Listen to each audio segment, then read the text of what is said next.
The young scholar Songbin expected to become an honest and fair government official. However, fate decreed otherwise, and not in his favor. Fate dealt with him in such a way that he found himself on a completely different path that was not intended for him. If from that moment on the hand of fate had not intervened in his life, ordering him to take a different path. But it was not the hand of fate, but the real hand of the Murim warrior, Sajah Yuk.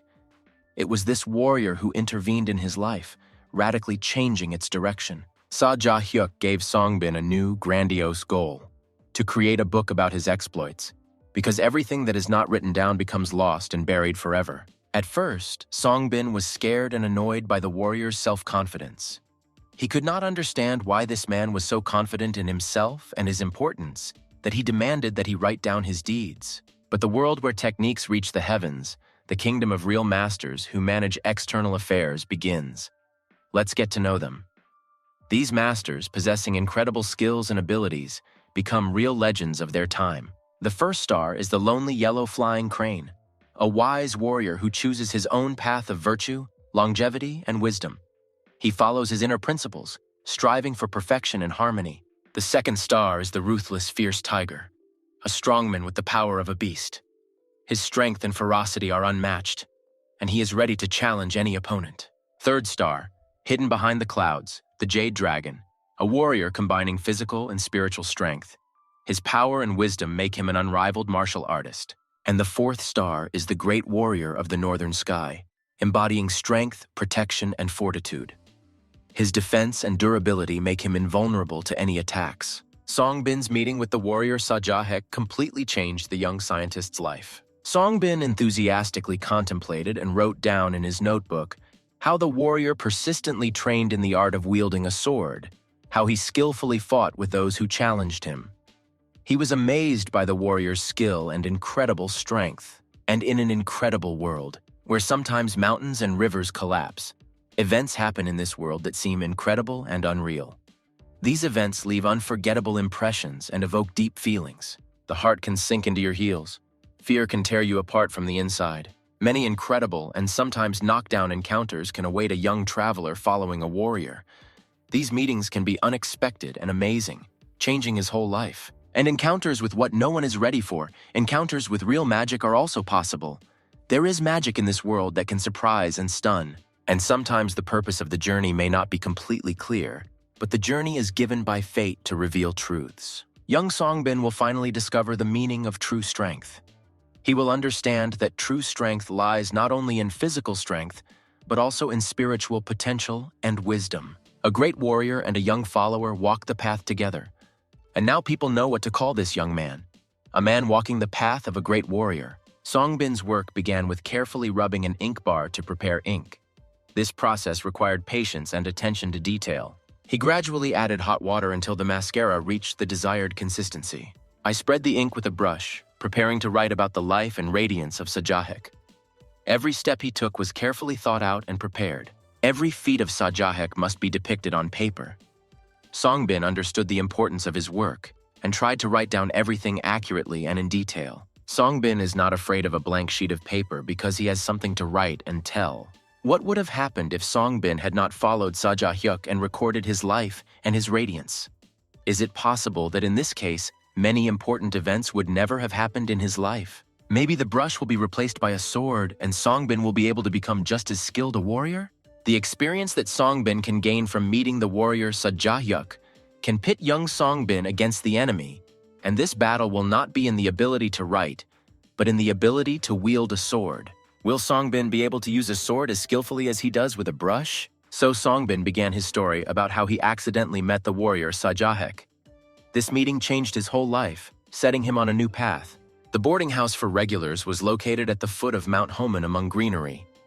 Alcohol was generously poured into it for travelers and ordinary onlookers. Often feasts took place there day and night. Drunken shouting, singing, and fighting were common in this place.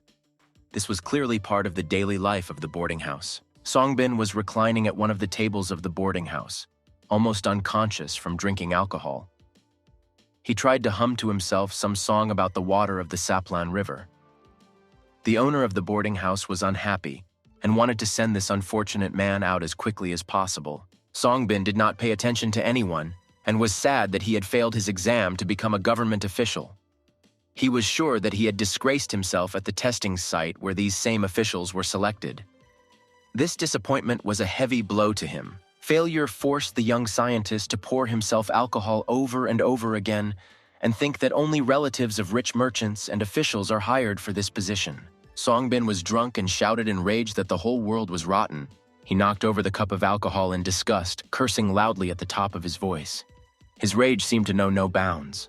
The dissatisfied hostess of the boarding house scolded Songbin, pointing him to the door. But the drunken Songbin did not stop and loudly declared the absurdity of what was happening in his life.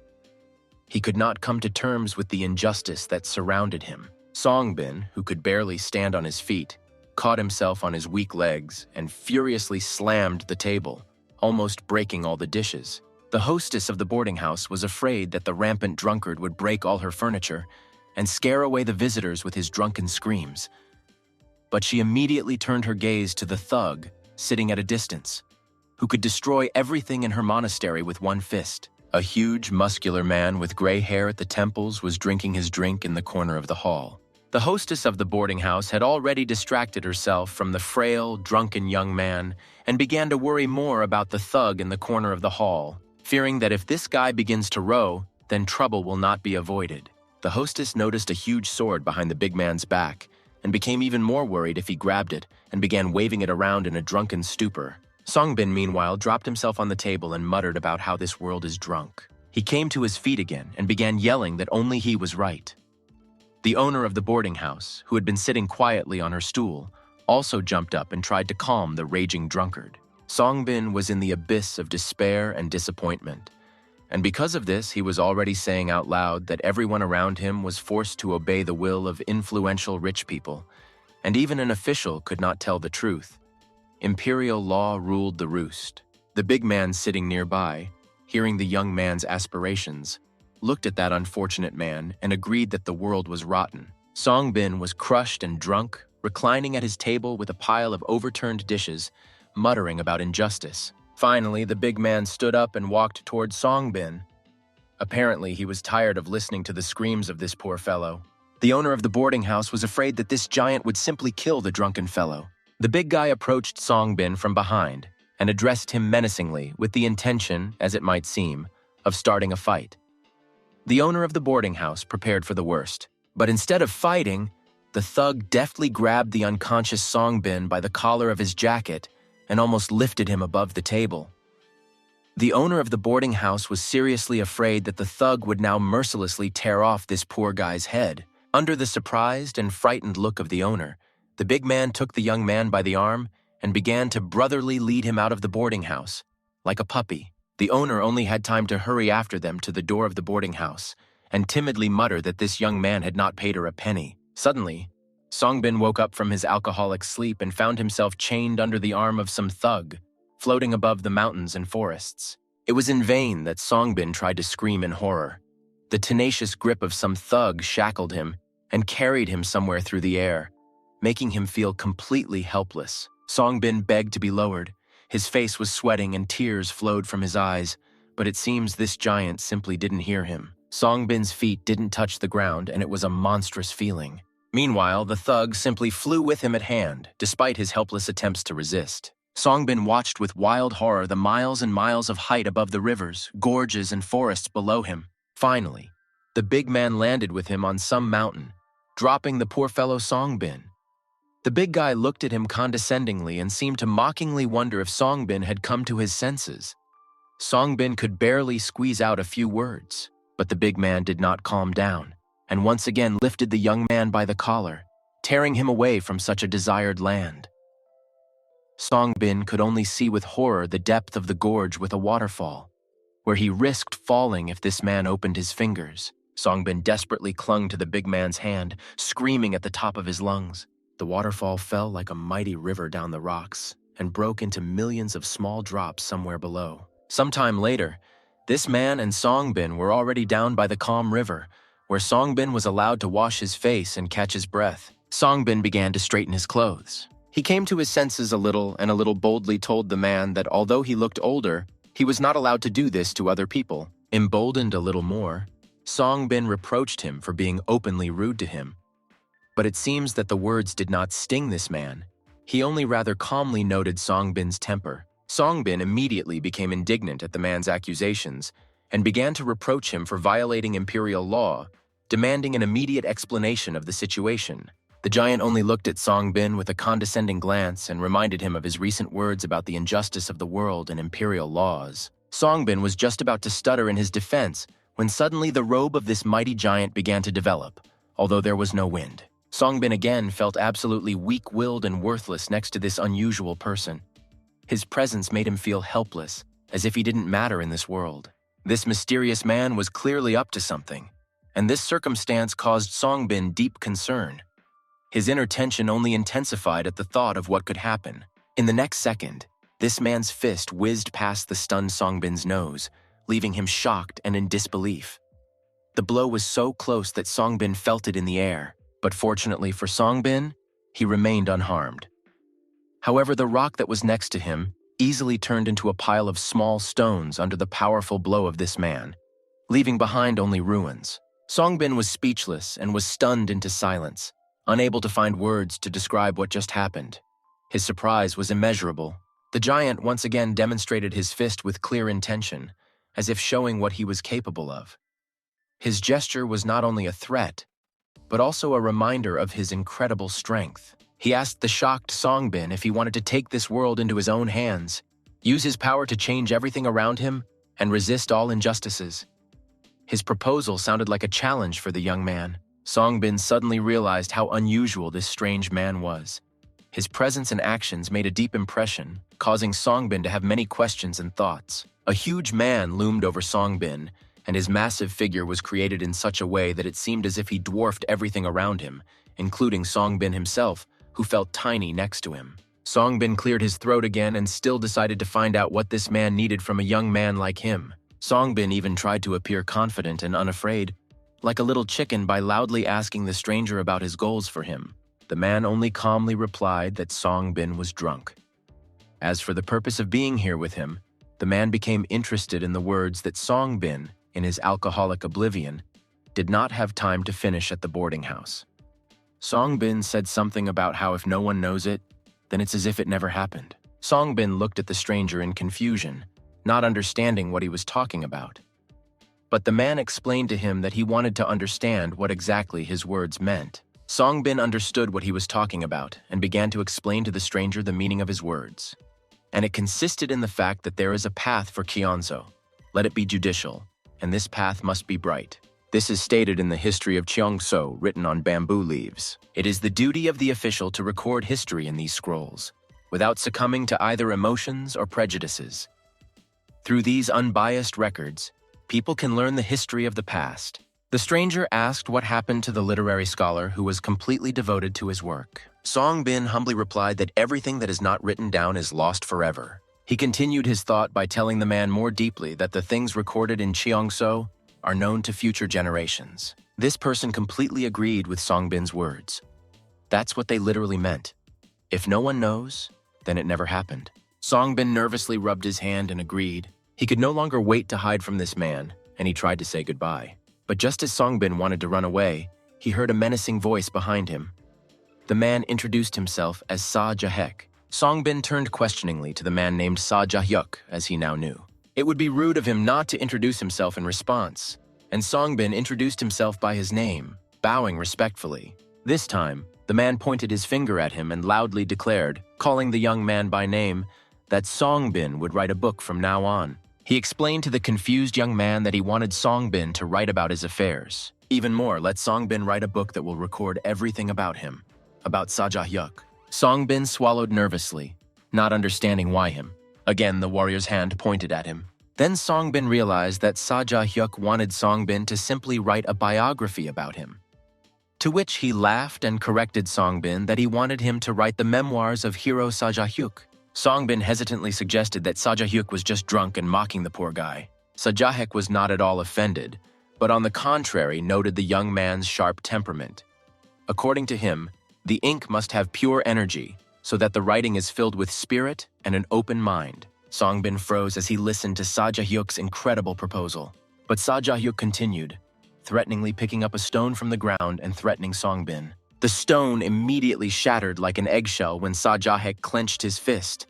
Songbin froze in horror at his strength, and Sajah Yuk laughed and only said that the same thing will happen to Songbin's kneecap if he refuses to write about him. Songbina felt a shiver as she realized Sajah Yuk's strength. Evening came and then night. The Tiger's Lair boarding house has already plunged into darkness. The owner of the boarding house was already asleep, but muttering in her sleep about those two crazy customers who never paid, causing a mess a couple of hours ago.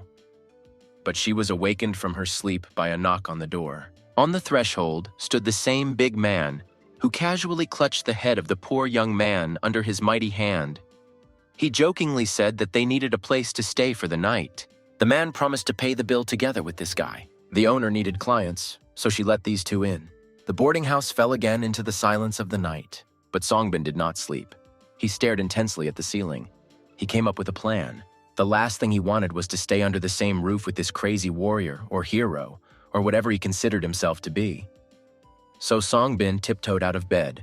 The next moment, he quietly began to sneak along the corridor, creaking the floorboards. Suddenly, he tripped over something or someone pushed him, and he fell head over heels to the floor. Slow steps were heard behind me. It was Sajah Yuk, who was clearly asleep, but woke up and figured out Songbin's plan to escape. Songbin tried to protest that he was being held by force. He obediently sat down in front of Sajah Yuk and guiltily explained that since he did not have the physical strength to resist Sajah Yuk, it was obvious that the solution was to escape. But Sajah Yuk called him a coward and asked him to explain. Songbin explained that the 7 saints did this in the past to escape from danger. If you just bow your head for a moment, there is no shame. Sajah Yuk leaned toward Songbin and retorted that the one who bowed his head once would do so constantly. Songbin was offended by Sajah Yuk's words because he is definitely not a slave. Then Sajah Yuk stood up and calmly told Songbin one more thing, that he would never be able to escape from him. The decisions made by Sajah Yuk are unshakable and no one can avoid them. Songbin exploded with indignation at Sajah Yuk, calling him arrogant. But Sajah Yuk, remaining completely calm and unperturbed, invited him to test him if Songbin for some reason did not believe in Sajah Yuk's words. This sentence sounded as if Sajah Yuk was ready to prove his point in any way, and his confidence was obvious. Songbin was confused, not fully understanding what exactly he meant and how he was going to demonstrate it. His confusion only increased as he could not understand what was hidden behind these words and how to react. Then Sajah Yuk proposed the following to the young man. For 3 days, Sajah Yuk will live in a hotel. Meanwhile, Songbin either runs away or does whatever he wants. Songbin can also turn to imperial law for help. But there is one big obstacle. Sajah Yuk promised Songbin that wherever he is, Sajah Yuk will find him in 3 days. The next morning came. Songbin sat at the table and calmly ate his noodles, focusing on the food and thinking about what had happened. At the next table, with his back to him, sat Sajah Yuk, continuing his breakfast with the same calmness that he had demonstrated earlier. Sajah Yuk, as if nothing had happened, also leisurely ate his noodles without showing any signs of excitement or tension. The owner of the establishment, carrying a tray of dishes, watched them in surprise. Just yesterday, these two seemed like they could destroy everything around if things had escalated into a fight. But today they are just sitting and calmly eating. Songbin, having finished his meal, thanked the hostess of the boarding house for the delicious and satisfying food, expressing gratitude for the service provided. He handed the hostess coins for breakfast, trying to demonstrate his gratitude and respect for her work. But the hostess took his hand away, saying that everything had already been paid for by the man with whom they both came last night. Songbin shouted angrily that he could not receive food and lodging from someone he hardly knew, and he deliberately added loudly, pointing to Sajah Yuk behind his back, that this man is staying for another 3 days, and he, Songbin, is leaving immediately. Sajah Yuk didn't seem to hear anything and just enjoyed the delicious soup. Songbin glanced angrily at his acquaintance from yesterday, expecting something from him, following the example of a crushed stone in his face.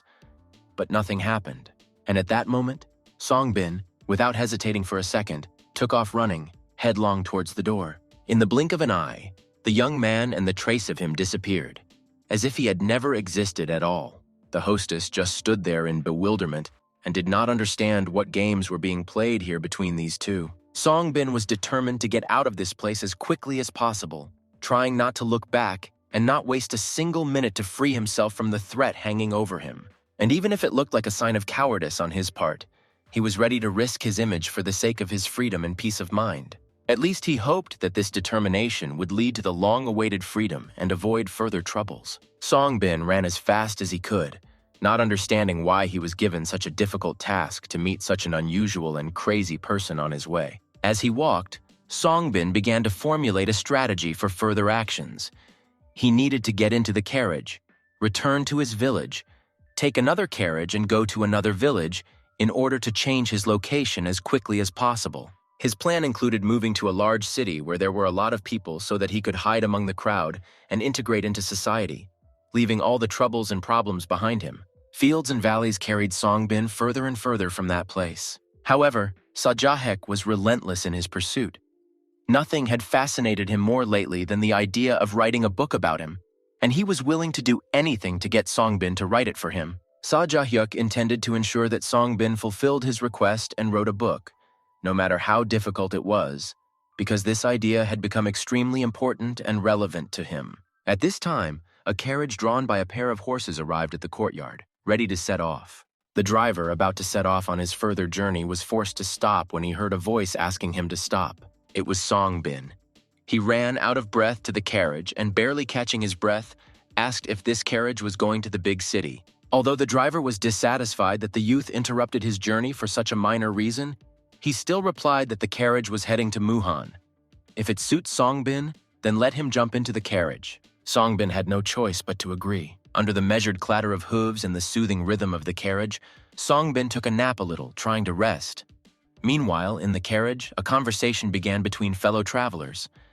It turned out that Muhan is home to the Yellow Crane Tower, one of the 3 largest in Gangnam. Also in Muhan, there is a magnificent Ganges River, a wall with poems by Lee Beck. The 2 merchants were having a conversation with each other, and Songbin decided to listen to their conversation in order to learn more about the places where he was going. The merchants complained that their work was hard. One of the merchants concluded that businessmen seemed to stand on the sidelines, watching their competitors. One of the 5 great families, the Nam Gong family, has great influence. They teamed up with large guilds and monopolized the market. All government officials in Muhan were part of the Nam Gong family.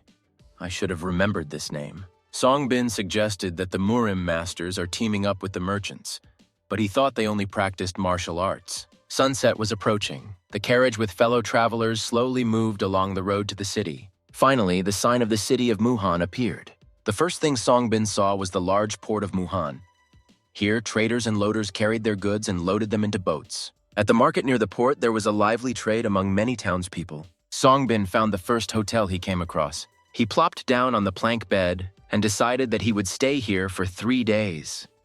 The room was very stuffy because Songbin did not expect that there would be a completely different climate in Muhan. Behind the walls, every now and then, someone grunted and quarreled loudly, but Songbin was ready to endure these inconveniences, just so that this warrior Murima would not find him. And he doubted that he would succeed. Muhan was far away. It was not easy to get to him. Still, the heat in the room forced Songbin to leave the hotel and explore the streets of the city. Looking around carefully, he noticed the majestic tower that his fellow traveler had mentioned. It was the Yellow Crane Tower. She shocked him, and he decided to examine her. Songbin recalled that in the past, when he was still studying, he read Lee Beck's poems and dreamed of seeing the tower. Who knew that he would succeed? He quietly sang a couple of lines from the poem, but he was rudely interrupted. Songbin saw 3 people at a distance, a guy and 2 girls. One was older, the second was younger. This guy cheekily noted that Songbin is not alone here. Songbin was not taken aback and apologized, but immediately noticed that the guy addressed him too rudely. But that guy didn't even think about stopping, but only yelled at Songbin even more rudely. The youngest of his companions felt embarrassed for him, but the guy didn't even think about stopping but continued to bully Songbin. Songbin tried to remind him that he was the one behaving inappropriately, but the guy only deliberately tiredly called Songbin a non-entity. Songbin tried to suggest that the rude person is a nobleman by birth, and a nobleman is supposed to be educated in communication. The guy was hooked by Songbin's audacity. Songbin thought that if this guy is a martial artist, then things are bad. After all, he had a sword on his belt. The guy mockingly invited Songbin to answer for his words, showing off the sword. An older girl intervened in the conversation, and addressing him by the name of the representative of the Nam Gong family, suggested that he listen to Songbin's words. The guy objected, addressing her by the name Mrs. Gonson, but the girl noted with a slight smile that this modest scientist skillfully declared poetry, which means he has the right to give advice to such ignoramuses as her escort. The guy was simply seething with anger. Meanwhile, the girl ironically hooked her friend Nam Gong with the fact that he had always been a master, but literacy was not for him. Songbin was amazed that she was adding fuel to the fire. Nam Gong, furious, shouted loudly at Gonson, threatening that she would regret that she dared to behave like that with him. Songbin awaited his fate in complete horror, his fear growing with every moment. Nam Gong pressed forward aggressively and persistently, demanding that Songbin take responsibility for his words and be punished for his actions. Songbin trembled with fear, like a maple leaf fluttering in the wind, in front of the threatening guy with a sword, ready for action. Nam Gong grabbed his sword, announcing that in exchange for his shame, he would take his tongue and hand. At this point, a younger girl intervened, and shaming Nam Gong's actions tried to stop the conflict and prevent violence. Nam Gong growled at her, calling her by name Moen, adamantly stating that she could not tell him what to do and that she should stay away. Nam Gong began to pull out his sword threatening Songbin with violence. The sword flashed ominously in the light of the sun's rays, adding even more fear and anxiety to the tense atmosphere. Songbin couldn't believe his eyes. He was stunned and didn't know how to react to what was happening. In a desperate attempt to save himself, he begged Nam Gong to come to his senses, mentioning the help of imperial law, hoping that this could stop him. However, Nam Gong, without paying any attention to the law and rules, pointed the sword at poor Songbin, accusing him of threats and attempts to undermine his authority. Songbin, in complete despair, backed away, refusing to accept the accusations and trying to protect himself from Nam Gong's attacks. Nam Gong continued to advance, relentlessly accusing Songbin of attack and provocation, which only made the situation worse. Nam Gong confidently stated, glancing at the unwitting witnesses to the quarrel, that everyone here would say that this was what happened. Songbin cursed to himself sadly. Nam Gong accused Songbin himself of what would happen right now, leaving him no chance of justification. He stated that careless words will always have to be answered, emphasizing that the consequences will be serious. Nam Gong swung his sword with rage. Songbin cowered in horror in anticipation of the fact that this was the end. But, to the surprise of everyone, Nam Gong suddenly flew to the side with a whistle, as if someone had pushed him away or knocked him down. He raised his head angrily, not understanding who dared to oppose him and interfere with his plans. A girl stood in front of Songbin with a sword in her hand, pointed towards Nam Gong. To Nam Gong's irritated surprise, she showed no desire to be mentioned. She especially did not intend to give her name to such a scoundrel as Nam Gong, demonstrating her dislike and refusal of further contacts with him. Absolute silence reigned, since no one even imagined that such an unexpected turn of events would occur. What can we say about Songbin, who could not recover from complete surprise?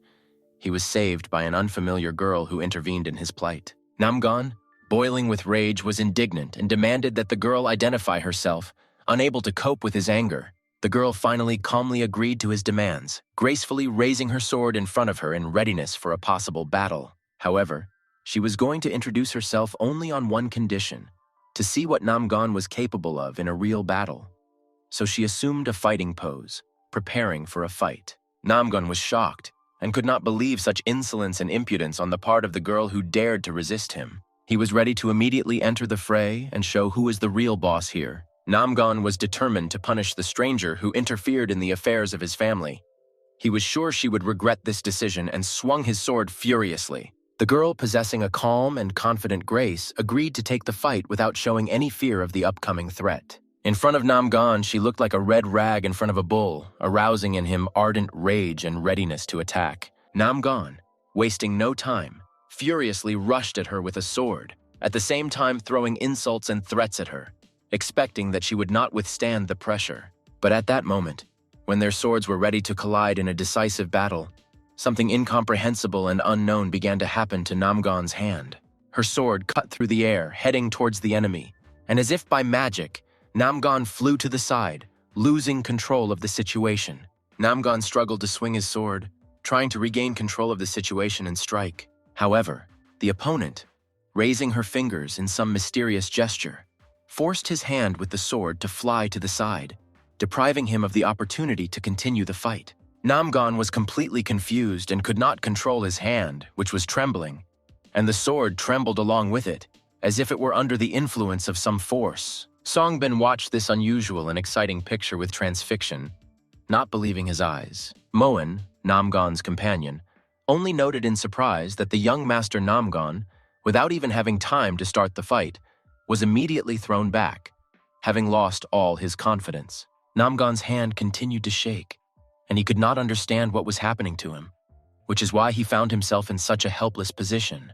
Meanwhile, the opponent wasted no time in planning to deliver the decisive blow to end the fight. Nam Gong tried to gather his strength and at least somehow resist her, despite the fact that his situation had become critical. In an instant, the girl's sword struck Nam Gong's sword, and the clash of these weapons could be heard throughout the entire hall. Without flinching, she looked into the eyes of the perplexed and disgraced Nam Gong, demonstrating her confidence and control over the situation. And in the next fractions of a second, she appeared next to him with lightning speed, finally knocking the sword out of his disobedient hands, making his situation hopeless. Nam Gong unsuccessfully tried to take the blow, but could not prevent his further weakness. The sword slipped out of his hands and hit the floor loudly, finally ending this stage of the conflict. Nam Gong fell sadly to his knees, unable to understand why his hand suddenly failed him at the most critical moment. And his rival, without showing any excitement, calmly declared that the sword is like its owner, showing that she evaluates it not only by its appearance, but also by its internal content. Nam Gong was completely confused and did not understand what was happening, as his mind was amazed and stunned by the event that was taking place. The girl, without changing the expression of her face, explained that Nam Gong's sword turned out to be as light and empty as his own character, indicating that the owner of the sword was vile and insignificant. She calmly and without any haste hid her sword back, demonstrating complete calm and confidence. She then turned to Songbin, who was completely stunned by what he saw, with a proposal to leave this place. Songbin, having no other choice, agreed to her proposal. Both, calmly and without further ado, left, leaving Nam Gong in complete confusion and defeat. However, Nam Gong, not knowing how to accept defeat, finally threatened Songbin that they would meet again. Songbin didn't turn around, but a shiver of fear ran through his body. The girl, without even deigning to look at Nam Gong, finally turned to him, not considering it necessary to turn to the amazed one. She answered him in his own words, reminding him that careless words always cause anger and can lead to unpredictable consequences. Nam Gong tried to somehow answer, but he couldn't find something witty and biting that could fit the situation. When Songbin and his unknown savior finally found themselves outside the Yellow Tower, Songbin bowed respectfully to her, expressing his gratitude for her salvation and protection. But the girl, not considering the act as her achievement, did not think that she should receive gratitude for this, in her opinion, insignificant act. Songbin, passionately objecting to her, noted that if not for her intervention, it is unknown whether he would have left there alive and intact, remaining in complete ignorance of his fate. The girl became thoughtful, and she admitted that at some point she simply mistook Songbin for someone else. Songbin felt a mixed feeling of confusion and awkwardness, not knowing how to react to the girl's revelations. She thoughtfully tried to ask him something. Songbin did not understand what she needed to learn from him. The girl was still thoughtfully silent. Finally, she asked Songbin not to attach much importance to her words, so as not to complicate the situation and not focus on trifles. She asked Songbin to be more careful next time in his conversations, because there is no guarantee that he will remain safe. After all, Murim is a sword, and the sword is the law here.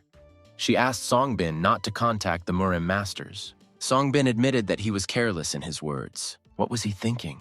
He saw Nam Gong's sword. Apparently, the latter's words provoked him, and he had the imprudence to get involved in a squabble with this madman. Songbin promised to remember the stranger's words. He never wanted to get involved in such situations again. She was about to disappear, but Songbin hurried to stop her, not wanting to miss the chance to learn more about his savior. With respect, he asked her to state her name and hastened to introduce himself to express his gratitude. However, the girl still believed that she had not done anything particularly significant for him to require an introduction from herself. Songbin persistently did not want to let such a brave and beautiful savior go without knowing her name. In the end, she gave in under pressure and agreed to introduce herself. She turned around and with some dignity introduced herself with the name Kang Ha-suen. Songbin half-dreamily said her name, realizing that it literally means fog over the river, which sounded poetic. Kang Ha-suyeon slowly and gracefully walked away, enveloped in the evening light of the passing day, as if dissolving in the sunset haze. Songbin just stood and looked after her, wondering if she wanted him not to take everything that happened to heart, since she would disappear like fog. The meeting made an indelible impression on him. Night fell on the earth, and Songbin could not believe that such extraordinary people really exist in this world.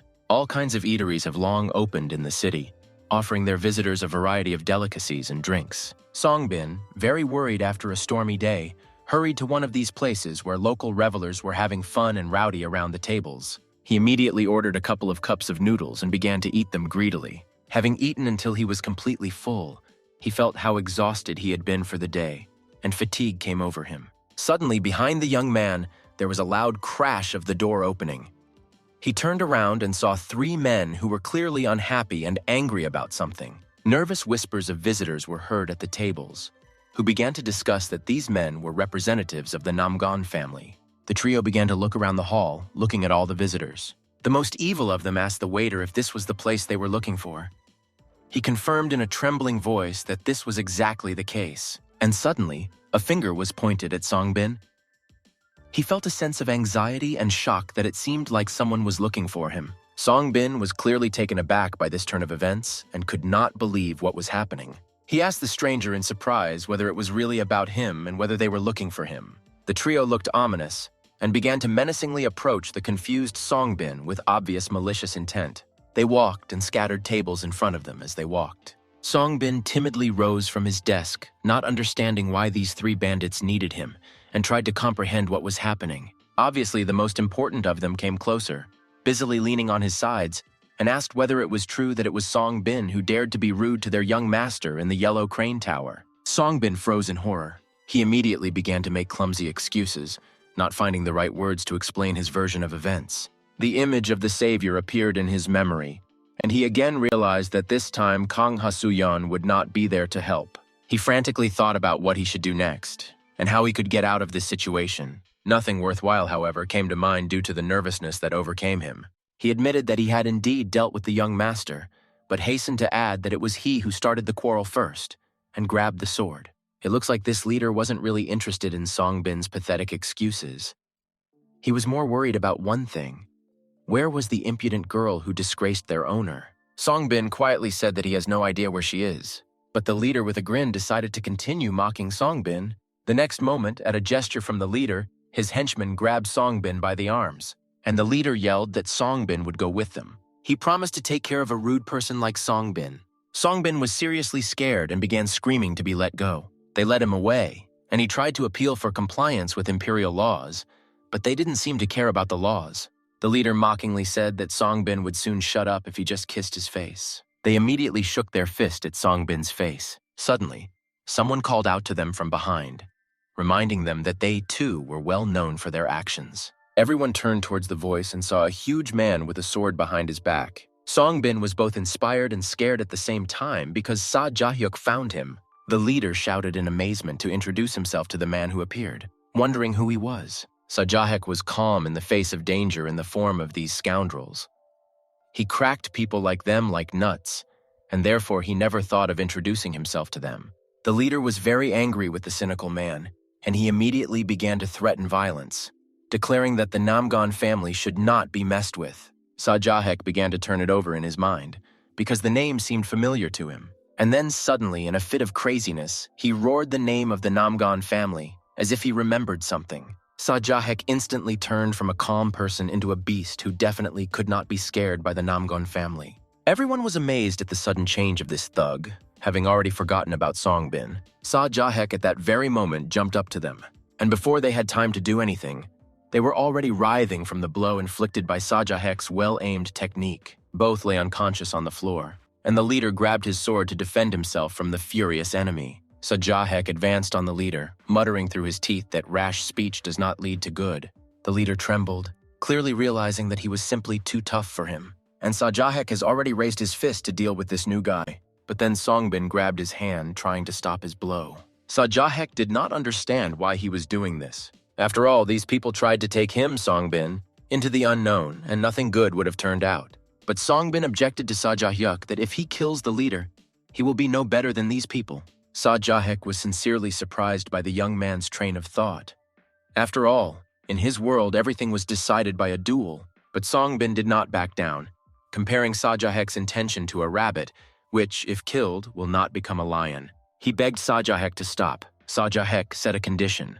If he leaves the unfortunate company alive, then Songbin agrees with his idea to write a book about his exploits. But Songbin, despite all his efforts, continued to stubbornly refuse to follow Sajah Yuk, not wanting to change his mind. However, he agreed to listen to Sajah Yuk's story on the condition that he would speak to him with respect and courtesy. Sajah Yuk, wiping his hands and mockingly watching the defeated rude people, gladly agreed to this condition. The defeated gang trudged towards the exit.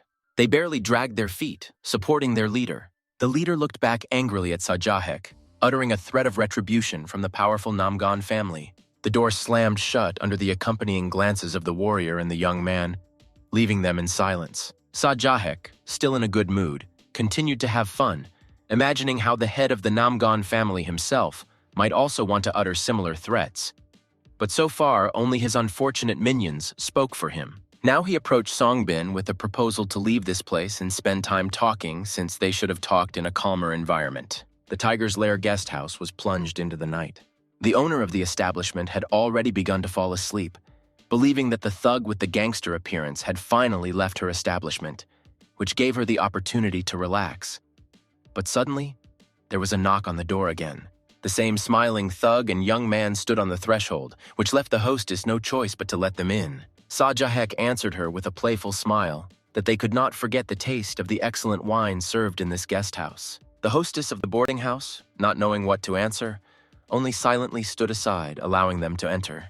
There was already delicious food on the table. Sajah Yuk and Songbin were generously treated to food and drinks. Sajah Yuk slowly sipped from his cup, glancing at his interlocutor from time to time. Songbin, with sadness in his voice, lamented that he was just a failed student who failed his exam in the past, and therefore felt insignificant. He was completely upset and considered himself worthless, incomparable to the mighty Sajah Yuk. But Sajah Yuk interrupted him, explaining that his target was Pim. Songbin had no idea what Pimu was. Sajah Yuk began to explain that Pimu meant a mortal battle with the masters of Murim.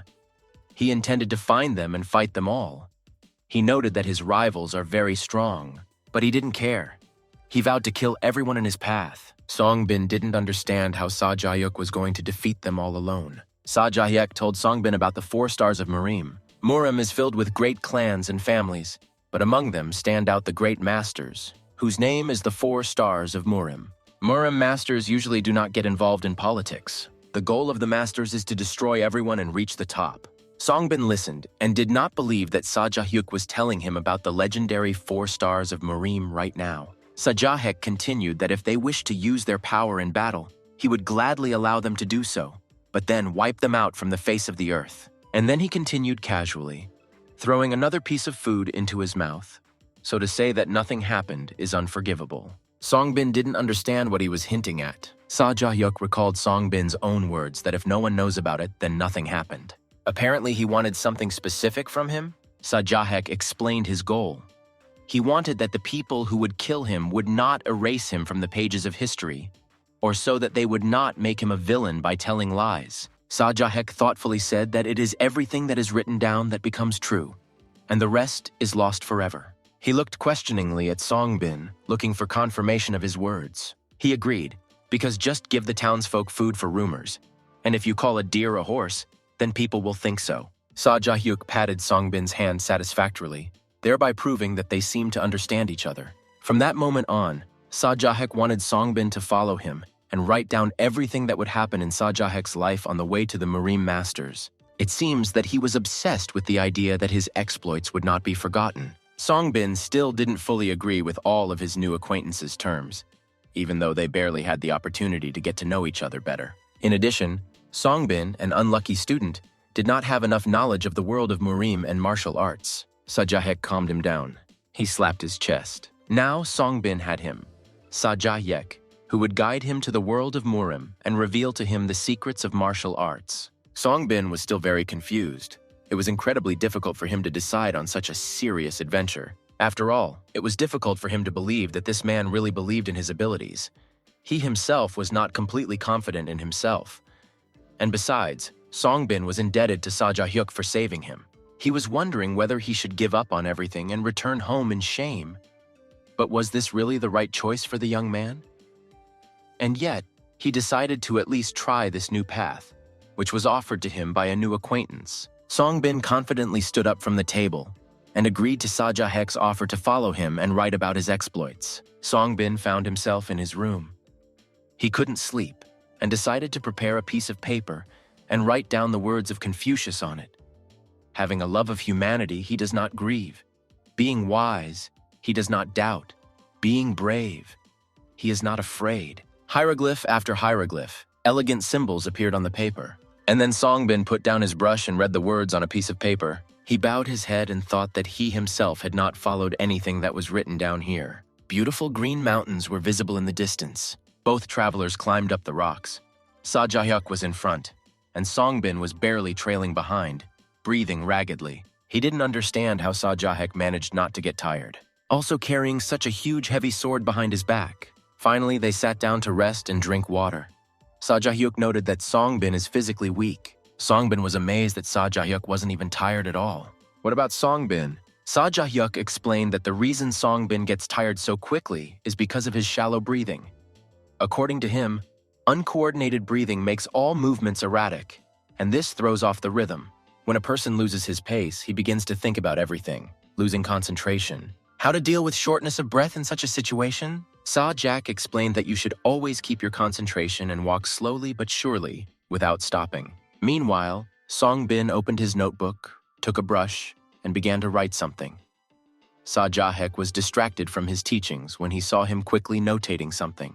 But Songbin immediately explained that he wanted to write down all of Sajah Yuk's words in chronological order so that he could write a book later. Sajah Yuk commented on how beautiful Songbin's writing is. Songbin boasted about his handwriting, although the situation was not entirely appropriate. Songbin jokingly admitted that he had been studying writing for 10 years, so he should have been good at it, right?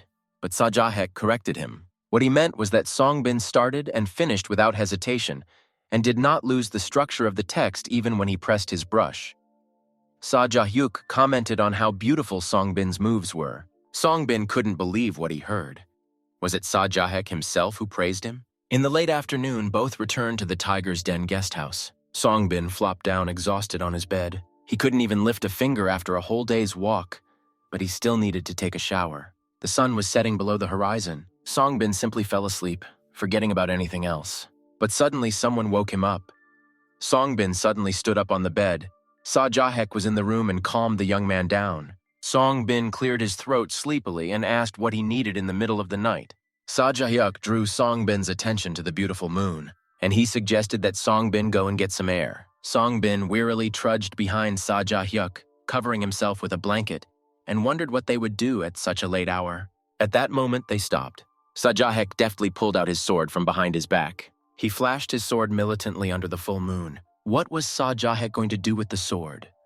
The more Songbin looked at this sword, the more terrible it seemed to him. Did the sword really begin to shine in the hands of the warlike Sajah Yuk? Suddenly a furious wind rose and Sajah Yuk struck his sword on the ground. Songbin only managed to close his eyes.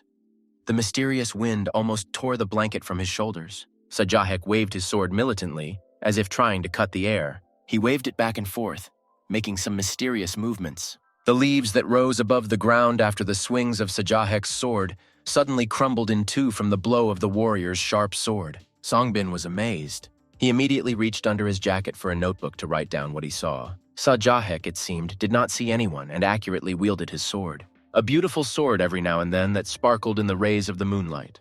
Sajah Yuk showed true mastery of the sword. Songbin tried to take notes, but he simply did not have time to do this because he had to concentrate on the notebook and memorize the rapidly changing techniques of Sajah Yuk. And so, his hands dropped. Sajah Yuk looked eerily beautiful against the backdrop of the full moon, cutting with his sword everything that came in his way. Astonished, Songbin could do nothing but stand and watch. When Sajah Yuk finished, he put the sword on the ground and asked if Songbin saw everything. He said that this is called the sword art of the wisdom of heaven, and this sword bears the name Moonlight Blade. Songbin answered ashamedly that of course he was trying to observe. He tried his best not to miss a single detail, but he was not sure that he had time to write everything down. He felt that he had missed some important points. Sajah Yuk did not answer, but only said that it was time for them to return. He calmly accepted Songbin's answer, realizing that the young man tried his best. He knew that Songbin was learning and needed time to get the hang of it. Morning illuminated the earth and 2 travelers set out on their way from the boarding house. The bright sun pierced the clouds, creating incredible pictures in the sky. Shadows from the clouds smoothly glided across the ground, giving the landscape a magical look. The birds sang their morning songs, creating a joyful mood, and then the hot day gave way to evening. Sajah Yuk walked confidently in front, and Songbin tried to catch up from behind. He felt that this evening would be full of new experiences and lessons. Finally, Sajah Yuk responded, suggesting that with such silence, Songbin was trying to say something. He asked, confused, whether he had the right to see. But Sajah Yuk clarified whether Songbin had the right to see the art shown yesterday. After all, Songbin heard that Murim warriors do not show off their skills to outsiders. But Sajah Yuk objected that this is not always the case, and if he wanted, he could show Songbin something else. Sajah Yuk guessed that Songbin didn't quite understand what exactly he observed yesterday, that every swing of the warrior's sword had its own hidden meaning. Masters can determine the outcome of a battle only by noticing a drop of indecision in the eyes of the enemy. And if you do not have an understanding of the meaning of each movement, then you will not be able to consider anything. Sajah Yuk paused and added, slowing down a little, that the reason that Songbin was so tired lies in his hunger. Songbin thought deeply about Sajah Yuk's words, really clearly feeling the hunger that had not left him for several hours. Evening came. The lights came on in the houses. Songbin timidly looked into the first restaurant he came across, hoping to find food and shelter there. He carefully opened the curtain and saw many people inside, busy eating and talking. There was not a single empty seat in the hall, and the atmosphere seemed to him very lively. Songbin timidly attracted the attention of the tableware delivery man to ask to be seated at a table, but he boldly snapped back, not having time to chat with him. The peddler was too busy with his work to pay attention to the young traveler, and his harshness only increased Songbin's embarrassment. But Sajah Yuk pushed him into the hall with a confident gesture. He acted firmly as if he knew what he was doing, and his confidence helped Songbin feel a little calmer. All the visitors immediately drew attention to them, as if sensing the presence of something unusual. The people stopped their conversations for a moment and looked at the newcomers, surprised by their sudden appearance and Sajah Yuk's confidence. Instantly, a helpful waiter appeared on the horizon and cordially invited them to come in and sit at the table. With a smile, he showed them a free place, which, as it turned out, miraculously was found, and helped them settle in, showing his cordiality and hospitality. While he was fawning over them, Sajah Yuk casually ordered food and ordered not to forget about wine and tea. He helpfully agreed. Songbin, surprised by this change of mood, obediently followed Sajah Yuk. Songbin noticed that the work of the cooks and hawkers is intense. It seems that different people came to this establishment, from noble ladies to fearsome Murim warriors. Apparently, therefore, the owner should clearly recognize who should be served first and who will be patient. So according to Songbin, Sajah Yuk looked like a temperamental warrior because the waiter immediately rushed to serve him as soon as he saw him? Sajah Yuk, slowly sipping a drink from a glass, simply told him to analyze less. He didn't care when he was served. But Songbin was amused by the fact that someone like Sajah Yuk would patiently wait for his turn to be served. However, Sajah Yuk didn't seem to care much about the service here. Only if they were rude, they should have been taught a lesson in manners. And in fact, Sajah Yuk was not interested in the waiters at all, but in other people. He began to look intently at the other end of the hall. Songbin was surprised. Who are we talking about? Sajah Yuk glared at something behind Songbin's back. There were 4 people sitting at the far table, an adult guy and a girl, and a young man and a girl. And they too seemed to have paid attention to the new arrivals. Songbin, having briefly examined them, did not recognize them as Murim warriors. Sajah Yuk didn't care whether they were. The guy at the table noted to his companion that the couple was looking at them. The girl anxiously noted the pitch-black blade of Sajah Yuk and wondered who he was. The young man at the same table noted that it seems that this is a blade from Shanxi province. and it is used by Lee Ho-san. The girl, clearly the leader of the group, was not sure. The young girl noted with alarm that this couple was not taking their eyes off them. What if these two came after their souls? But the group leader objected that these two hardly looked like mercenaries. The older guy felt the enormous ki energy of that man with the sword. It terrified him, and he assumed that he was a Shaolin monk. The young girl did not want to believe it, and the older girl questioned everything. The guy tensed, staring at Sajah Yuk. He took hold of his glass without taking his menacing gaze off Sajah Yuk. The glass in his hand shook. Meanwhile, Sajah Yuk began to look at the guy even more intently. They made strong eye contact, and the next second, the glass in the guy's hand simply shattered.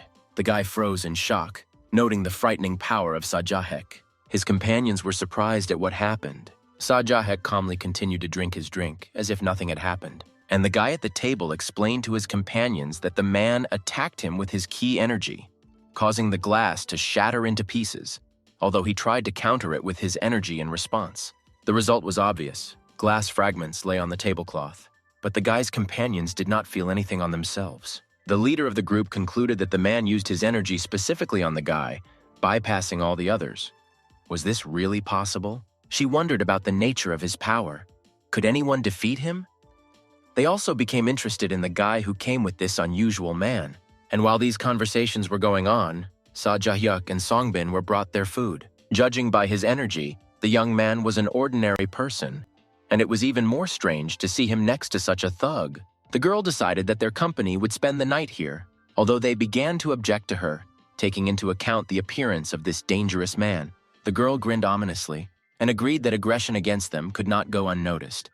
It was not in her rules to ignore something like this. Songbin ate the food he brought on both cheeks. Night has fallen. Songbin was in his room reading some notes while sitting on his feet. Sajah Yuk came in to him, asking if he was sleeping, but he apparently was not sleeping and was even waiting for Sajah Yuk to arrive. And they got ready and headed into the night forest, although it was strange for Songbin that they had to train in the middle of the night. Nevertheless, he took his writing table. They settled down in a forest clearing. Songbin was sure that tonight the same thing would just happen again. Songbin looked through his notebooks and wondered how many lines he could write today.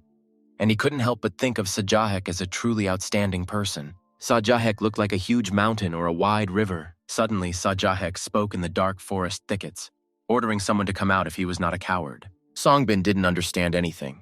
And from the bushes, a guy they already knew from a recent restaurant quietly appeared. He bowed respectfully, apologizing for his bad manners. But Sajah Yuk didn't care about his apology. However, Sajah Yuk did not understand why the rest of his company was hiding in the bushes. A rustling sound was heard in the bushes, and then the same girl from the company appeared with a young man. She justified with a smile that they had no intention of bothering him. Songbin finally realized that these were the same people from the restaurant. Sajah Yuk at that moment waved his hand in some kind of magical gesture towards Songbin, warning the company that they were not to be trifled with, and that he understood perfectly well that they were waiting for him here. The amazed Songbin froze in place. Sajah Yuk sharply twisted his brush, and behind Songbin, that young girl from the company fell to the ground. Songbin definitely didn't expect danger behind him, but he still wondered if she had hurt herself. Sajah Yuk did not care that they were cowardly hiding in the bushes, but he could not forgive the fact that they were hiding in such a place. The girl glared angrily at Sajah Yuk, trying to get up from the ground. The girl with a grin asked for forgiveness for disturbing them. But the girl, named Hana, as the girl called her, was simply doing her duty, choosing between Tahep, as she flatteringly called Sajah Yuk, and the clerk with whom she could cope. Sajah Yuk objected to being called Tahep, even though this meant that he was honored as a martial artist. Besides, Sajah Yuk definitely didn't like this cunning, flattering girl. She was not taken aback, but with the same fox smile said that his words sounded like a compliment to her. Sajah Yuk was quite ready for the test of strength. A guy intervened in the dialogue, introducing himself as V-Gaijin. Sajah Yuk also introduced himself. For V-Gaijin, he said, it was a great honor to cross blades. But Sajah Yuk did not succumb to the guy's flattery and wanted to quickly stop all small talk. V-Gaijin took out his sword and said that there was not a drop of hypocrisy in his words, and that it was indeed a great honor for him to engage in battle with Sajah Yuk. V-Gaijin's sword did not clang loudly when he began to take it out of the quiver. At this time, Songbin grabbed his brush to quickly start recording the fight, because this was the first Pimu that began to unfold so suddenly. Suddenly, Sajah Yuk's clear voice sounded in Songbin's head. Sajah Yuk's voice told him to calm down, observe, not be swayed by the brightness of the battle, and record. Songbin was amazed that Sajah Yuk had power over his thoughts. Sajah Yuk ordered Songbin and his thoughts to just watch him. Songbin, without taking his eyes off Sajah Yuk, took up his pen. He noted with a satisfied grin that unshakable confidence glowed in him, as always. Wee Gajin was fully prepared for the fight, and his determination was evident in his every move. He made a sharp leap towards Sajah Yuk, rushing towards him with unimaginable power. Vigajin's sword burst out with a powerful blow, trying to break through the enemy's defense. The next moment, their swords collided with a deafening sound. Both opponents tried their best to gain the upper hand in this intense struggle. With his first attack, Sajah Yuk managed to throw Vigajin aside, demonstrating his superiority. Sajah Yuk again raised his sword with lightning speed, preparing for the next blow. Vigajin wasted no time and was ready to attack again with indomitable determination. The two masters clashed again in a fierce battle. The swords made a terrible grinding sound as their blades collided in battle. At one point, Vigajin stepped on Sajah Yuk's sword, trying to gain an advantage. He performed a somersault in the air, maneuvering deftly and preparing his attack. Landing on the ground, Vigajin took a fighting stance, ready to continue the battle. Sajah Yuk, in turn, prepared for the next powerful blow without losing his vigilance. Songbin watched the fight with obvious interest and continued to write down all the details of what was happening, without taking his eyes off the battle. The full moon rose over the forest. The young man, the older girl, and Hana tensely followed the progress of the duel, their faces reflecting the depth of excitement. Songbin continued to closely monitor the battle, carefully recording all the details in his notebook. At first glance, it might seem that Sajah Yuk is a little pushed aside by this young fighter. The swords made a grinding noise with each clash. However, Songbin was confident that Sajah Yuk would not allow even the slightest defeat. Sajah Yuk swung his sword, preparing for the decisive blow. The next moment, he hit the ground with it. The enemy saw this as their chance, since Sajah Yuk seemed open to attack.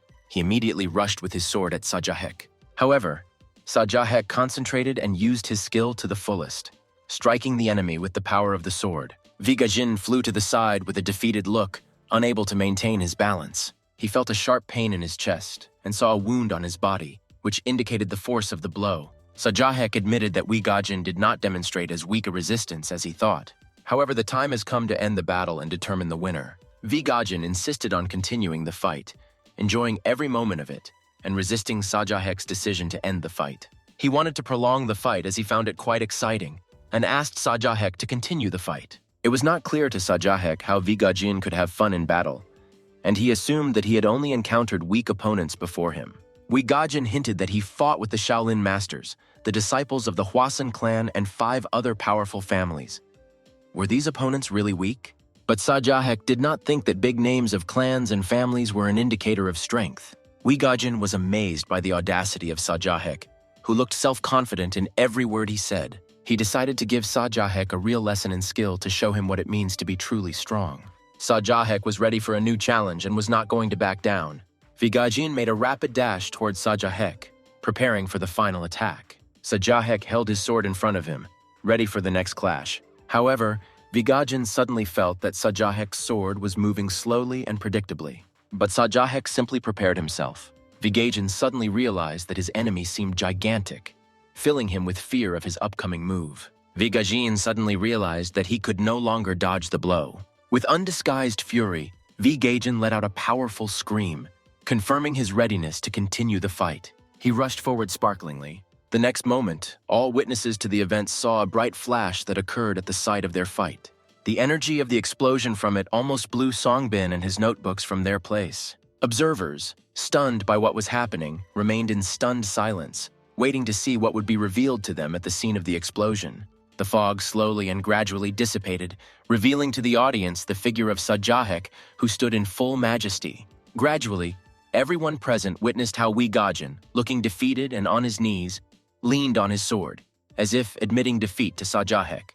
The observers could hardly believe that such a powerful martial artist as Vigajin was defeated in this duel, and this caused them to be indignant. Songbin, unable to contain his excitement, quickly and frantically wrote down every detail of the intense battle in his notebook, not missing a single important point. Kana, frightened and not knowing what to do in such a situation, strongly persuaded her mistress to leave, but she, showing stubbornness, refused this idea, remaining in place. Sajah Yuk, celebrating his well-deserved victory, explained with a hint of mockery to those present that Wee Gajin had encountered his exceptional skill with the sword, noting that he had risen to the challenge and deserved respect for his efforts.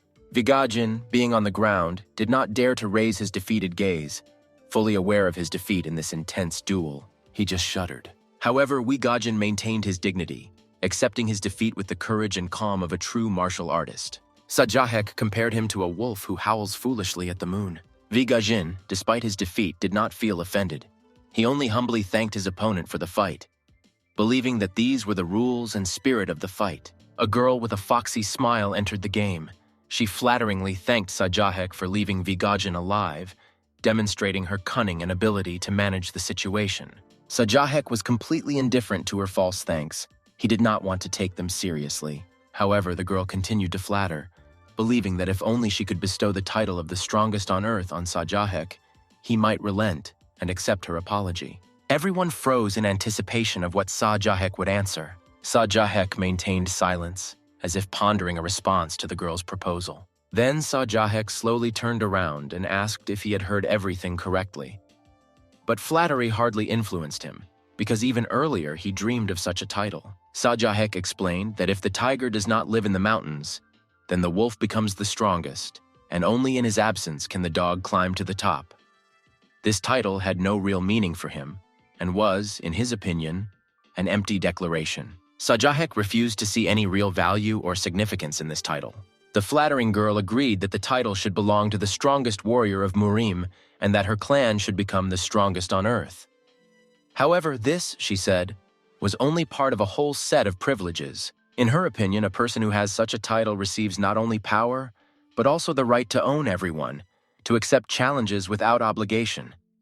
She claimed that this is the power of the strongest on earth. Sajah Yuk noted with contempt that such people with similar beliefs and ambitions were already well known to him. Observers could not believe the audacity of Sajah Yuk, who allowed himself to be so open about the girl and her proposals. Sajah Yuk was not going to humiliate himself and grovel before this girl, despite her flattery and attempts at manipulation. The girl, of course, did not agree with this attitude. Sajah Yuk continued his explanation, pointing out another important reason why he would not accept the girl's conditions. That reason was the person taking the notes. He pointed his finger behind him at Songbin, who was recording every moment of what was happening with enthusiasm and passion. He didn't look up from his notebook, but when I heard him talk about himself, I couldn't believe that he was so important. He waved at them playfully. Sajah Yuk continued to explain that it is thanks to a scribe like Songbin that events will go down in history, from the elder to the official, and what is written down will remain known to future generations, even after centuries. Songbin wrote down these words too. If Sajah Yuk humiliates himself and accepts the girl's proposal, then this will also go down in history, and everyone will know about it, which, according to Sajah Yuk, was unacceptable. The girl replied that history is written by the winners, and the records bestow immortality, after which the participants are either forgotten or buried underground. Songbin heard half the phrase about the earth and was surprised. Sajah Yuk again confirmed that the girl is definitely not the kind of girl he likes, and his attitude towards her will not change. Wolves hunt any prey and strive for the moon, but the moon, in fact, does not pay attention to them and always shines where it is convenient for it. Sajah Yuk ended his tirade and advised the girl and her people not to dare to think about climbing the moon, since it was not in their power. Then he turned to Songbin with a request to finish writing and get out of here. Wee Gajin, waiting to see what his mistress would do in response to her insult, was impatient and ready to watch the development of events. The same one, with rage in her eyes, ordered the young man to comb through all the archives and find at least something about this impudent Sajah Yuk. This request also related to information about Songbin, and she expected the results to be received as soon as possible. Hana offered to follow them, but the girl was sure that there was no such need, believing that it was enough to simply figure out where they were going. Wee Gajin assumed that Sajah Yuk had already realized who she really was, and this could be the reason for his outright insult. The girl muttered through her teeth that, knowing this, Sajah Yuk still dared to insult her, and she would not forgive anyone for such a thing, regardless of the circumstances. Sajah Yuk and Songbin continued to move away from the fight site, and their figures gradually disappeared into the horizon. Sajah Yuk warned his partner that difficult days ahead, full of difficulties and trials. Songbin, in turn, was only surprised at the upcoming adventures. The beautiful river flowed slowly and majestically between the high mountains, creating a stunning and peaceful view. Songbin enjoyed this picture, amazed by its beauty and harmony, which was in complete contrast to recent events. Silence reigned on board the ship, slowly floating along the river, broken only by the faint sound of water splashing against the sides of the ship. Fog was spreading along the river, and because of this, everything was covered in drops of water. Sajah Yuk, immersed in his thoughts, stood at the side of the ship and looked into the distance, without being distracted by his surroundings. Songbin noted to himself that finally, Sajah Yuk dressed up in accordance with his status and began to resemble the real leader of a famous clan. The long cloak that Sajah Yuk put on gave him even more impressiveness and authority. Songbin approached and asked where Sajah Yuk's sword was, but he replied that it was nearby. Songbin tried to compliment Sajah Yuk about his clothes, but Sajah Yuk casually said that such clothes annoyed him. According to Sajah Yuk, there was a military checkpoint next. A large city was located along the Yangtze River, so it was necessary to dress so that the soldiers would not notice him. Songbin was sure that Sajah Yuk would have been able to break through the soldiers by force even without these robes. Sajah Yuk explained that it is impossible to live in the world relying on strength alone, because in this world, they are not alone. Wherever one goes, there is always a flow, and in the center of this flow, there is always someone who studies it. People who study such currents are often seen as enemies, and those who oppose these currents find themselves in an even worse position. Songbin suggested that we are talking about the path of heaven. Sajah Yuk replied that these streams are the ways of the world, which can be both visible and invisible, and they are of great importance in understanding the surrounding reality. Songbin, meanwhile, continued to write down Sajah Yuk's words and pondered their meaning, trying to make sense of them. He hesitantly asked if Sajah Yuk was avoiding someone at all costs, and if he was trying to hide from someone who was a danger to him. Songbin also suggested that perhaps it would be wiser to take the ship from Muhan, so as not to make such a complex and long detour as now. It was obvious that Sajah Yuk was disguising himself and trying to hide his true intentions and location. Sajah Yuk was exposed, and he admitted to avoiding someone he wasn't sure he could defeat, indicating a serious threat. Songbin was amazed and surprised at who this person was, that even Sajah Yuk could not cope with him. Is it possible that that man swore before he died to fight Sajah Yuk? But Sajah Yuk, of course, would not avoid someone who wanted to fight him to the death, because that would be completely out of character.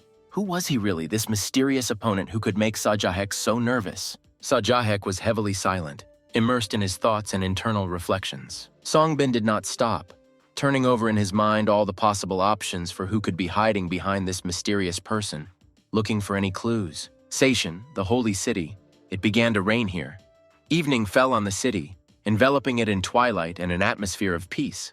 In the privacy of his hotel room, Songbin sank into deep thought over his notes, trying to grasp every detail. He tried to find at least some mention of someone who Sajah Yuk could not defeat, and hoped to find something important in his notes. However, it turned out that his notes contained a lot of information, and finding the right part was not as easy as he expected.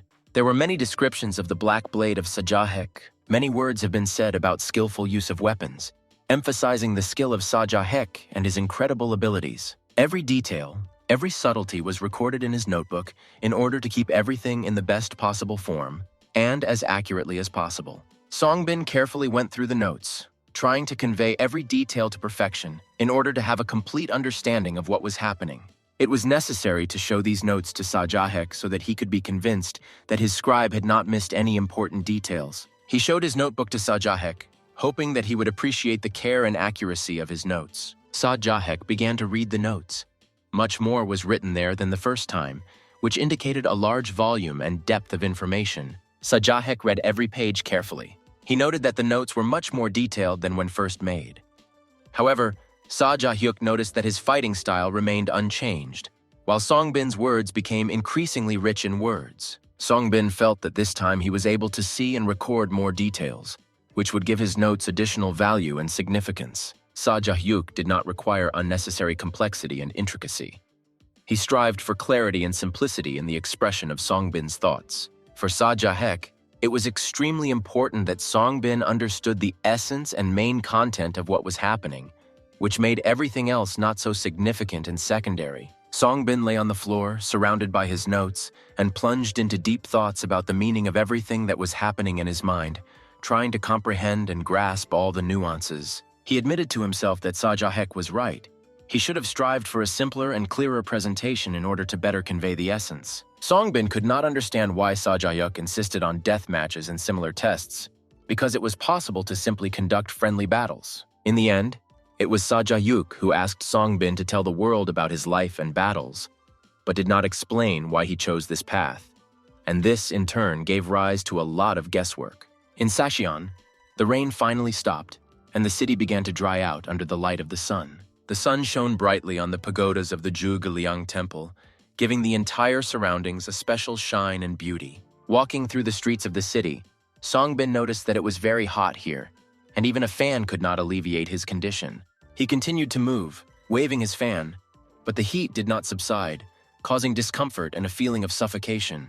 Having reached the bamboo forest, he decided to take a walk among the greenery, hoping for a cooler place to rest. It was much cooler and more pleasant here, which brought some relief. On the road between the tall bamboo trees, Songbin suddenly noticed a familiar figure, the mysterious savior from the Yellow Crane Tower, which emerged in his memory as a vivid image. She was heading towards him, but it seemed that she did not notice his presence at all, immersed in her own thoughts. Her name, which literally translates to mist over the river, popped into Songbin's mind. They approached each other, and at that moment, Songbin felt completely lost, not knowing how to behave. Songbin was sweating from not knowing what to do next. Finally, they drew level. But to Songbin's great surprise, the girl passed by without looking at him. Songbin timidly turned around after her. He tried to squeeze something out of himself, but in vain. She just left. Evening has come in Sacheon. Songbin was killed by his own shyness at a table in a restaurant. He thought that he still had to decide to say something, but if she had ignored him even after that, he would have seemed like an even bigger fool to himself. In deep thought, he was awakened by the waiter who brought food to the table. Songbin, who was focused on his thoughts, did not notice how time flew by. But who cared about embarrassment? Songbin began to eat the spicy noodles, bursting into tears from the burning seasonings. Sajah Yuk came to Songbin's table. Sajah Yuk advised Songbin to have a good meal before the upcoming events. He obviously had an understanding of the seriousness of the current situation and the possible trials that await them ahead. There was a seriousness in Sajah Yuk's words that made Songbin thoughtful and anxious, prompting him to think about the possible trials that might face him in the near future. Songbin stared at Sajah Yuk with deep amazement in his eyes, unable to imagine whether the very death match that was being talked about could take place, and that his own participation could be part of this climactic battle. Under the light of the moon, a cart with a pair of horses moved slowly along a country road, leaving behind a flickering trail in the silence of the night. When the carriage reached the top of the steps, it stopped, and Sajah Yuk and Songbin stepped outside, ready for the next stage of their journey. They began to slowly walk up the steps, and Sajah Yuk moved easily as always, having no difficulty in taking each step, while Songbin was breathing heavily. Finally, the long-awaited place appeared before them. It seemed even more magnificent under the light of the moon, which gilded the roofs of the city below. Suddenly, a voice came from the darkness heralding their arrival, and Sajah Yuk confirmed his presence as promised, adding tension to the atmosphere of the meeting. Under the moonlight, an old man in a long golden robe appeared in front of them. The elder hoped that Sajah Yuk would break his promise and not show up for the meeting, because this meeting would inevitably mean their farewell. Apparently, the time has come for the final confrontation, but the old man was surprised to see a young man next to Sajah Yuk. Sajah Yuk explained that this was his clerk. The elder noted that Sajah Yuk had changed since their last meeting. Was Cheon Hyangru really beyond Sajah Yuk's control? Songbin has never heard of Cheon Hyangru. Songbin immediately wrote down the mention of Cheon Hyangru, eager to learn more and understand what role the name plays in current events. The elder mockingly noted that the young man really wrote everything down, which showed Songbin's attentiveness and diligence in his work. Sajah Yuk demanded that the elder call the one who was hiding in the bushes behind him, which created even more tension. A young man emerged from the darkness, whom the elder introduced as his disciple. The elder ordered a young man named Soren to show respect to Sajah Yuk since he was his old comrade, which showed the importance of mutual respect and relationship between them. Sajah Yuk mockingly told Soren that he was showing respect to the one who would kill his master, the Yellow Crane. Soren immediately jumped up at such an attack from the impudent stranger, and the elder stopped his youthful ardor, Trying to maintain order and control over the situation, Sajah Yuk continued to practice barbs and called the youth a wild beast, adding fuel to the fire and aggravating the conflict. The mentor restrained the ardent young man by grabbing him by the clothes, because he had to cultivate restraint in himself and learn to remain calm even in the most tense situations. Soren tried to object. Yellow Crane interrupted him, explaining that all events in this life have a logical explanation. The elder let the young man go. He asked permission from his opponent so that Soren could stay and see Sajah Yuk's moonlight blade. This would give Soren the chance to witness an important event. Sajah Yuk didn't mind. The elder thanked him. He began to slowly draw out his sword, preparing for the upcoming fight, because Sajah Yuk's moonlight sword was already ready, and the elder's white water sword was no longer waiting to fight with him. The elder boasted that his sword was still happy about the recent PIM that took place a few days ago. Sajah Yuk retorted, drawing his sword, that he did not have long to rejoice. Yellow Crane confidently accepted the challenge, preparing for the decisive fight. The hour of the last Pimu came, when everything was to be decided in battle. Songbin watched intently what was happening, trying to record every detail. Soren also prepared for action, waiting to see how the duel would unfold. Finally, the masters clashed. The first sounds of swords spread throughout the area, deafening everything with the ringing of metal. Songbin was scared, realizing the danger and intensity of what was happening. Soren closed his eyes from the energy of the battle generated by the blows. Opponents were measured against endurance and skill. Every now and then, the sounds of clanking steel weapons were heard, creating a dynamic spectacle. The battle was not for life, but for death. It was doubly amazing to watch what was happening, since eminent warriors were measuring their strength. The earth trembled from their duel, demonstrating the power and destructiveness of the fight. The elder teased Sajah Yuk by saying that he remained as extremely self-confident as before and had not changed, trying to stir up the tension with his words. The only thing that the elder's sword could not cope with was the sword of Sajah Yuk, and this was no small recognition of the latter's skill. The same one furiously cut the air with his sword. The elder reminded that Sajah Yuk was full of pride and considered himself the best master in the world. Sajah Yuk disagreed and said that he had changed. Since then, he had experienced internal transformation and growth. But if the elder wanted to think differently, it was only because he himself wanted to. The elder concluded that the only constant in the world is change. He also practiced the philosophical aspects of their struggle. They clashed again with swords, continuing the intense and tense confrontation. The elder complained about his old age and noted that now nothing brings him the same excitement. The elder ascended with a sword over the head of Sajah Yuk and reminded him that several years ago, one youth with the title of the strongest on earth challenged him, and the elder gave him a chance to prove himself. But the old man, even with his eyes closed to make the battle more difficult for himself, did not feel the former satisfaction from the fight. And the same applied to the warriors of Murim, who instead of honing their skills, live in pride. Sajah Yuk noticed that an old comrade spoke arrogantly about others, although he himself is even more proud. The swords clashed again in a duel. The elder was surprised that Sajah Yuk judged him in such a light. Sajah Yuk stated that the elder is exactly like this, and does not realize that there are always those standing above them. With madness in his eyes, he reminded the elder how he and the others had basely treated him. The elder flew away, taking a fighting pose. Dust rose under his feet. The elder humbly agreed that then they all did something unforgivable to Sajah Yuk. The elder again flew over Sajah Yuk's head, explaining that there was no order from above, and that this thought came to them all at the same time. Their fight continued in the bamboo branches. Yellow Crane tried to explain to Sajah Yuk that then they all saw the first and second blow of the moonlight and realized that when Sajah Yuk experienced the third blow, they would all have to bow before him. Both warriors stood on a thin bamboo branch. The elder asked Sajah Yuk if he had ever seen the highest wall that could not be overcome. He continued, pointing his sword towards Sajah Yuk. After all, Sajah Yuk became that insurmountable wall for them. The battle continued with furious force, and the elder tried to justify himself to the enemy that they could not allow him to rise to unattainable heights. Sajah Yuk furiously threw the blade of his sword. Both jumped to the ground. Sajah Yuk could not accept his apology, and that was not his purpose in the fight. But it was time to end the empty talk, just like this battle. The elder humbly declared that his sword also wanted to end the fight. Sajah Yuk raised his sword above his head. The sword shone with moonlight. The elder's clothes billowed from this frantic energy, emphasizing the power of the blow. He tried to defend himself with a sword, but a stunningly blinding flash opened up in front of him. The explosion was so strong that the bamboo forest shook. Dust rose in a column at the sight of the impact in front of Sajah Yuk. The old man appeared. He was still alive and quite healthy, although he was shabby.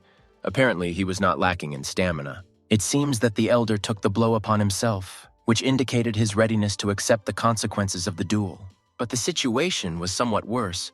After all, the enemy was exhausted. Sajah Yuk prepared for the next strike of his moonlight, preparing to end the fight. The elder obeyed, because it was a great honor for him to see moonlight in action. Sajah Yuk threw his sword a second time, marking the blade of moonlight. The sword whistled terribly in the air above Sajah Yuk's head. Whirlwinds of energy rose towards the moon, creating a mesmerizing spectacle and emphasizing the power of the blow. Songbin, fascinated by watching the fight, continued to record everything that was happening, not missing a single detail. Now something unimaginable was about to happen, foreshadowing the climax of the fight.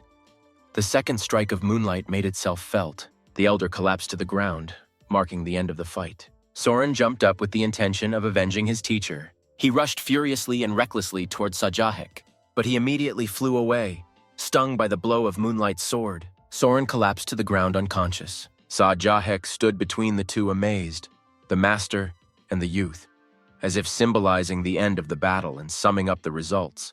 The old man hardly raised his head. With great effort, he rose to his knees, bowing his head, and thanked Sajah Yuk for not killing his student. But Sajah Yuk snapped that he was not like the elder and would not be like his methods. He humbly agreed. He fully acknowledged Sajah Yuk's victory. Exhausted, he again collapsed on his hands and coughed up blood. Yellow Crane tried for the last time to apologize to Sajah Yuk for how unfairly he had once treated him, and he said these words of apology not because he lost, but because he wanted to sincerely correct his mistakes. Yellow Crane had only one request to Sajah Yuk before setting off on his long journey. He asked Sajah Yuk to look after Soren, because he was just able to learn to behave like a person. Sajah Yuk's sword silently fell on the elder's shoulder. He suggested that his request was too arrogant. Sajah Yuk arrogantly declared that the defeated old man had no right to ask him for such a favor. Sajah Yuk himself emotionlessly refused his request. Sajah Yuk turned around and began to leave, leaving the drooping old man alone. Yellow Crane quietly turned to Songbin, asking him to come closer. Songbin was surprised, but he approached the elder and introduced himself by his name. The elder praised his name and asked what he was doing. Songbin told a story about how he studied for the second national exam but failed it. The elder guessed that Songbin must have read a lot of books, and the weakening old man's request turned out to be the following. He wanted Songbin to teach Soren at least something. He did not ask Songbin to make Soren a clerk, only to teach him to be a man. Songbin immediately hesitated. The elder understood that his request was not easy, but he hoped that if Songbin had time or he and Soren somehow crossed paths, then Songbin could teach him. Songbin had no choice but to accept the dying man's request. The elder grabbed his hand, and then he squeezed. And the warrior had one more request to Songbin, to bring his sword. Songbin just wanted to grab the handle, but the elder warned him to be careful because white water is capricious. Songbin froze. He took the sword in his hand and felt that it was cold as ice. The elder was convinced that his eyes did not deceive him, and Whitewater accepted Songbin. Otherwise, Songbin might be left without an arm. Songbin was amazed at this confession, but he was still confused, and he admired the beautiful weapon, holding in his hands an object of true martial art. Yellow Crane agreed that the sword was indeed the most beautiful thing he had seen in his long life, and he declared to Songbin that this sword now belongs to him. Songbin stared at the elder in shock. Even Sajah Yuk listened. The elder gave him this sword as compensation for Songbin looking after his young disciple. Songbin couldn't just accept such a gift. He replied that he was simply not worthy to possess such a rare thing, although he did not know much about weapons. Then the elder asked to simply hold this sword with him. Indeed, in a different scenario, Soren would have received the sword as the legacy of his teacher. But the elder was afraid that greedy fools would simply rob the foolish Soren. Therefore, it is better if the sword stays with Songbin. He still agreed. Songbin took the sword in his hands and felt warmth, but Sajah Yuk was already urging him on. It was time to leave. Both slowly left the clearing where the battle had recently taken place. The elder said goodbye for the last time and once again apologized to Sajah Yuk. Soren was still lying unconscious on the ground from Sajah Yuk's blow. The elder gently stroked his head, saying goodbye to the young man. The master admitted that he became very attached to the young man. Soren spoke in a quiet voice. The master again gently stroked his student's head and assured him that he would stay here until he fell asleep. He thanked Soren for the meeting and also admitted that he became his salvation. After meeting with Soren, the elder was able to recover from remorse and realize the horror of his actions. The elder thoughtfully noted how brightly the moon shines today. He only now began to notice how beautiful the night sky was, and under the light of the moon he repented that his actions were unreasonable. And only now the elder saw everything clearly. He sat and called out to the night sky. The last time he observed the beauty of the city at night, life was leaving the body of the yellow crane, the once powerful warrior of Murim. It was time for him to leave. Sajah Yuk and Songbin walked back home in silence. Now Songbin had a treasure in his hands, but he didn't really know what to do with it. The next day, the Mulan clan announced to the world the death of the great golden crane. It was assumed that the master died away from prying eyes. 100 days of mourning for the great master were declared. Countless people came to pay their last respects to the deceased. Even the emperor expressed his words of condolences. The historical burial ceremony of the golden crane clearly demonstrated the love of the inhabitants for this great man. Unintelligible screams were heard not far from the cremation site. It was Soren, in his desperate unconsciousness about his teacher, who screamed in pain of loss. The ceremony was coming to an end. The fact that the whitewater blade had disappeared was known only within the clan. The clanging of swords was heard again. Songbin slept restlessly, dreaming of a duel. The blade of a sharp sword appeared in the darkness of sleep. Songbin muttered something anxiously in his sleep. The master's blade suddenly began to tremble in the darkness. Songbin woke up in horror. What were those sounds? He clearly heard some shaking in the darkness of the room, and then he saw that it was a sword wrapped in linen shaking. He carefully took it in his hands and realized that this was Whitewater crying for its deceased owner. Morning has come. Songbin went downstairs to the restaurant. Sajah Yuk was already sitting there and drinking something. Songbin asked how he slept, but from the expression on Sajah Yuk's face, it became clear that he didn't sleep well. Songbin also admitted that sleep did not suit him. Sajah Yuk confirmed that the master is no more. He left for another world without regrets, because I was able to get what I really wanted. Songbin was extremely unsure whether he had the moral right to keep the given sword. He could not get rid of the thought that he was unworthy of such a thing. But Sajah Yuk objected that in this world nothing is given for nothing. Sajah Yuk stood up and explained that it is easy for some to cope with difficulties, for others it is difficult, and still others find the will of heaven in them. The sun flooded the streets of Sacheon. Sajah Yuk and Songbin were heading towards some building. They were met at the entrance to the building and invited to enter. Songbin rejoiced at the beauty of the house. They were seated at a table and informed that the master would now come out to them. Songbin noted that the place is nice. How a girl of unearthly beauty entered the courtyard, greeting deeply respected guests. Sajah Yuk immediately asked her where the girl named Hwawol was. After all, Hwawol played the zither excellently. According to the girl, even the moon waned over time and became invisible. But the girl humbly answered them that even though she was not so skilled, her skill would be enough not to fall face down in the dirt. Sajah Yuk introduced Songbin to her. She also called herself Nanhyang. Songbin bowed politely. Various dishes were already on the table, and the girl entertained them with small talk about how their affairs were going. They both ate, and Sajah Yuk promised that she would hear all the stories from his young friend, since he was a scribe and wrote everything down. Sajah Yuk also casually noted that he allowed Songbin to see the dark sky sword art.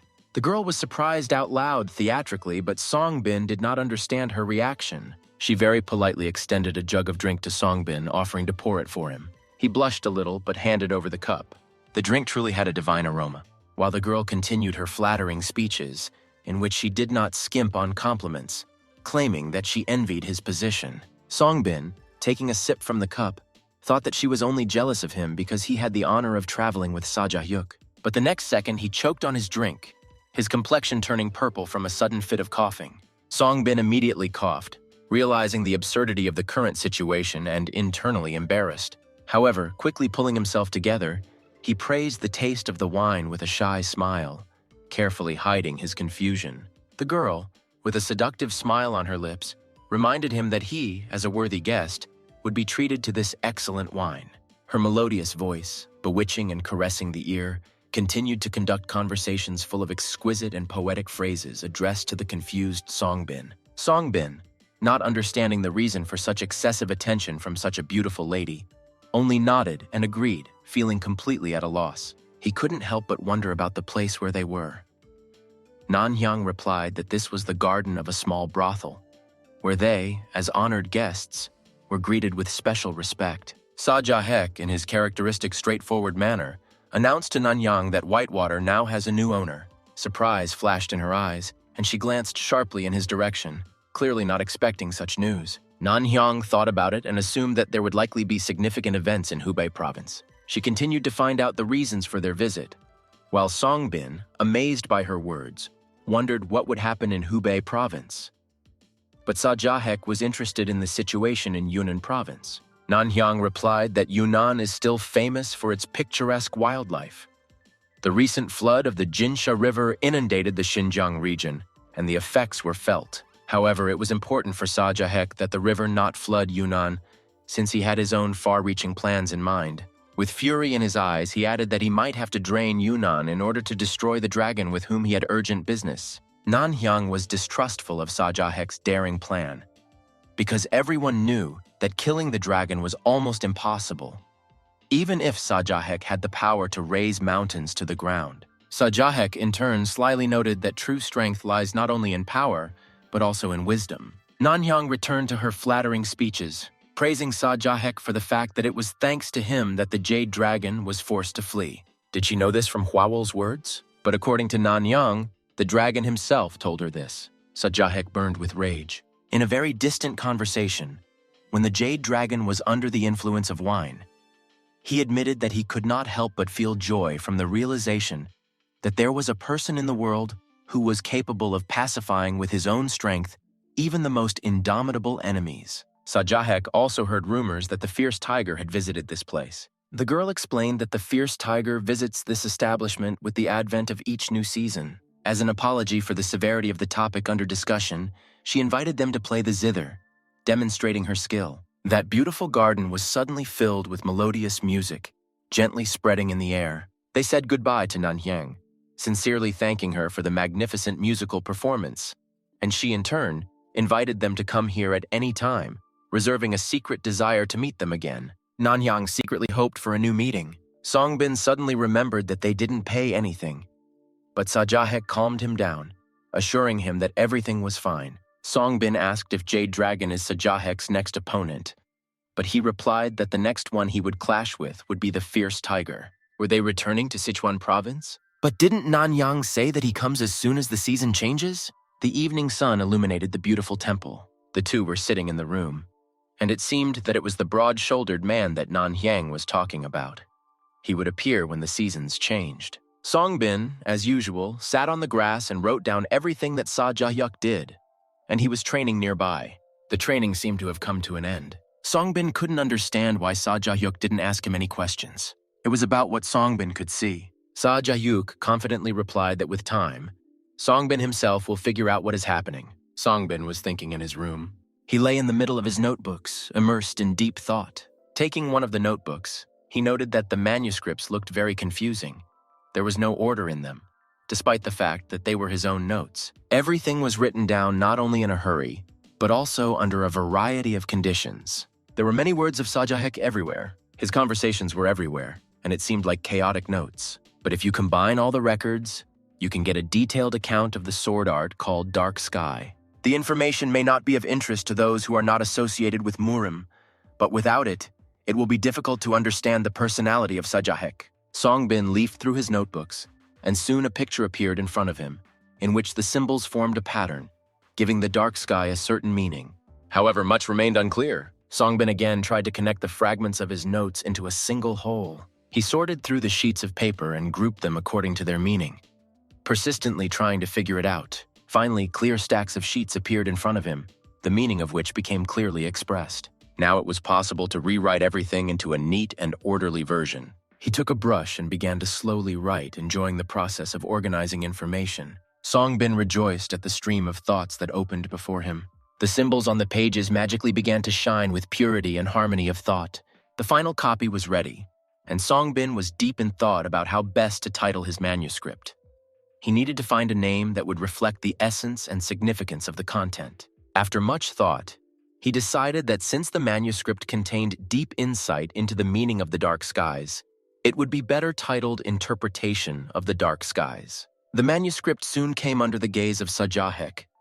He carefully studied each line, evaluating the work. Sajah Yuk noted that perhaps he himself is prone to excessive verbosity, to which Songbin replied with a slight grin that this is just a shortened version. Sajah Yuk admitted that he liked the title of the manuscript and praised Songbin for his writing style, which was clear and expressive. Satisfied, Songbin noted that he did not write a book about skills, but simply laid out enough information for the reader to understand the essence. Sajah Yuk agreed, stating that Songbin has proven himself to be a true expert in the art of writing books. However, Sajah Yuk cautioned that the dark sky should not be taken lightly, for what lies between the lines has deep meaning. Songbin countered that he didn't think otherwise. Sajah Yuk, realizing that he was egging the young man on, just grinned, knowing that he would not miss the opportunity to express his opinion. The evening training continued, and both were immersed in the usual rhythm of life. Later, they went to a restaurant where they continued to enjoy drinks in each other's company. Life returned to its usual course. Sajah Yuk was training, and Songbin was recording his every move and word. In the evenings, they chatted and drank drinks, creating cozy moments on their journey. However, one day during dinner, Sajah Yuk suddenly asked if Songbin was okay. Songbin remembered that they had been on the West Coast for a long time, and remembered Sajah Yuk's words that they were hiding from someone. Sajah Yuk reassured Songbin by explaining that whoever had pursued them to Sichuan had probably realized his mistake and returned to Hubei. However, Songbin suggested that this was only a temporary retreat, and Fierce Tiger would find them sooner or later. Sajah Yuk confirmed his guess that although the Fierce Tiger is careful, his curiosity could still be his last mistake. This time, according to Sajah Yuk, the curiosity of the Fierce Tiger will become fatal for him. It seems that the Fierce Tiger was not just a strong but a truly dangerous opponent. Others, when meeting him, suffered from their own ignorance. They were aware so they could hunt him. Their conversation was interrupted by the appearance of a quiet man who entered the room. Songbin recognized him. It was the same person who met them in the brothel. Sajah Yuk went to him, and from snatches of muffled conversation, Songbin realized with amazement that we were talking about today's duel with the Fierce Tiger. Sajah Yuk only seemed to confirm his suspicions, and a tense atmosphere reigned in the room again. The carriage with the driver quietly rolled along the night path. Sajah Yuk handed the mysterious box to Songbin. Inside was a strange, inconspicuous pill. Songbin looked at the object with curiosity and bewilderment. Sajah Yuk explained that if he senses danger approaching, he should put this pill in his mouth, and if the situation worsens, then swallow it. Songbin was amazed to the core. He didn't expect that his life would be in danger, especially in the company of Sajah Yuk. And is his opponent this time the Fierce Tiger? This thought captured him like an unexpected and alarming revelation. Sajah Yuk, noticing the confusion on Songbin's face, only calmly said that if he is afraid of today's battle, then he can return to his home. But it was time to go out into the backyard, to a cozy gazebo, where two people were already there. Sajah Yuk reminded Songbin that he should remain calm and cool while he remembered his instructions and warnings. There were two people in the gazebo, an older man and apparently his squire. The man, without turning around, said that they had not seen each other for a long time. The next moment he bared his teeth in an ironic grin and turned sharply to Sajah Yuk. His eyes glowed with fierce determination, as if he was ready for a decisive battle. Clearly delighted with the upcoming meeting, he did not hide his excitement, and the steely look in his eyes spoke of an intention that was more expressive than any words. Provocatively noted that the words of this man, as always, do not coincide with his actions, which emphasized the difference between his apparent goodwill and hidden intentions. Sajah Yuk stood before the Fierce Tiger as promised. His presence in this place was not accidental. Everything went according to a pre-planned plan, and a meeting with this dangerous enemy was inevitable. The Fierce Tiger looked at Sajah Yuk, his eyes sparkling with an evil light, full of understanding and determination that the outcome of the upcoming battle was a foregone conclusion. He reminded Sajah Yuk of that terrible incident many years ago when his sword, instead of its intended target, took the life of an innocent woman, forever darkening the master's reputation. Therefore, the weapon was carried behind the back of the Fierce Tiger by the youth, ready to fulfill the will of his master, like a faithful servant, standing waiting for the command. Rage seized Sajah Yuk, and his inner fire ignited with renewed vigor. In a fit of raging rage, he brought his sword down with force, causing the ground under his feet to tremble from the powerful blow. Songbin grabbed his pen, preparing to record every movement and every word, recording every detail of the upcoming fight. Sajah Yuk looked at his dangerous opponent with pride and challenge. demonstrating readiness for battle and indomitable will. The fierce tiger continued his dastardly game, revealing his true colors and announcing that they had sprayed poison throughout the area, making the encounter even more sinister. Sajah Yuk was not surprised by the treacherous tricks of the fierce tiger. It was in his nature, and he was ready for such tricks. The fierce tiger, seeing that his tricks had no effect on Sajah Yuk, pointed to the youth who held his weapon, emphasizing his presence. The fierce tiger asked the child to introduce himself, introducing him as a talented student, but without experience. Sol Gum, that was the name of this young student. Suddenly, the fierce tiger rushed into the attack with lightning speed. His hand quickly launched a lunge, the aim of which was aimed at Sajah Yuk. Sajah Yuk was ready for this attack and calmly accepted it. He brilliantly blocked the fierce tiger's blow, severely reproaching him for the predictability of his attacks, which were too obvious. The fierce tiger only grinned in response, justifying himself by saying that there was nothing shameful in his actions, emphasizing his confidence. With interest, with a certain amount of contempt, he turned to Sajah Yuk, asking who was standing next to him and watching everything that was happening. Sajah Yuk explained that this is his scribe who will record all the details of the battle and write them down for the future world. The fierce tiger did not immediately understand what his opponent meant. Sajah Yuk explained that his scribe watches his Pimu in order to record everything he sees for the world. The fierce tiger objected that this was too one-sided and outside view of the story of Sajah Yuk. Then the fierce tiger suggested that Sol Gum also begin to write it down. For a more complete picture, Sol Gum accepted the challenge. He began to draw his sword from his quiver, preparing to take part in this unusual process. Sol Gum drew his sword and, making a slight cut on his finger, allowed drops of blood to flow down. Songbin watched in surprise, not understanding what was happening and why blood was used for recording. The fierce tiger haughtily asked whose notes would carry more weight, those written in blood or those written in ink, emphasizing the importance of such a symbolic act. Sajah Yuk objected, condemning the fierce tiger for causing the child to cut himself, which disgusted him.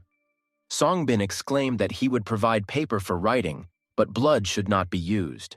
The ferocious tiger, in revenge, accused Sol Gum of the cut. Sajah Yuk saw how cleverly the fierce tiger manipulated his subordinate, and understood that he was only trying to strengthen his superiority, without even trying to hide his cruelty. Fierce Tiger sarcastically suggested that this was the confession of the dark sky martial artist himself. But it was not only about deceit and the art of using poisons. Sajah Yuk admitted that the fierce tiger's poisonous skill was considered one of the strongest on Earth, which was the reason for his desire to fight him.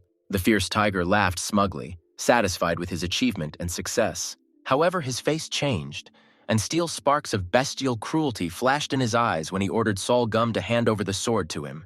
The servant obediently handed over the sword to him.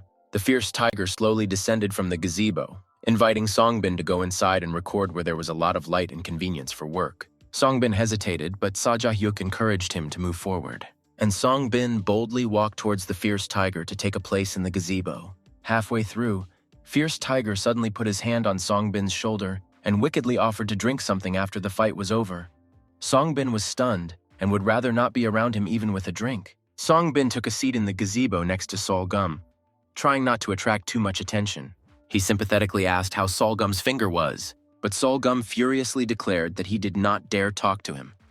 Songbin noted that the apple did not fall far from the tree. And then Songbin noticed that upon closer inspection, Sol Gum turned out to be a girl, which surprised him even more. Meanwhile, the fierce tiger venomously egged Sajah Yuk, drawing his sword. After all, he already wanted to destroy it, but it seems that this is a worthy reason to do it. He continued, flashing his sword in front of Sajah Yuk, recalling the past history and preparing himself for a duel. Sajah Yuk, remaining calm, parried the blows without succumbing to the enemy's provocations. The ferocious tiger with a poisonous grin threw the quiver aside and a moment later quickly jumped with a sword towards Sajah Yuk, ready for a decisive clash. And a moment later he jumped with a sword towards Sajah Yuk. However, Sajah Yuk, like a rock, firmly and confidently stopped his blow with his blade. A deafening grinding of metal was heard in the air, as if two giant iron monsters were colliding in battle. The fierce tiger's sword blazed with poisonous red flames, its owner clearly annoyed that his attack was stopped. Moonlight in the hands of Sajah Yuk withstood the blow, but the fierce tiger, not humbled, again rushed to the attack, between blows sarcastically inquiring whether the owner of the Whitewater had changed. While their swords continued to clash in fiery combat, the fierce tiger tried to infuriate Sajah Yuk, believing that there was no person in the world capable of defeating the golden crane. Sajah Yuk rejected the tiger's sword. The tiger, full of determination, intended to destroy the enemy, as he did with that commoner, using a poisonous blade. But Sajah Yuk objected. Looking directly into the flaming eyes of the tiger, he declared that the owner of Whitewater was now finished. The tiger was cynically surprised, not believing his ears. Sajah Yuk, without hesitation, quickly walked towards him with his sword raised, preparing for the next blow. The fierce tiger could not believe his eyes. Did Sajah Yuk withstand his suffocating fog? Even an immortal cannot be cleansed from its poisonous fog. And Sajah Yuk at that moment was already preparing for his next strike from moonlight. Songbin and Solgum watched intently. Now Sajah Yuk uses his first blow. A striking, shining flash was formed from the swing of Sajah Yuk's sword, and he struck the enemy. The sword in the hands of the fierce tiger trembled, and the next moment the blade of the poisonous sword cracked. The fierce tiger flew away with a broken sword. In his hands, only the hilt of the former majestic sword remained. The fierce tiger was furious. It turned out that the fierce tiger's poisonous art was effective in close combat, but he would not approach unless he was confident of his victory. Sajah Yuk ordered him to fight further, using his skills, or he would die. The tiger became furious at such an attack on himself. He was filled with hatred towards his opponent for daring to break his sword. He flew up like a wild hawk and immediately found himself in his hands with a curved blade of a bizarre shape. He never thought of dying alone. The ferocious tiger rushed with all his strength towards Sajah Yuk with a blade. The sword and blade struck with terrible force, but Sajah Yuk dodged the blow. The next moment, moonlight stabbed into the back of the fierce tiger. A black blade stuck out from the tiger's chest, from whose mouth blood slowly began to flow. He collapsed to the ground. Songbin jumped to his feet, worried about Sajah Yuk's integrity. The same one noticed blood on his hand. A cold blade whistled in the air, and the next moment, Songbin felt the ice of steel on his neck. Sajah Yuk noticed Solgum's gaze. She, without removing the blade from the neck of the stunned Songbin, said that he should not move, or he would now turn into a bloody mess. Songbin was dumbfounded, but a trickle of blood actually flowed down his hand. He didn't understand where it came from. But then the moment that came to mind was when Fierce Tiger put his hand on his shoulder as Songbin was walking into the gazebo. Apparently, then the Fierce Tiger poisoned him with his touch. Sajah Yuk ordered Songbin to immediately drink the pill that he had recently given him, since he realized that the Fierce Tiger had managed to poison him. But then Solgum intervened, because she knew that the pill would not save Songbin from the poison, which would still remain in the body forever and would bring unbearable suffering. But it was within her power to completely remove the poison. Sajah Yuk understood that this service was not free, and he prepared to listen to its conditions. First of all, she wanted to inherit all the things of the Fierce Tiger, her grandfather. Next, she wanted them to remember her real name, Dan Hwaryong, the Steel Blade. She grabbed the unarmed Songbin and held a knife to his throat. She was fully prepared to defeat the one who killed her grandfather, because this would be her mission in the future. Sajah Yuk agreed to all the conditions. Dan Hwaryong instantly plunged her blade into Songbin's shoulder, without giving him a single chance to speak or react. He was stunned by this unexpected blow. Suddenly, he felt a push in his back, and all his consciousness began to slip away from him. He was about to lose consciousness, but Dan Hwaran managed to catch him before he kissed the ground. Songbin slowly began to open his eyes. He found himself lying on the knee of Sajah Yuk. His shoulder was bandaged. It didn't hurt at all the way it should have hurt from a knife cut. Sajah Yuk told Songbin that Dan Hwaryong took the toxin from his body. Her skills are useful, so Fierce Tiger wanted to keep her with him. Meanwhile, Dan Hwaran was doing something near the body of the late Fierce Tiger. Near the body of the fallen Fierce Tiger, Dan Hwaran laid out all his objects that contained his power. Now they rightfully belonged to her. Sajah Yuk explained that she was paying tribute to her late grandfather and taking all his artifacts, which means she is now in the process of assuming the role of head of the family. Thus, she completed her work. It's time to say goodbye. Sajah Yuk finally thanked her for saving Songbin. His gratitude was of no use to her, because one day she was going to take his life, avenging the death of her grandfather. Sajah Yuk seemed to penetrate her thoughts, and only smiled condescendingly. He began to move away, and Songbin froze in place. He still found the courage to bow to her and thank her for saving him. They began to move away from the place of the duel. Dan Hwaryong looked after them, thinking about how the Fierce Tiger attacked Sajah Yuk with the bloody, choking mist blade. and how the latter managed to resist its poison. The blade was endowed with incredible strength so that someone could withstand its blow. Did this mean that Sajah Yuk was immune to poisons? And there was no need to remove him from the body. Maybe Sajah Yuk is not a person at all? Dan Hwaryong called out to Songbin. He turned around, and she threw him the hilt of a recently broken sword. He grabbed her, but he didn't understand why he needed this item. But Dan Hwaryong explained that she was only lending it to him for a while. According to her, this thing will relieve the pain in his shoulder. And even if the pain is unbearable in the next 3 days, Songbin must endure at all costs. She forbade him to take any medicine and endure everything. And later she would return for the handle. And finally, she once again reminded him of her real name, Dan Hwarin, and punished him never to forget it. He only listened attentively. News of the sudden death of Dan Baeko, an influential family head from Sichuan province, literally shook Murim and the surrounding lands. Everyone associated with his clan felt the blow of loss. He was at the head of the mighty forces on which the power of the clan rested, and now his absence filled the hearts of the people with confusion and grief. An endless stream of people poured there, including the strongest warriors of Murim and the leaders of large clans and families, to honor the memory of the deceased. But at the ceremony site, they found a strange picture. The entire process of the ceremony was led by the young lady Dan Hwaryong. Dan Hwaryong tried to do everything so that the clan would be looked at on a brighter side.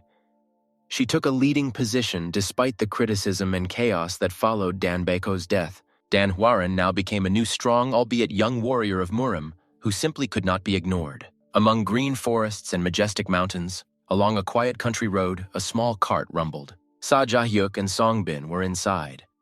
The latter touched his injured shoulder and was surprised, because the shoulder did not even hurt, although Dan Hwaryong promised 3 days of mortal torment. Songbin, immersed in deep thoughts, did not feel the slightest tingling. Next to him lay the hilt of the sword, like a silent witness to past events. He looked at it carefully, not knowing how to use it. This hilt, once part of the great weapon of a fallen warrior, now lay here, preserving the memory of a heroic past. Suddenly, images from the dark corners of his memory flashed before Songbin, eyes sparkling with steel. It was difficult for him not only to comprehend what had happened, but also to imagine how he could own an object that was associated with his fallen master Murim. Sajah Yuk, seeing Songbin's internal torment, insisted that he himself determine the fate of the hilt. Determined to get rid of this reminder of the past, Songbin opened the carriage window, ready to throw away the handle.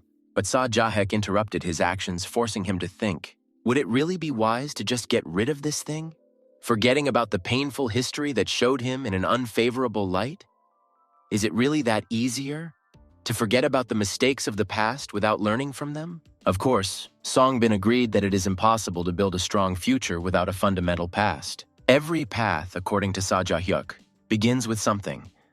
But Songbin echoed his thought, suggesting that it started with regrets about his mistakes and thoughts of responsibility. Sajah Yuk fell deeper into thought, realizing that the hilt was not only a reminder of difficult times, but also a symbol of his own trials. She was proof of his most painful times, and she was the one who could help Songbin write about his life. Songbin became silent, clutching the hilt of his sword, thinking about his decision. He realized that his decision had weight, and it was not easy for him to deal with it. A heavy silence fell. Songbin just realized that it was better not to bother Sajah Yuk now. The carriage was slowly heading somewhere into the distance. Yueyang Fortress was located on the shores of Lake Dongting, in Hunan Province. When they arrived there, Songbin froze at the amazing beauty of the lake. Along the quiet waters of which fog was spreading, the lake and the sky merged into a single whole, creating a mesmerizing horizon, where the water surface smoothly turned into the heavenly blue. Sajah Yuk, however, remained indifferent to this natural splendor. He only noticed that the place was quite secluded and did not promise much entertainment. Songbin thought he had enlightened that this fortress was one of the 3 great fortresses of Xinjiang. And didn't Sajah Yuk himself want to come here?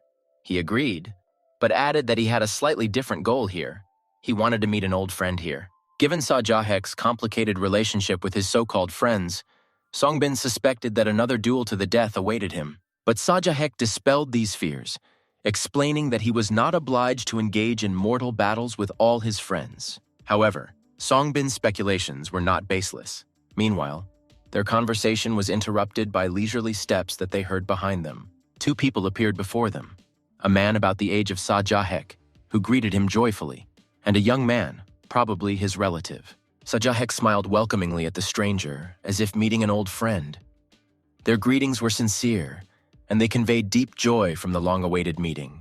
Both men shook hands firmly, and their gestures reflected genuine joy at meeting again. Sajah Yuk then introduced Songbin to his friend. Songbin, following tradition, bowed politely, feeling that this man was truly a close friend of Sajah Yuk, since their meeting was not overshadowed by an immediate threat.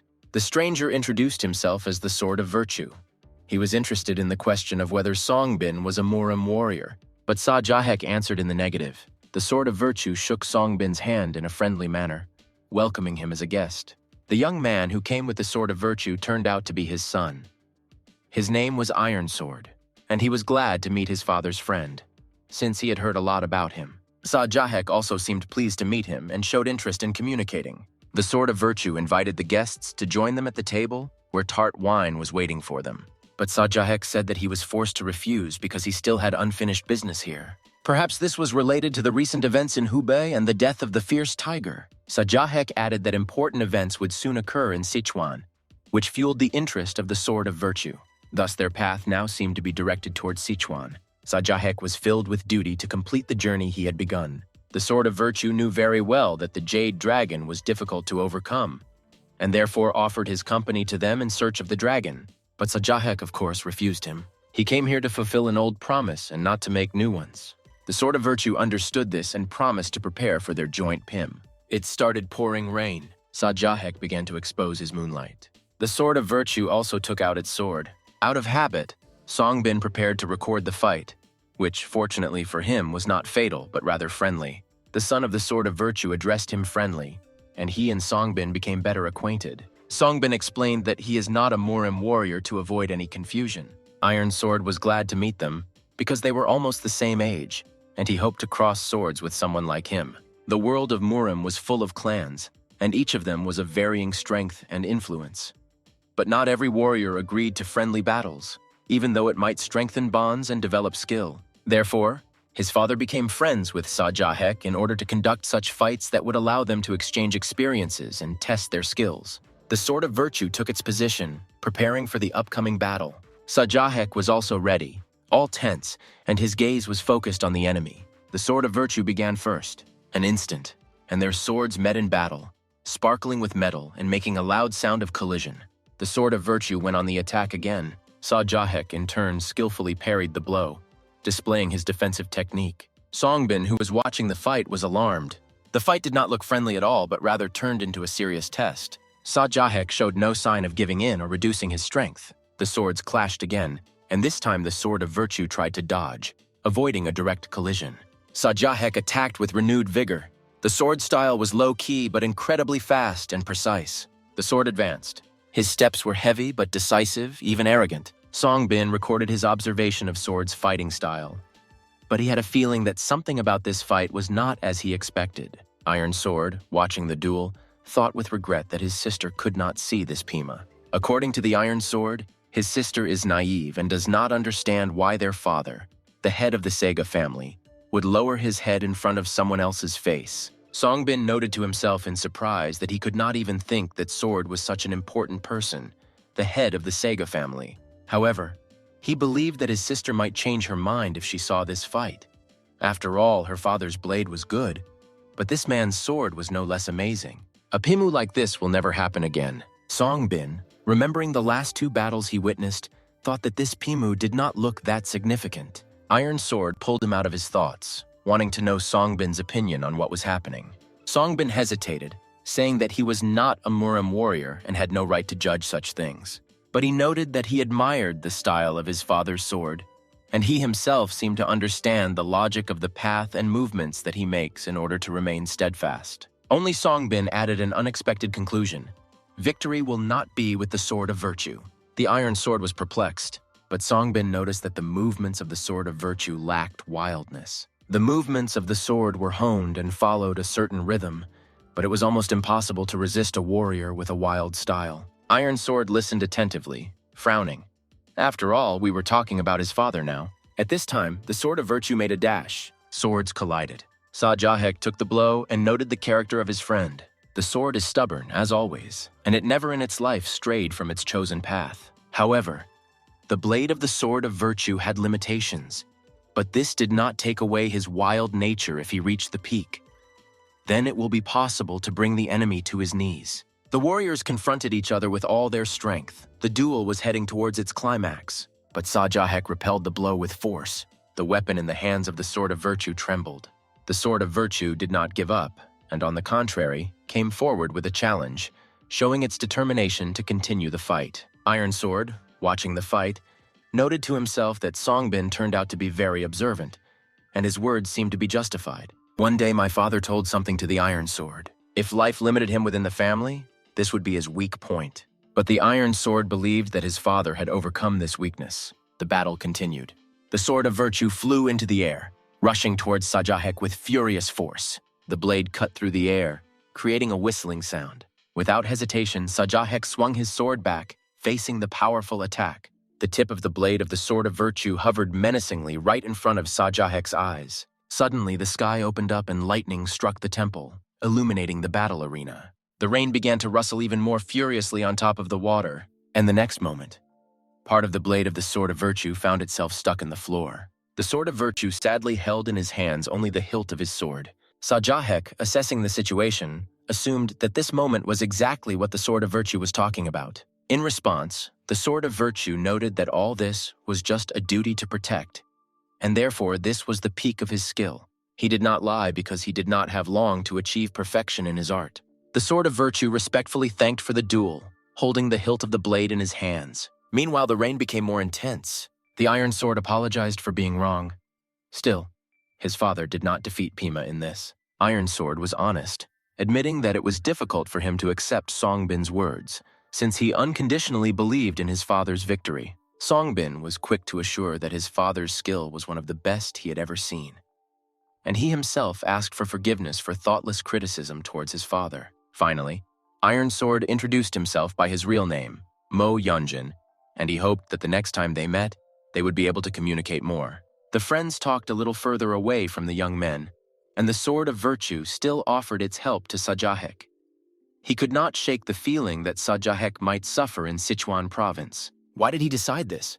But the sword of virtue explained that he felt both cold and heat from the blade of Sajah Yuk. Songbin decided to listen. And what would it mean, both heat and cold? The carriage moved slowly along the road in the pouring rain. Songbin noted that today's match taught him not to mindlessly criticize someone else's style. Sajah Yuk thoughtfully explained to Songbin that Murim warriors communicate through battle because their blades speak for them. When the enemy's sword is rapidly approaching, you must be able to parry. Everything is decided in a split second, because there is only a warrior and his blade. And then everything becomes simpler. The cart moved further and further away. The night inn shone with light in Guizhou province. Sajah Yuk and Songbin were sitting at a restaurant table. There were few people, and the waiter was delivering trays. Songbin reflected that there were many strangers and unique things to be found here. Sajah Yuk drank and thought that they would reach Yunnan province tomorrow. Sajah Yuk winced for some reason. He was holding his glass from which a drop fell. Songbin didn't understand his reaction. Sajah Yuk realized with shame that he had not noticed something. He announced that they would soon meet their enemies. Songbin froze in amazement, not understanding how he guessed. At this time, the door slammed behind them, and that same unfamiliar savior appeared on the threshold. Kang Ha-suyeon confidently walked up to their table, and Songbin stared at her in shock. She mentally sent a call to Sajah Yuk to return and addressed Sajah Yuk, calling him father. Sajah Yuk was the father of this stranger who saved his life in the Yellow Crane Tower? He was tensely silent, realizing that it was she who would now begin to speak to him. The girl began to ask Sajah Yuk to return, but he threateningly objected that it was too late to retreat, and everyone knew this perfectly well. She, his daughter, and heaven and earth. They both understood this, and she did not need to deceive herself. But Sajah Yuk drew her attention to the stunned Songbin. The daughter noted that her father is in his repertoire. She turned abruptly to leave and stop her futile attempts to stop her father. The door creaked and its trace disappeared. Sajah Yuk lamented that she didn't even let her finish. And Songbin, meanwhile, was trembling all over from the understanding that Kang Ha-suyeon was Sajah Yuk's daughter. Sajah Yuk remembered Songbin, but he babbled to himself in bewilderment that this couldn't be true. Sajah Yuk was ready to answer all of Songbin's questions, but he beat him to it and excitedly asked how old Sajah Yuk is, since he has an adult daughter. Sajah Yuk admitted to Songbin that he was in the Golden Crane Tower when Songbin was hiding from him, and got into trouble with a representative of the Nam Gong family. He was wondering whether to intervene to protect Songbin, but then his own daughter intervened. So he knew that he and Songbin already knew each other. Songbin was confused. Then he asked if they were waiting for Kang Hasuyan in the restaurant then? Sajah Yuk admitted that he needed a large bait to catch the Jade Dragon. Songbin was amazed. How can you bait your own daughter? But Sajah Yuk explained that he would be the bait, and Kang Hasuyan was a fishing line strong enough to pull the dragon out of the water. Sajah Yuk wished that Songbin would not worry about her. Songbin didn't understand what they were talking about, and was worried about Kang Hasuyan because she left the hotel for the night. After all, he should have already understood what she was capable of, and that perhaps in the morning they will still meet her. It was a warm morning and the birds were chirping around the hotel. Both went out into the courtyard, and Sajah Yuk's words came true. Kang Hasuyan was standing there. She was determined to go with them. Sajah Yuk did not object, he only agreed with a short nod. They got into the cart and moved on. Sajah Yuk was thoughtful. Songbin was confused. And Kang Hasuyan watched the scenery from the carriage window. Songbin tried to talk to her. He respectfully tried to call her Miss Suyon, but then stopped short. Instead, she spoke first, saying that she felt she had done a favor. But it looks like she just made herself look like an idiot.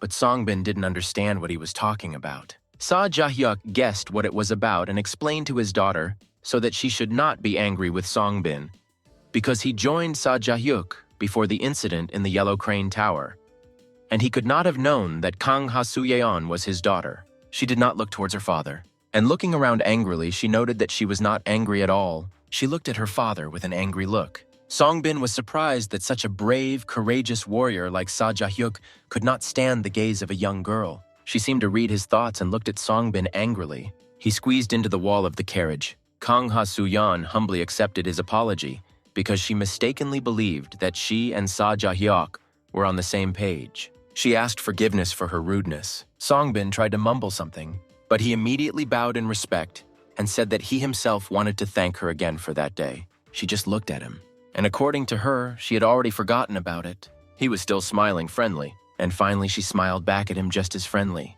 But suddenly the carriage jumped up sharply, throwing its passengers almost to the ceiling. Sajah Yuk grabbed his sword and jumped out. What happened?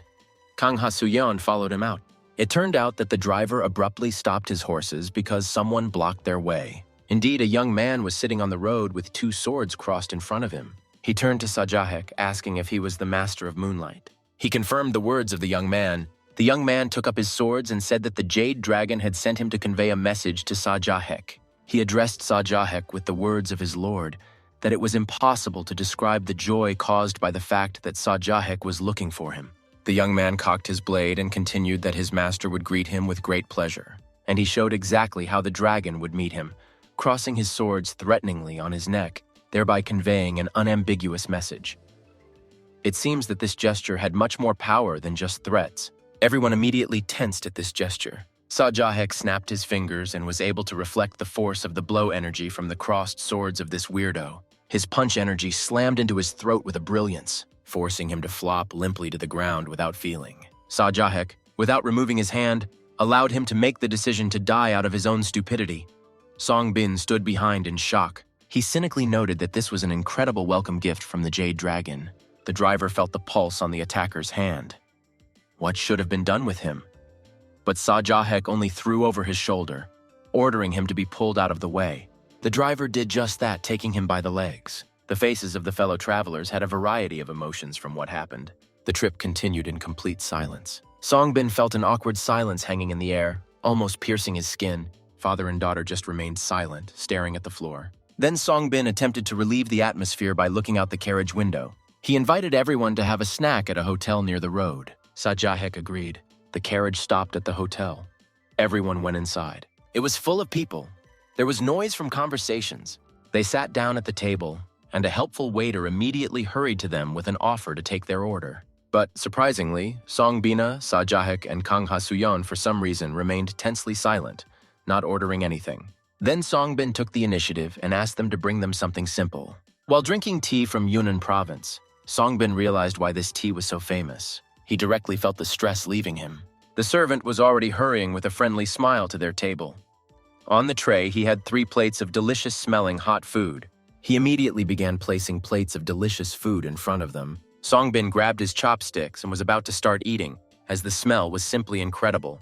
But a heavy hand stopped Songbin. Sajah Yuk advised him not to rush to eat it. After all, the dish was poisoned. Songbin wondered how Sajah Yuk could know about this. But all these people in the restaurant were also not ordinary visitors. You just had to look closely. The atmosphere became tense and quiet because everyone in the room had already paid attention to them. The friendly servant immediately turned into an angry person who is sure that the people in the restaurant did not show the slightest bit of hostility in order to somehow give themselves away. But Sajah Yuk explained to the little man that usually, when he enters such a place, at least someone notices him and begins to stare, or feels a groundless threat, sensing a potential enemy in him. This was completely natural behavior, but not what was happening now. But the evil dwarf only said with a cynical grin that it seemed that their disguise had failed them. Sajah Yuk took his glass and suggested that they quickly finish with what they were up to. His calmness did not fit in with this situation, and this seemed to inflame those present even more. And they, at the immediate order of the evil little man, rushed to attack. They began to throw their blows at Sajah Yuk. Others began to draw their swords. In an instant, the situation escalated from almost peaceful to 100% war. Songbin, frozen in shock, was taken over by Kang Ha-suyeon. The next moment, Sajah Yuk, sitting calmly at the table, was surrounded by dozens of warriors pointing weapons at him. But he just calmly put his glass of tea on the table, and it seemed that everything that was happening simply did not concern him. However, this was a wrong opinion, because soon he sharply pulled out his sword from behind his back, swung properly, awakening the energy of moonlight, and hit the opponents with all his might. For another second, the hotel stood peacefully under the rays of the sun, and the next moment it shattered into pieces from a powerful explosion. In the rays of the sun, the glass of the broken windows only managed to sparkle. The only people left unharmed were the chair on which Sajah Yuk remained sitting, as if nothing had happened, Songbin, stretched out on the ground, and Kang Ha-suyeon. Songbin could only watch such a sharp change in circumstances, and Sajah Yuk calmly drinking his tea.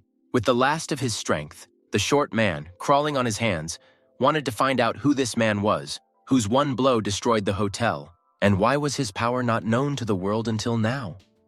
And how he, the leader of a squad of 108 shadow assassins, could not recognize him. But Sajah Yuk's answer, as always, was known. He simply did not have the honor of speaking his name to such non-entities as this little man. But the Jade Dragon knew his name very well. The little man got up with difficulty. He held the sword, slowly advancing towards them. Songbin was taken aback, assuming that this short man with an evil expression on his face would attack again. But the short man suddenly put the tip of his blade to his own throat and shouted, turning to the Jade Dragon, that he was ready to sacrifice a detachment of 108 shadow killers to him. And shouting words of eternal glory to the Jade Dragon, he prepared to plunge the sword into his neck. But suddenly the sword was torn out of his hands by an unknown force. It was Sajah Yuk. He disarmed the short man with the power of his magical gestures. Only a glass of tea with an unfinished drink fell to the ground. It was time for them to go. The Trinity began to move away from the place of defeat. The ruins of the hotel and people lay everywhere. Songbin, clearly not used to seeing such epic massacres, was still worried about these people. But Sajah Yuk reassured him, saying that they were all alive. The poor cab driver also suffered from the hotel explosion. He was crushed by the cart and tried to crawl out from under it. Sajah Yuk lifted her and began to help him free himself. He apologized for the fact that the cabman unwittingly got involved in their scrape. He promised to compensate the cart and let the driver go back to Yueyang Tower. Then, they will go on their own. The trio slowly rolled along a country road. The cart was driven by Sajah Yuk. Songbin offered to help Sajah Yuk lead the horses, but he only said that it would be too cramped for him to sit behind. The boy and girl were awkwardly silent, sitting behind. Then it dawned on Songbin that the tea he was drinking might have been poisoned. Moreover, Sajah Yuk drank tea, but he calmed Songbin because Sajah Yuk foresaw the actions of the Jade Dragon, so he knew that there was no poison in the tea, nor in the curtains, nor in the table, but only in the food. Songbin could only wonder. The Jade Dragon definitely knew that all that gang could not defeat Sajah Yuk. Why then send your henchmen to certain death? The reason for this senseless attack was the amount of blood with which the Jade Dragon wanted to sprinkle Sajah Yuk's path to him. And what about that short leader? Did he, knowing his fate, still want to give his life in honor of the Jade Dragon? But Sajah Yuk did not seem to care about this fact at all, because he foresaw similar events in the future. Although for him it seemed to be just a game. Kang Ha-soo-yeon was angry at her father's cynical words. She wanted to clarify his words and asked that for Sajah Yuk, the death of another person was just an exciting game? But he corrected himself.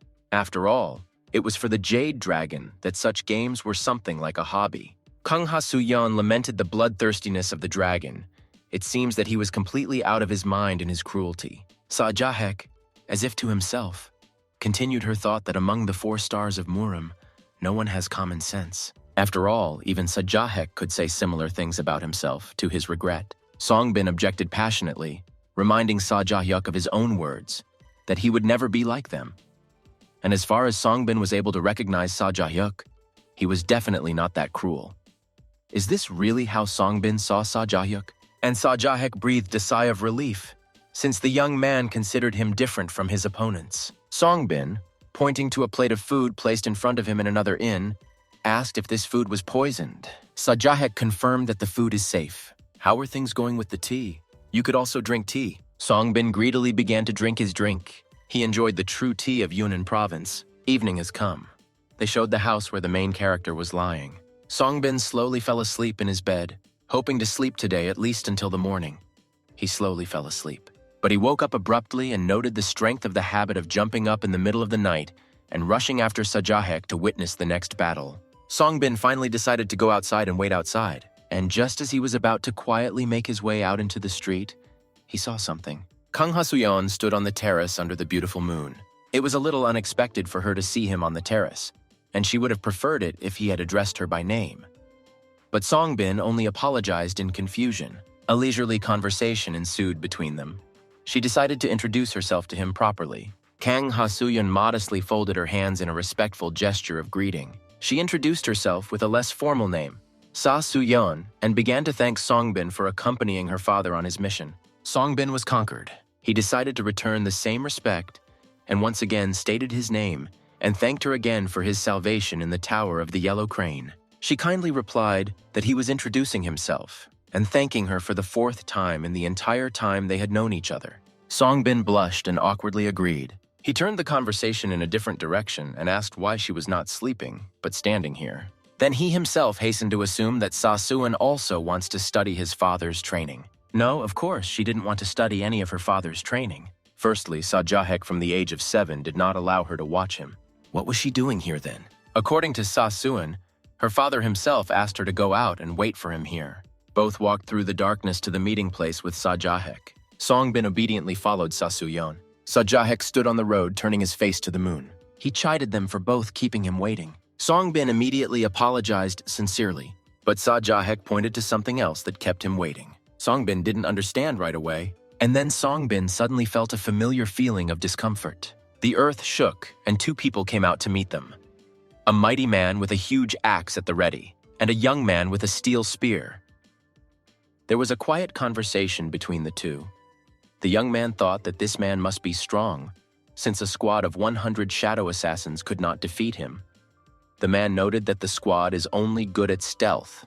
Its martial arts are mediocre. This guy was huge, seemingly strong and arrogant. He mockingly remarked that Sajah Yuk was not that huge. Another member of their group appeared, a strange guy blindfolded with a white bandage, who caustically remarked that Sajah Yuk could not be compared with their master, the Jade Dragon, although the same remark was true for everyone. From the back of this group, already consisting of 3 people, another one appeared with a fan in his hands and noticed that why was it necessary to gather them, the 5 Yunnan generals, for the sake of one person. The guy with the spear scornfully protested that he should not be lumped together with these 5 generals. But the guy with the fan explained that they were all registered as generals by their master, the Jade Dragon. The blindfolded guy thwarted the attempts of the guy with the fan to behave like their master. Everyone in this group seemed to hate each other. The guy with the axe confirmed this because he himself was sick of the presence of everyone here. At this point, Kang Ha-soo-yeon could no longer stand it and reprimanded them, because they clearly lacked parental education in respectful communication. The guy with the axe turned to Sasuin with contempt, but then a feignedly caring guy with a fan entered the conversation, answering that Sasuin, such a gentle beauty, had no place among this booth. But she immediately retorted, "Let this man say whatever he wants to say with his sword, and not with empty words." And she took up her blade. The guy with the axe took up his powerful weapon with the intention of teaching the impudent girl a lesson. Both stood opposite each other.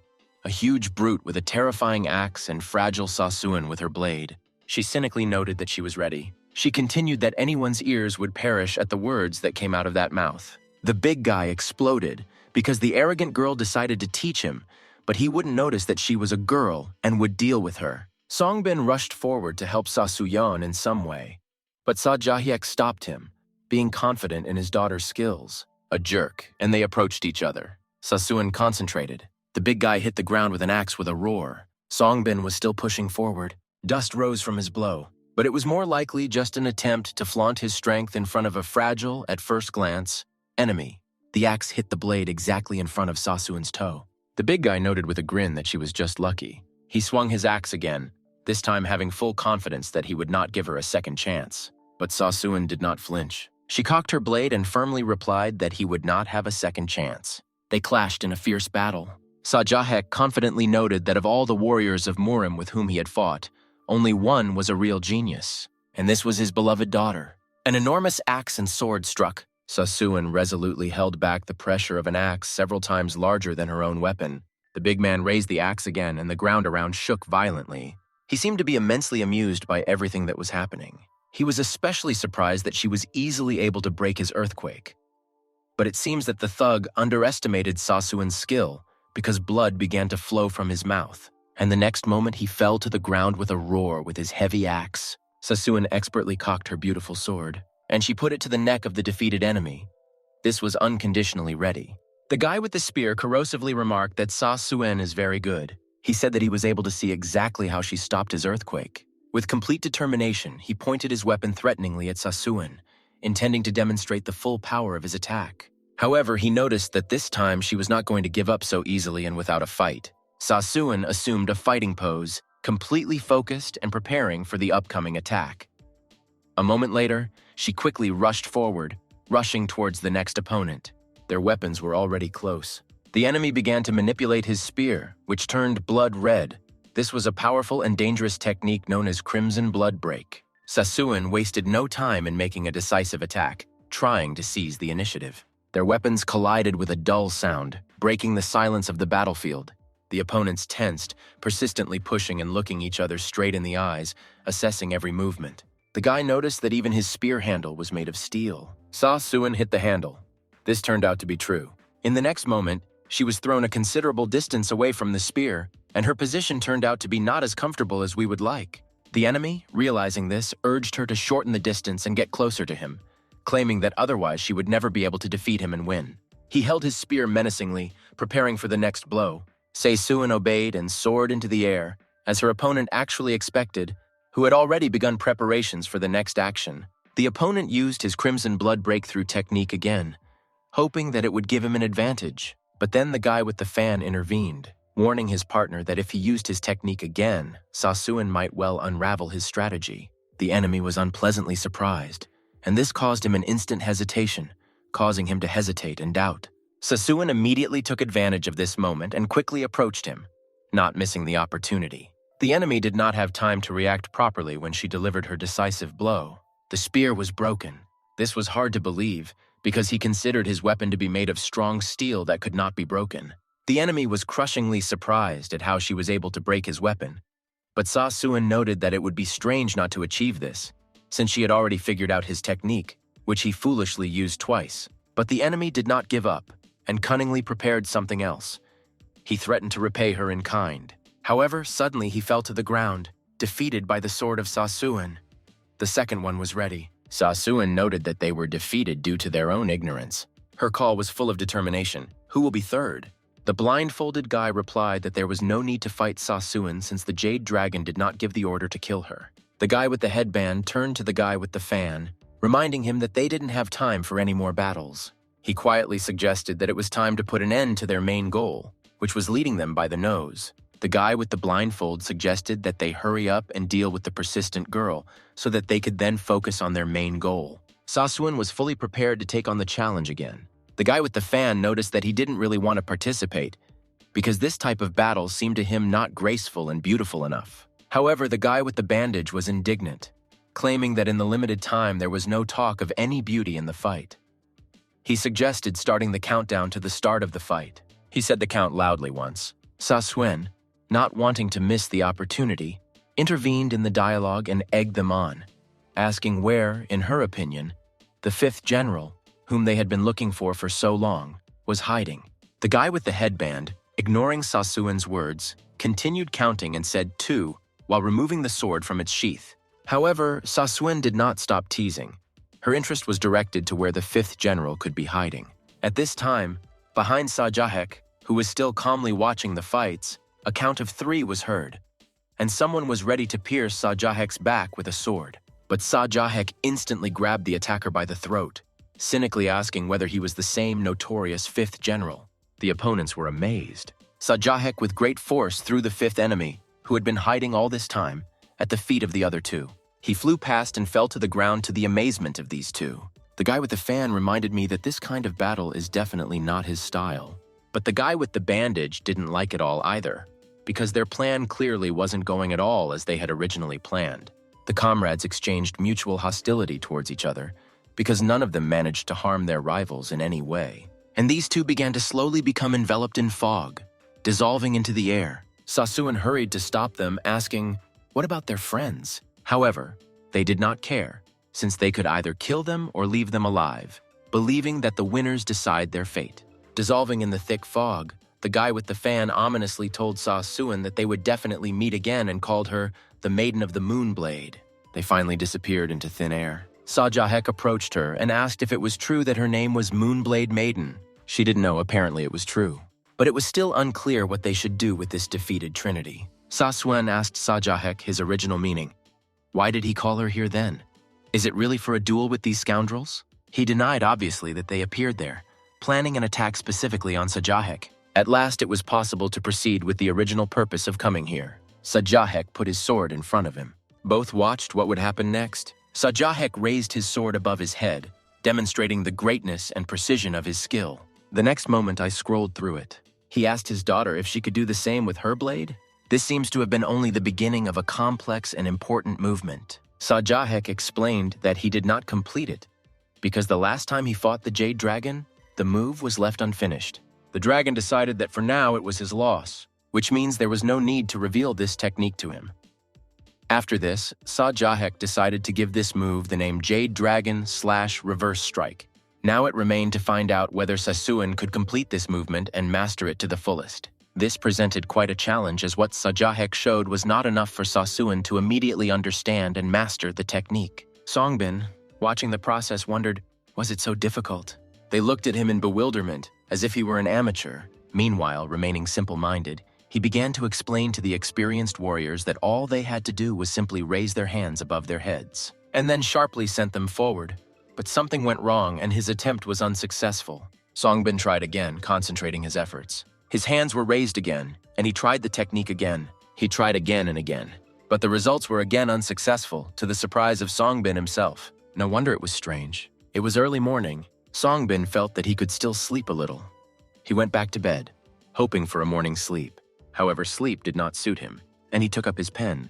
He wrote about Sasuin because she truly was an incredible person whose exploits deserved to be recorded. The moment once again appeared in his memory when she, so fragile and tender, held the enemy's huge axe with incredible strength, demonstrating her true power and resilience. Also in his mind came the scene of how she deftly and skillfully used her skills to bring down a spear made of strong steel, demonstrating her prowess in battle. He understood that if this continued, then it was necessary to write a book about her, because if this was not done, then the whole history of her exploits would sink into oblivion.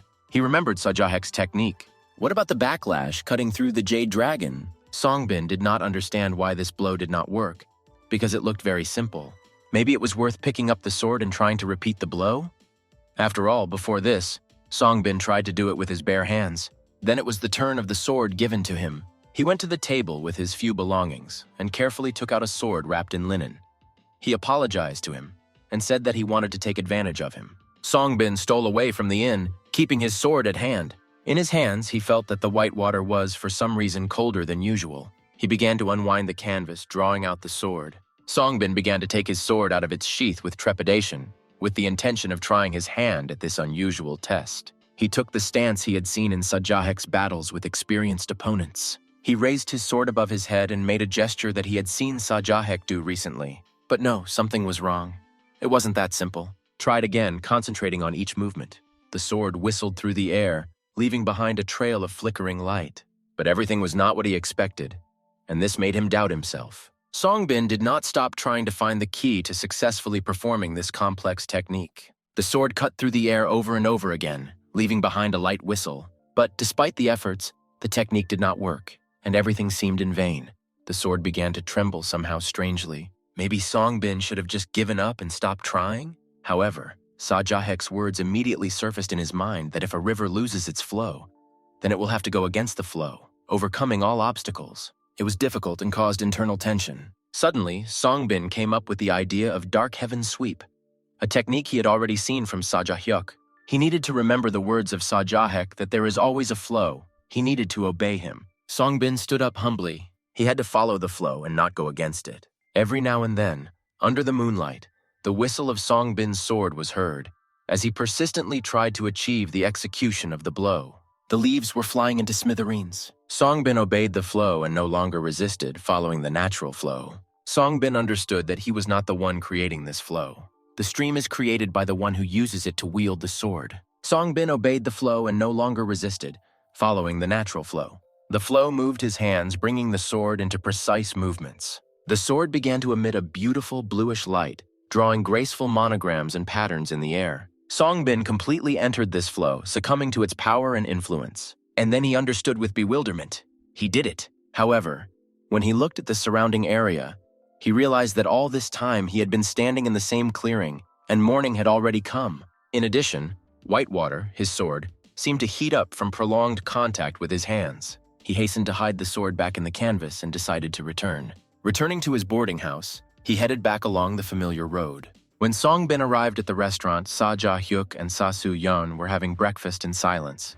They asked where he had been. Sajah Yuk was wondering if he had met anyone in the morning. Songbin admitted that he was with no one, and mysteriously held in his hand a sword wrapped in linen. Sajah Yuk noted Songbin's confusion. But Sajah Yuk still told Songbin that he should refresh himself because they had another long and tiring day on the road ahead of them. Songbin began to eat breakfast, trying to replenish his strength, and Sasu-yeon, noticing his actions, turned to her father and asked if he thought that on the way to the city, they might encounter those who would try to stain their path with blood and violence. However, Sajah Yuk replied that their path would be in a different direction. They will head towards the Jade Dragon Snow Mountain. Songbin was so amazed by this news that he almost choked on his breakfast, and Sasu-yeon even jumped in surprise. But she humbly agreed that it would not be easy. Sajah Yuk gave orders to his companions to prepare quickly so as not to be late and not to delay departure. 2 chariots raced along a winding road between the rocks, leaving behind clouds of smoke and dust. One of the carts was being driven at full speed by Sajah Yuk. Sasuan and Songbin were barely holding on behind him, and behind him was another team rushing, and there were some people in it who clearly wanted to overturn the cart with Sajah Yuk. The people in that cart, trying to prevent them, actively used bows and arrows against those in the cart. Arrows kept whistling over the heads of Sasuan and Songbin. Sasuan took all the arrows upon herself and deftly brushed them aside with her sword, protecting her companion. Meanwhile, Sajah Yuk's cart was rapidly approaching an obstacle on the road, a fallen tree behind which new threats were lurking. 2 unknown men with spears. They began to quickly jump out to meet them, preparing for an attack. Sajah Yuk was ready to take on the challenge. With one hand, he drove the cart, and with the other, he grabbed his sword. He didn't even think about stopping the cart before the obstacle. His plan was simple: to sharply drive around a tree, and the opponents trying to catch up with them would crash into this tree at full speed. And so it happened. And at some point, their cart shattered into pieces, and they themselves were thrown out of it, finding themselves in complete chaos. Songbin only managed to cover his head with his hands from flying boards and debris. They arrived at the next hotel in the evening. It was another hard day. Sajah Yuk went upstairs to sleep. Songbin and Sa Suyeon were left alone. Sa Suyeon politely poured a cup of tea for Songbin, who expressed his gratitude for her concern. Sa Suyeon, feeling interested, asked Songbin since when did he begin to accompany her father on his journey. Songbin replied that it started from the moment he and Sa Suyeon first met. She continued and said that she knew he was taking notes about her father. Songbin, a little timidly, said that his work is not as incredible as it might seem. But Sa Suyeon objected that he was incredibly lucky, because he had the opportunity to directly observe her father's training, which she herself could not do. And so it was. After all, Songbin had already managed to repeat the Dark Heaven sweep after hearing so many stories about the Dark Heaven sword art. He fell silent for a moment, staring at her. Sa Suyeon bowed her head. She felt very worried about her father, whether everything would be all right with him. She was worried about the death battle with the Jade Dragon, but Songbin assured her that everything would be fine as he believed that Sajah Yuk was not the type to lose easily. It seemed that she believed in it too, but with a reservation. Did Sajah Yuk ever tell Songbin about her mother? Songbin responded in surprise that he had never heard of her, and in general was amazed that it turned out that Sajah Yuk was married, which made sense since he had a daughter. Sa Suyeon's face became sad. She closed her eyes, as if it was painful for her to remember something. She was in no hurry to speak. She just began to silently sip her tea, without taking her eyes off the mug and not noticing what was happening around her. Songbin turned the conversation in a different direction because he saw that she was sad.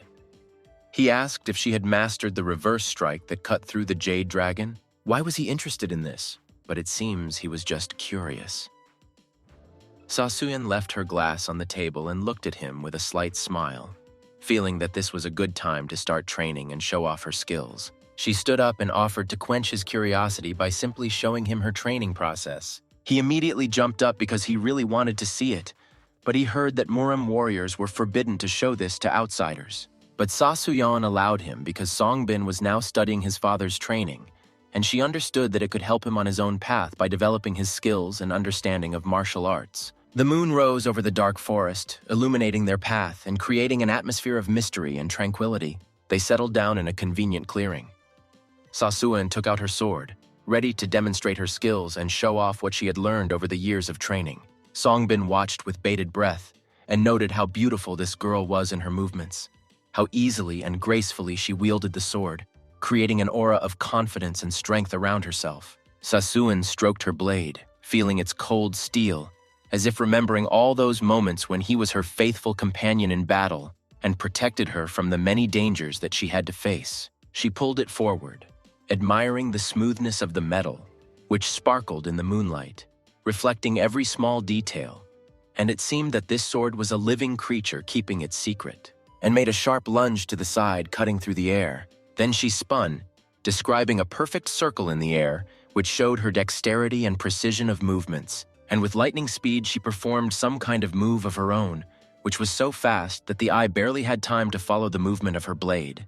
Her eyes suddenly focused on him. But Sa Suyeon continued to sparkle with her art, without stopping for a moment. Her movements were smooth and precise, like a dancing shadow in the moonlight. Songbin was amazed and captivated by the beauty of her movements, which combined strength and grace, and he could not take his eyes off this spectacle that fascinated him. Everything that was happening seemed like a dream to him. The sword flashed in front of him, reflecting the light of the moon, and blinded him for a moment, reminding him of its power. She finally stopped and turned to him, awaiting his reaction with impatience and interest. He admitted in astonishment that he knew that she was amazing, but still now her art surpassed all his expectations, and he could not believe what he saw, because it was incredible. She complacently thanked him for such sincere words. Songbin carefully noticed that her sword art has some similarities with the Dark Heaven sword art. At first glance, the styles are completely different, but they feel similar, which is very interesting. And it made him think about what the technique was to create her style. Sa Suyeon noted Songbin's insight and sheathed the blade, pleased with his observation. She admitted that her style was based on her father's Dark Heaven sword art, which she studied and perfected for a long time. Songbin's picture became a little clearer. But Sa Suyeon hadn't seen her father's training, so how could she create such a style? It finally dawned on Songbin, and he was surprised to see that Sa Suyeon created her own style at only 7 years old.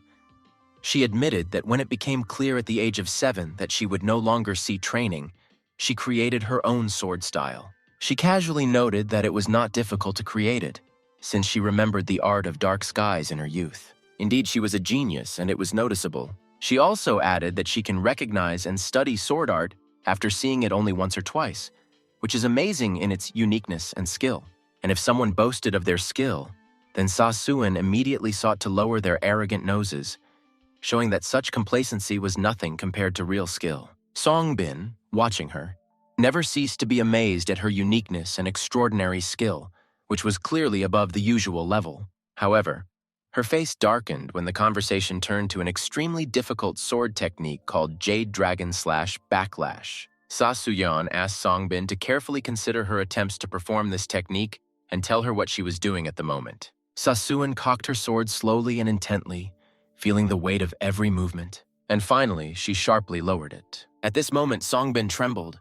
I tried to tell her something, but Sasuin understood even without his comments that something was wrong. The blow should have been felt not only as powerful, but also with a certain difference, which she had not yet been able to accurately determine. Sasuin again tried to reproduce the blow, gathering herself for a new attempt, striving to achieve perfection in her art. It already felt completely different. The sword came down sharply. Sasuin was at a loss because she could not understand what exactly the effect was supposed to be of this blow, which could make any enemy retreat in fear.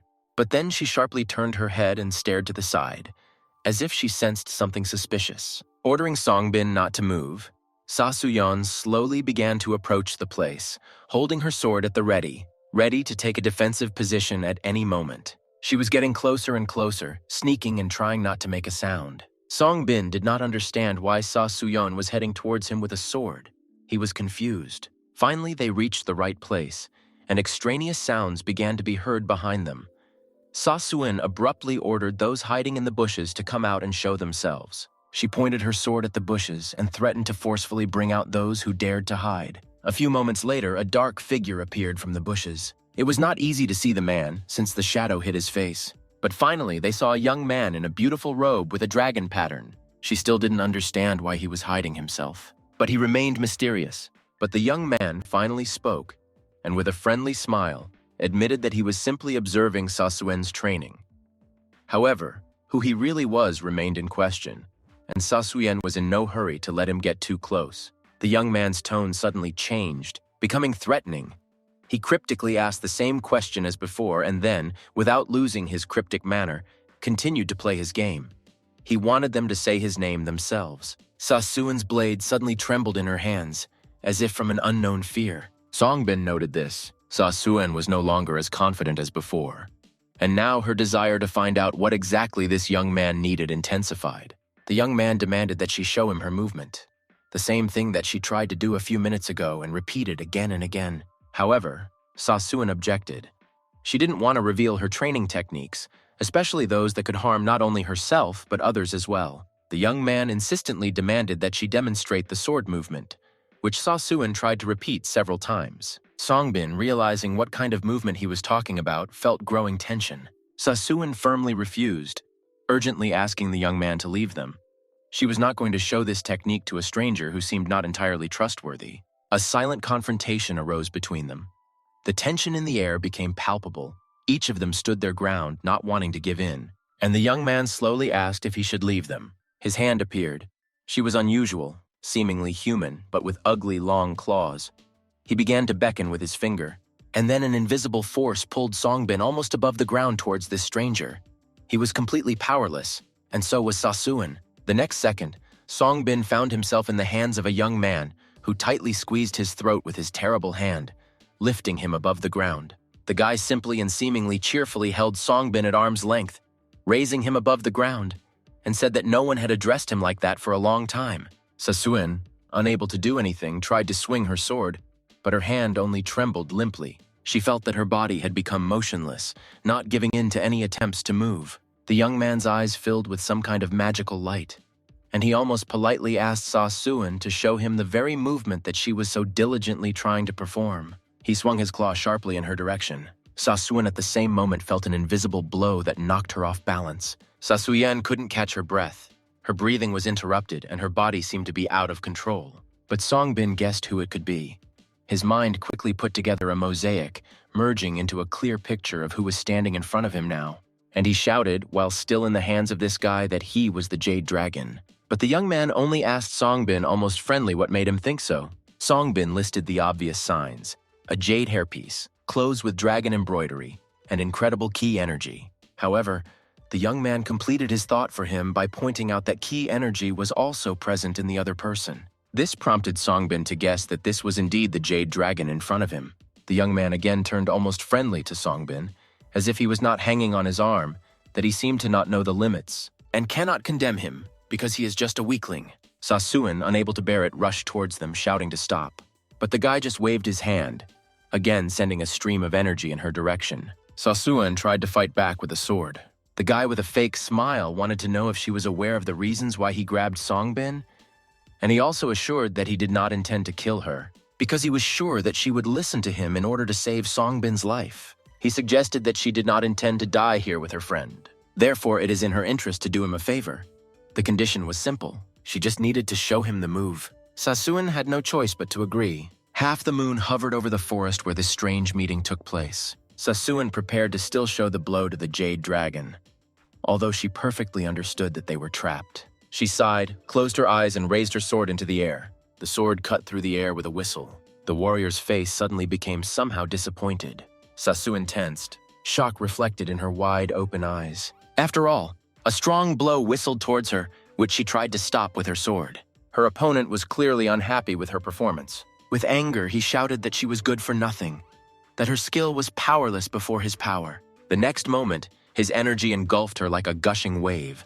A clawed hand shot up towards her, ready to strike the next blow. Sasuin, trembling with tension, tried to keep her sword in front of her, ready to parry the enemy's next blow. In a frenzy, he shouted that her understanding of technology was insignificant.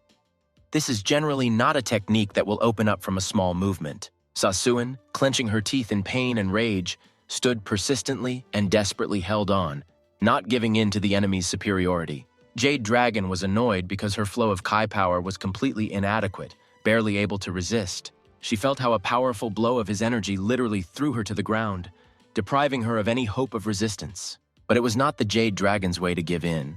His voice rang out like a fierce cry, informing her in a humiliating manner that her basics were not enough. Her pathetic attempts to carry out the blow that was supposed to destroy him looked simply insignificant. Suddenly, a huge, sparkling explosion erupted, filling the entire space around, drowning out any other sounds. Only one person, according to the warrior Murim, could carry out this blow, but Sasuin took this person away from him. The dust slowly settled, revealing the outline of Sasuin, standing with her sword lowered.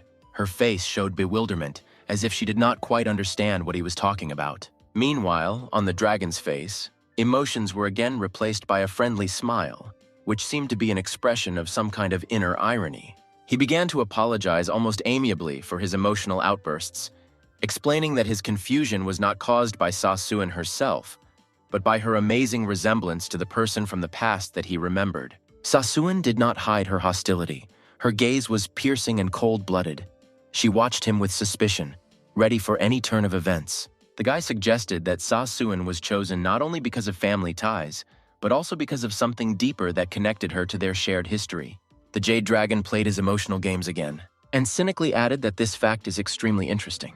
Sasuin, a little shocked by the shakeup, persistently took a fighting position, emphasizing her serious intention to defend herself further. She ordered Songbin to be released, her voice full of firmness and determination. She held out her hand in a fighting gesture, her eyes blazing with determination, making it clear that she was not joking at all with her demand. Songbin's throat was painfully squeezed in the attacker's clawed hand. The man immediately added mockingly that it seemed that Songbin was valuable to the young lady, but she won't get it that easily. The hand closed around her neck even tighter, and he said with a poisonous grin that such a precious person would sooner become her weakness than her advantage. He arrogantly grabbed Songbin's face and poked his fingers into his cheeks, causing pain and suffering. And with his second hand, he sharply twisted Songbin's hand in an attempt to break or tear it off, because if he was so dear to her, then he would be needed without his hand. He'll let her protect him if she doesn't blink. Sasuyan rushed forward with a desperate cry, so that the scoundrel wouldn't even think about touching Songbin. The guy in the embroidered robe threw poor Songbin directly towards the tip of Sasuen's blade, clearly deliberately, to observe his certain death on her sword. He flew in the air like a puppet thrown to the will of fate. Sasuen realized that he was about to fall right on her sword, and that she was being tested with this meanness. There are only a couple of seconds left from the tip of the sword to Songbin's back. Sasuen tensed and managed to sharply move her sword to the side. She took over Songbin. The guy just watched as both fell to the ground, struck by his frantic ki energy. Sasuyan woke up and immediately began to anxiously ask how Songbin was doing. Songbin seemed to be lying on the ground with no signs of life.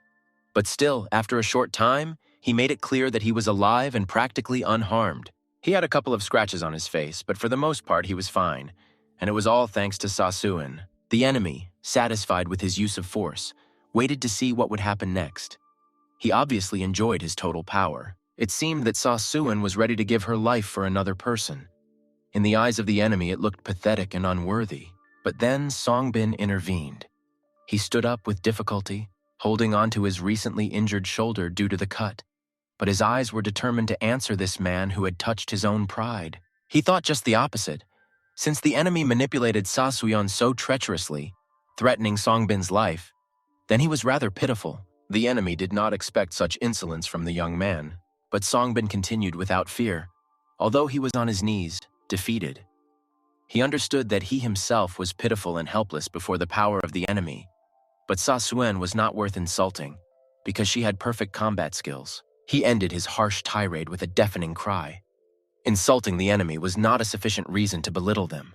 The enemy stood calmly and listened to the young man's rantings, and he continued and finally declared that the enemy did not have the authority to blame them for their shortcomings. Only he and Sasuen were responsible for their own loss to a clearly more experienced master this time.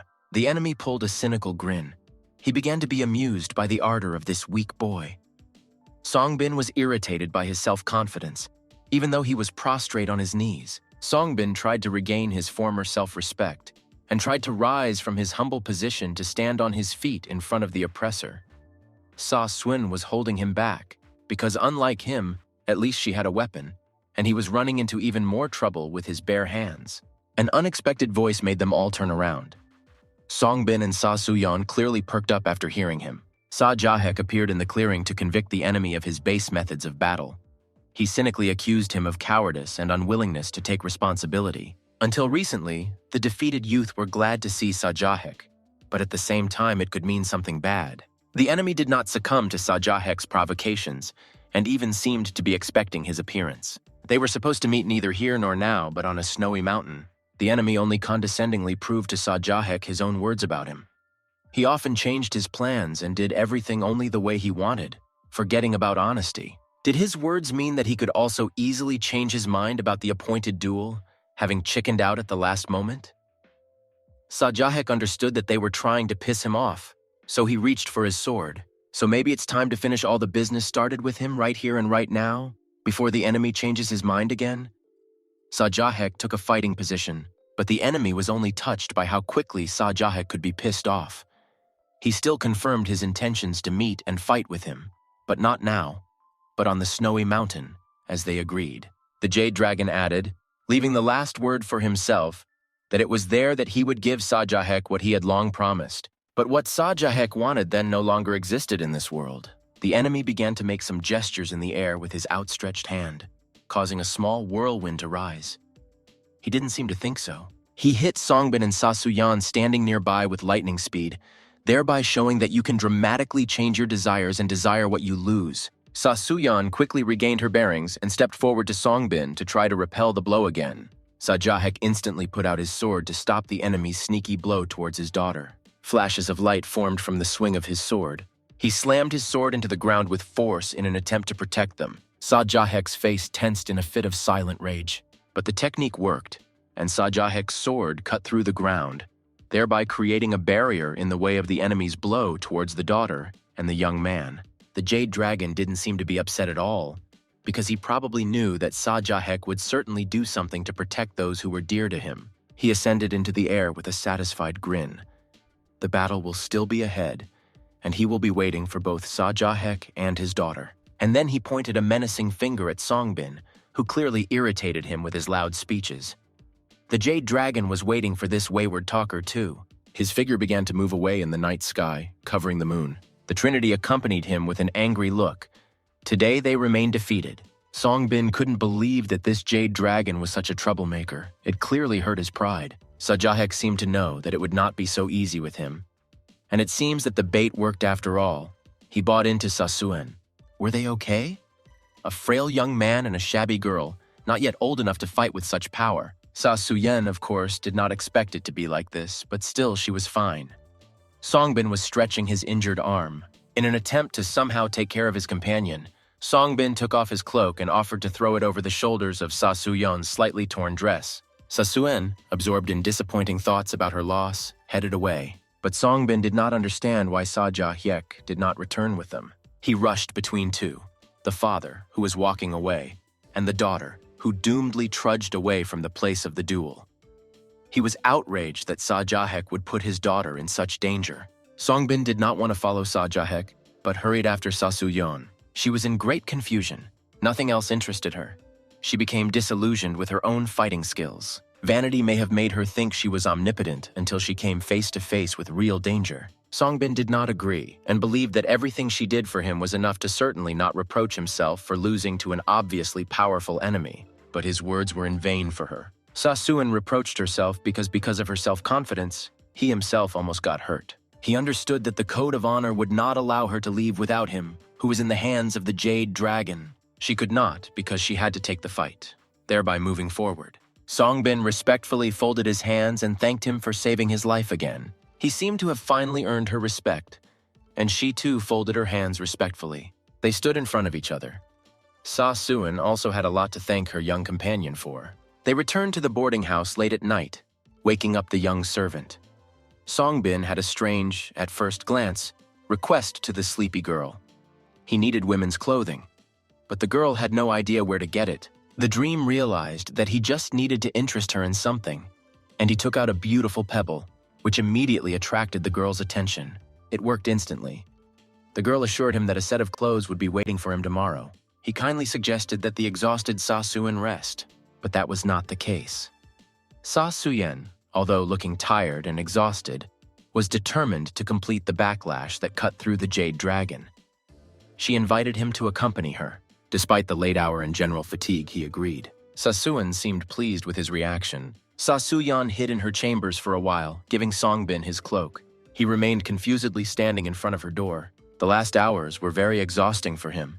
His legs could hardly support him, and he sank to his knees. Songbin slowly began to pull on his robe, almost falling asleep as he walked. But then he woke up from his fatigue.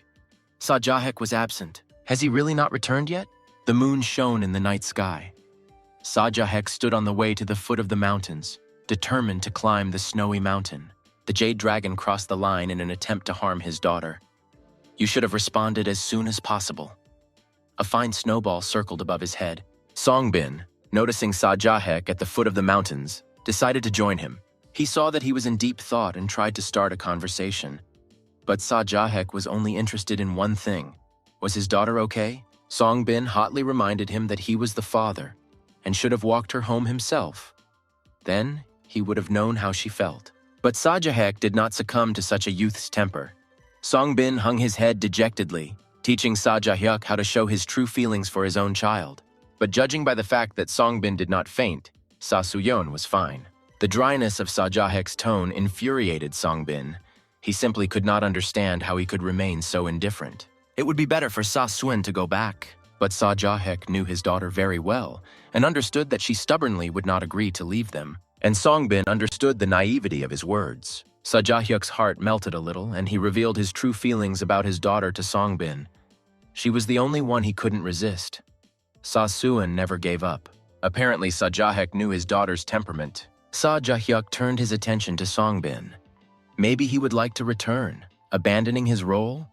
After all, the rates have increased. Songbin reminded him with a smile that this question had already been asked before. The Jade Dragon made it clear that now his circle of interests includes not only Sajah Yuk and his daughter, but also the self-confident Songbin.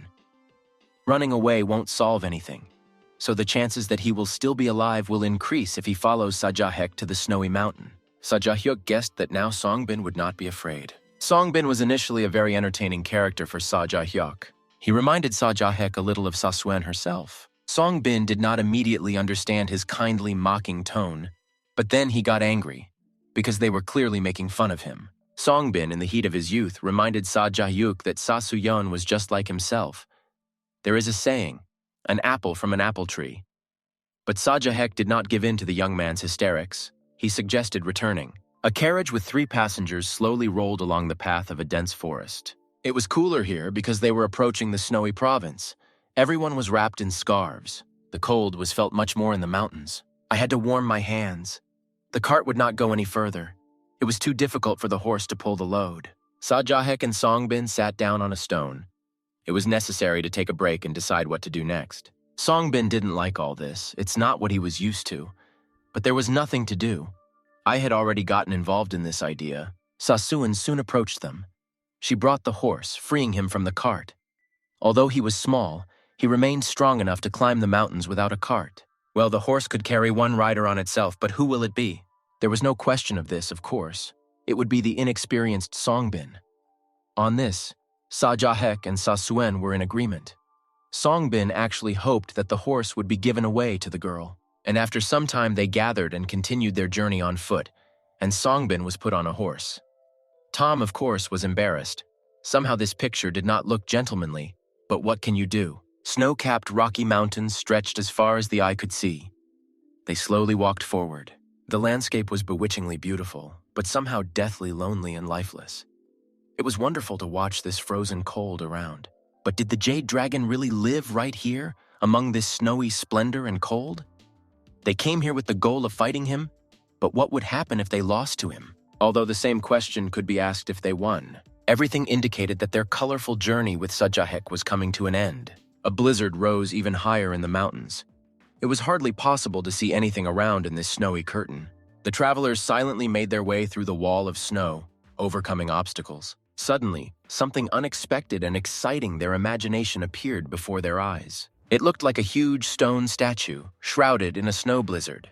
At first, it would seem that the presence of the statue here spoke of many believers who worshipped it. But it was not a stone statue as was first thought. The horse under Songbin stumbled, sensing danger, and froze in place, trembling. Sasuyeon was the first to realize what was happening, and immediately ordered Songbin to quickly go downstairs. The so-called statue began to wake up. He was a huge, mighty strong man with fists so big that they could demolish the local mountains from the face of the earth. He stared at the newcomers with his seemingly lifeless eyes, instilling fear. Standing in front of people so small in comparison to his height and musculature, he turned to Sajah Yuk, blocking their path. He wondered if he was the Moonlight Warrior. Sajah Yuk fearlessly confirmed his words. The giant introduced himself as the King of Bloody Fists. He was one of the 3 Jade Dragon Kings presiding here. Sajah Yuk seemed not at all afraid of the size of the giant. He was ready to fight him if necessary to win. Was this battle the will of the King of Bloody Fists himself? Or was it solely the will of the Jade Dragon? And if this is so, then how could the giant allow him to be imprisoned in the middle of these snows carrying a heavy burden? The giant was a recluse in these lands. But if he defeats Sajah Yuk, he will be granted freedom from serving the Jade Dragon.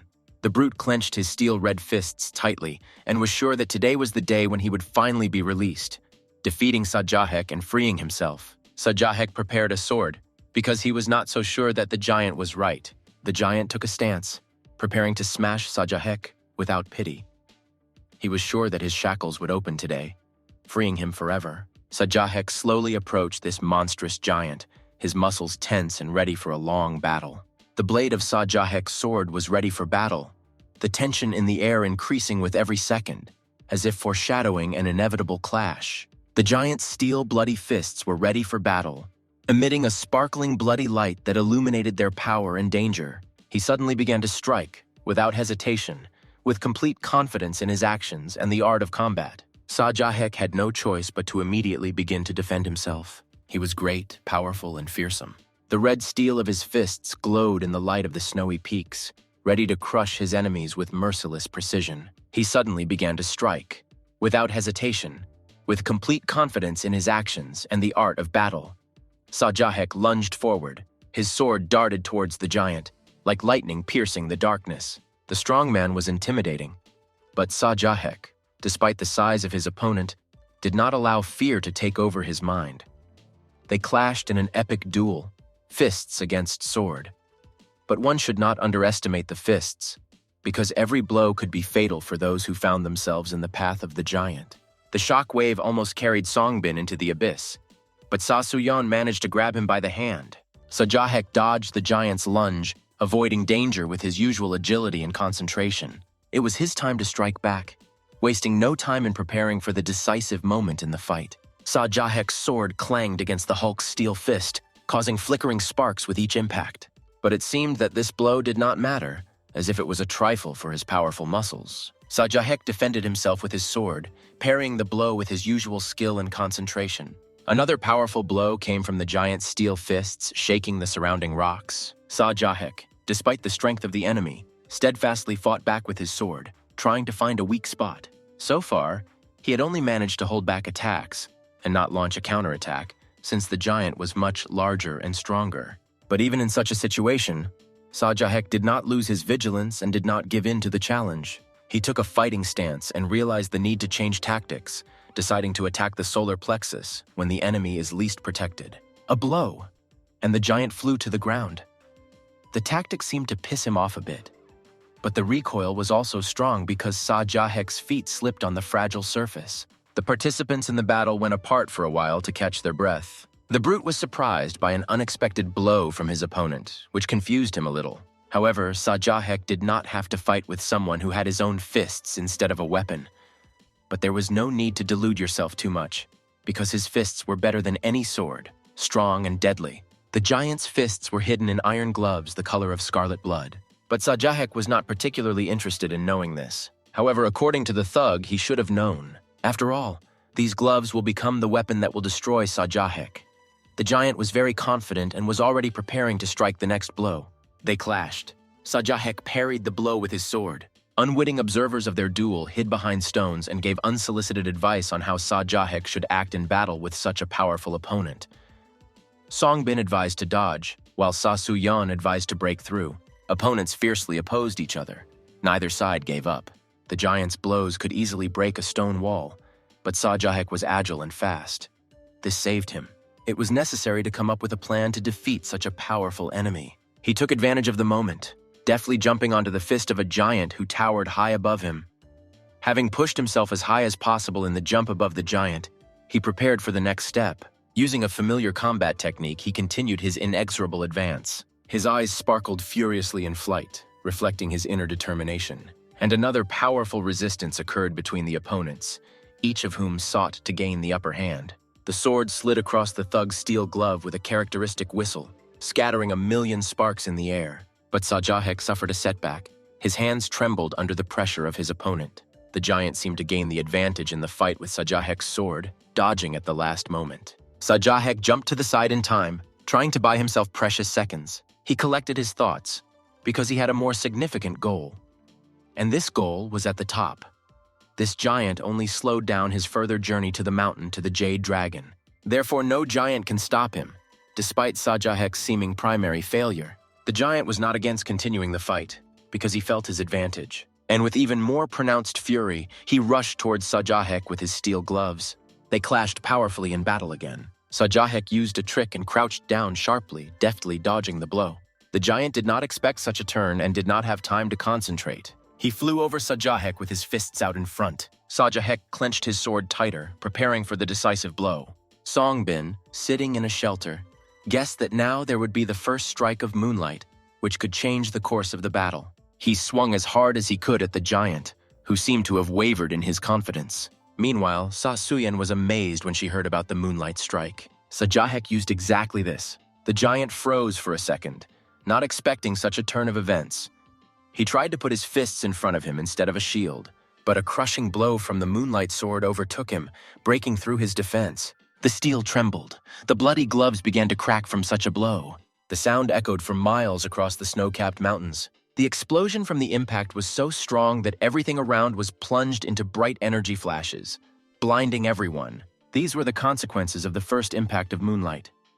Songbin and Sasuyan only had time to cover their eyes. Sasuyan could not even imagine that her father had this blow. It was surprising that she saw him for the first time. As far as she knew, the dark sky art did not talk about such a strike. How did Songbin know about him? The giant's seemingly invulnerable steel bloody glove crumbled into pieces, revealing his weakness. The giant was defeated. His hands, now just as huge, were defenseless without their steel shields.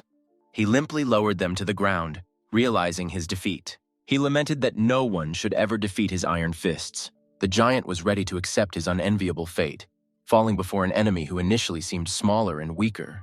He asked Sajah Yuk to quickly spare him the shame of defeat. Observers were eagerly waiting to see what would happen next. But was it worth it to want your end so much? There was still so much to see, experience, and learn so much in life. And let the giant accept his inevitable end and come to terms with it. Sajah Yuk saw a different path for him, the path of a warrior. He, like a true warrior of Murim, had to follow his goal, regardless of any obstacles and trials that could stand in his way. A warrior must not stop and indulge himself, even when the heavens themselves oppose him, and when the body is ready to fall apart from fatigue and wounds. The philosophy of the former king of bloody gloves was that the beginning of the path is its end, and it is destined to follow this path. Perhaps he did not see that fate was giving him another chance, not to give up, but to continue moving forward, no matter what. Sajah Yuk hid the sword, having no intention of using it again against the giant. He began to walk away, leaving his defeated enemy behind. However, the giant predicted his death on this snowy path.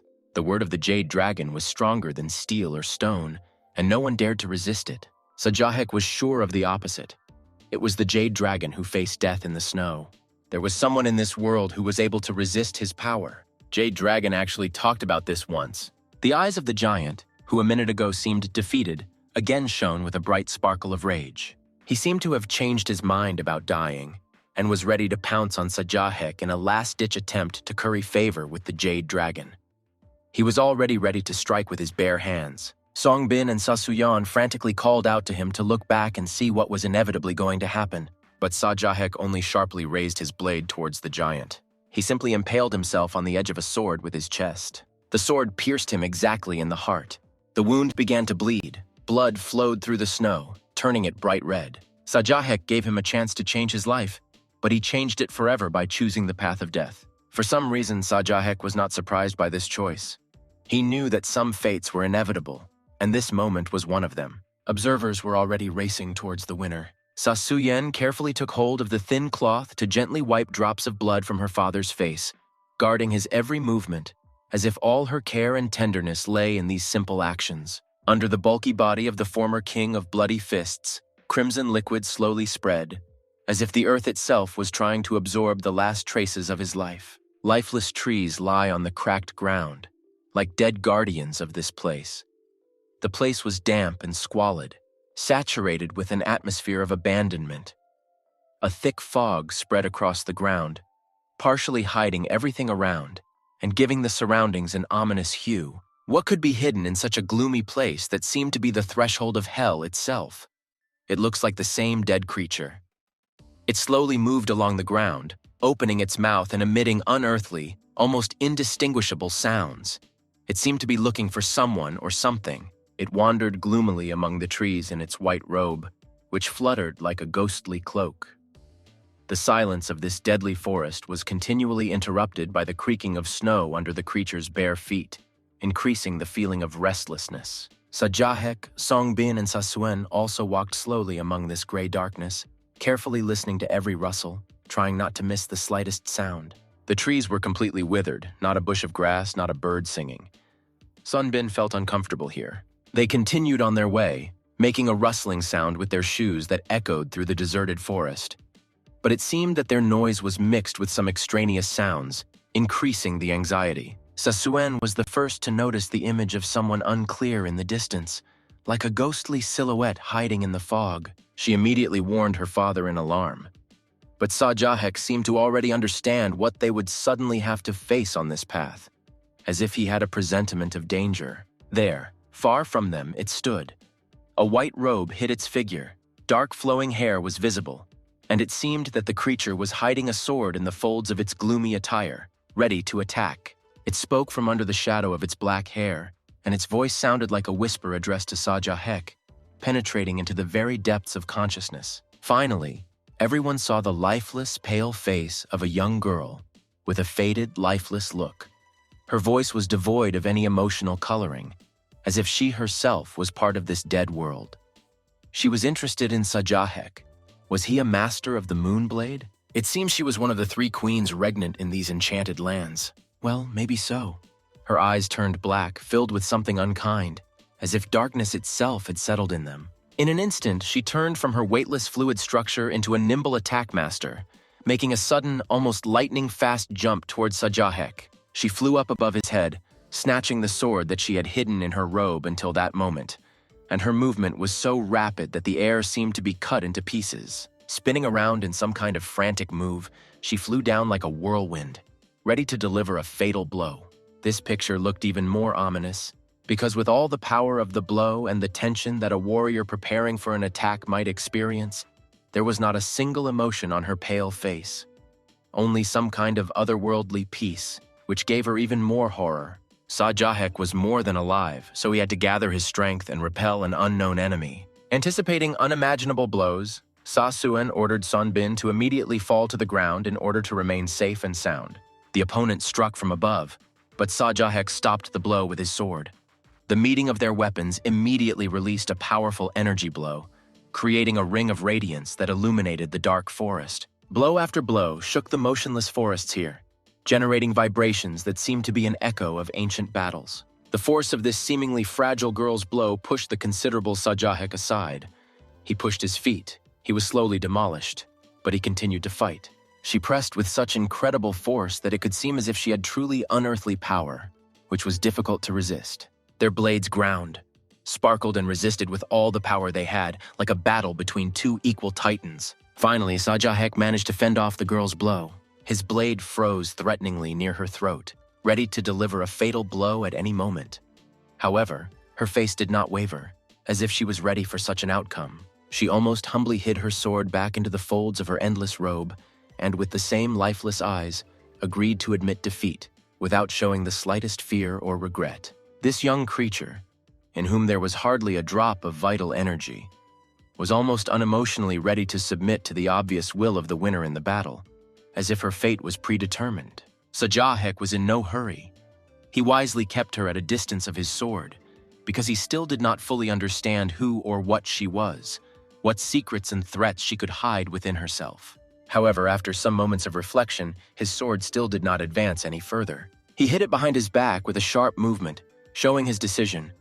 She remained motionless and still stood calmly and lifelessly at a distance, not expressing any emotions. She just wondered why he didn't deal with her, why he spared her, because she was ready to accept her fate. Sajah Yuk clearly understood that she was completely subordinate to her master, the Jade Dragon.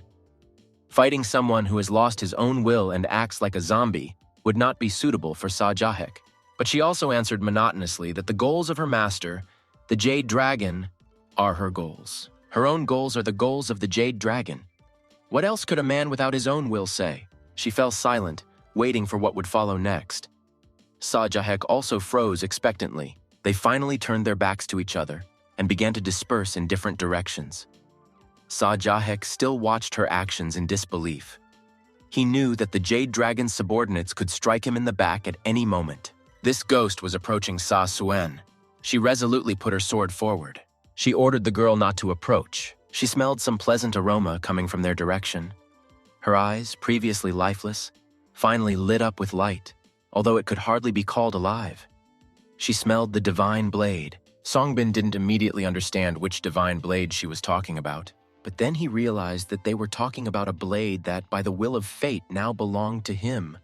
White water. Songbin cautiously grabbed tighter his burden behind his back, anticipating an attempt to take this sword away from him. However, the ghost girl still stood calmly in front of Sasuan's threatening sword with the same indifferent gaze. But a second later, she began to say goodbye, promising to see each other again if the opportunity presented itself. The next moment, she rose up into the sky. Songbin managed to ask her name at the last second, because he still had to write it all down in the book, but she didn't have a name. And if it was so important to him, then he could call her swordsman. The swordswoman's trail disappeared behind the clouds. All 3 remained to watch her departure as sudden as her appearance. The horse tried with effort to climb the steep stones of the rocky rapids. Small pebbles jumped out from under her hooves. Their path again ran among stones and snow. All that was left was to leave the horse here. It couldn't go any further. Songbin was worried about the animal and wanted to leave him some food, but Sajah Yuk objected. He said that they would come down today. But how could this be? Did Sajah Yuk really know that everything would end today? He just asked not to worry. Only this request was damn difficult to fulfill. Songbin was confused and even sad, because he most likely did not expect that the decisive battle would take place today. They left the horse and began to make their way further, overcoming steep frozen stones. The road was covered with snow. Songbin noted one thought that was previously unknown to him. He was no longer overwhelmed by outbursts of emotions, just when trying to tell him what to do. It became clear to him that the upcoming battle to the death was causing a change in his usually fiery temperament. The snowy peaks of the mountains seemed to merge with the same snowy sky. Nothing was visible, only a white blanket that reflected the shine of the sun and created the impression of endless emptiness. It was hard to get up, and the dog cold also penetrated to the bones. Songbin was simply suffocating from the cold and physical exertion. But his determination did not weaken. He caught his breath and looked up. The target was visible in the distance, the Jade Dragon, partially hidden behind a veil of snow and fog. With his usual feigned smile, the Jade Dragon greeted the travelers. He continued to talk about the beauty of the surrounding landscapes, trying to distract them from his true intentions. Sajah Yuk answered him briefly, trying to maintain vigilance. He understood perfectly well that they had come here not for idle chatter, but for serious matters. But despite the frozen beauty of these lands, an unbearable atmosphere of loneliness and tension reigned around. The Jade Dragon continued his feigned flattery about how glad he was to see Sajah Yuk here. The Jade Dragon named a nameless warrior who alone could fight the 4 Murim stars, the brightest in the entire history of martial arts in the skies and beyond. And this nameless warrior was none other than Sajah Yuk himself. But Sajah Yuk no longer cared about what and who calls him, what titles they give him. He was used to acting at his own discretion, without paying attention to the opinions of others, and this moment was no exception.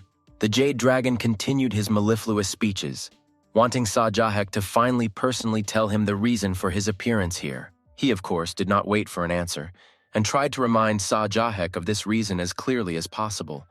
And the reason was in the body of that very woman, which Sajah Yuk could not find for so long. The Jade Dragon made the right decision and struck with words into the very heart of Sajah Yuk's anger. He instantly fell into an insane rage.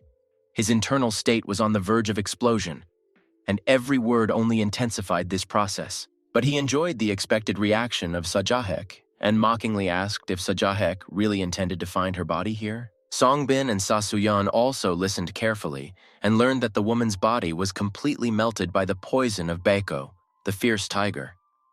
This revelation was shocking, and at the same time confirmed their fears and misgivings. And the last fragment in the heart of Sajah Yuk, they burned everything once and for all. Sasuan's sword suddenly cut through the air sharply. Her movements were full of energy and anger. She rushed towards the Jade Dragon, who did not stop hitting them in the heart with his conversations, because it was about her mother. Finally, the whole picture and the true purpose of Sajah Yuk's journey was revealed to Songbin.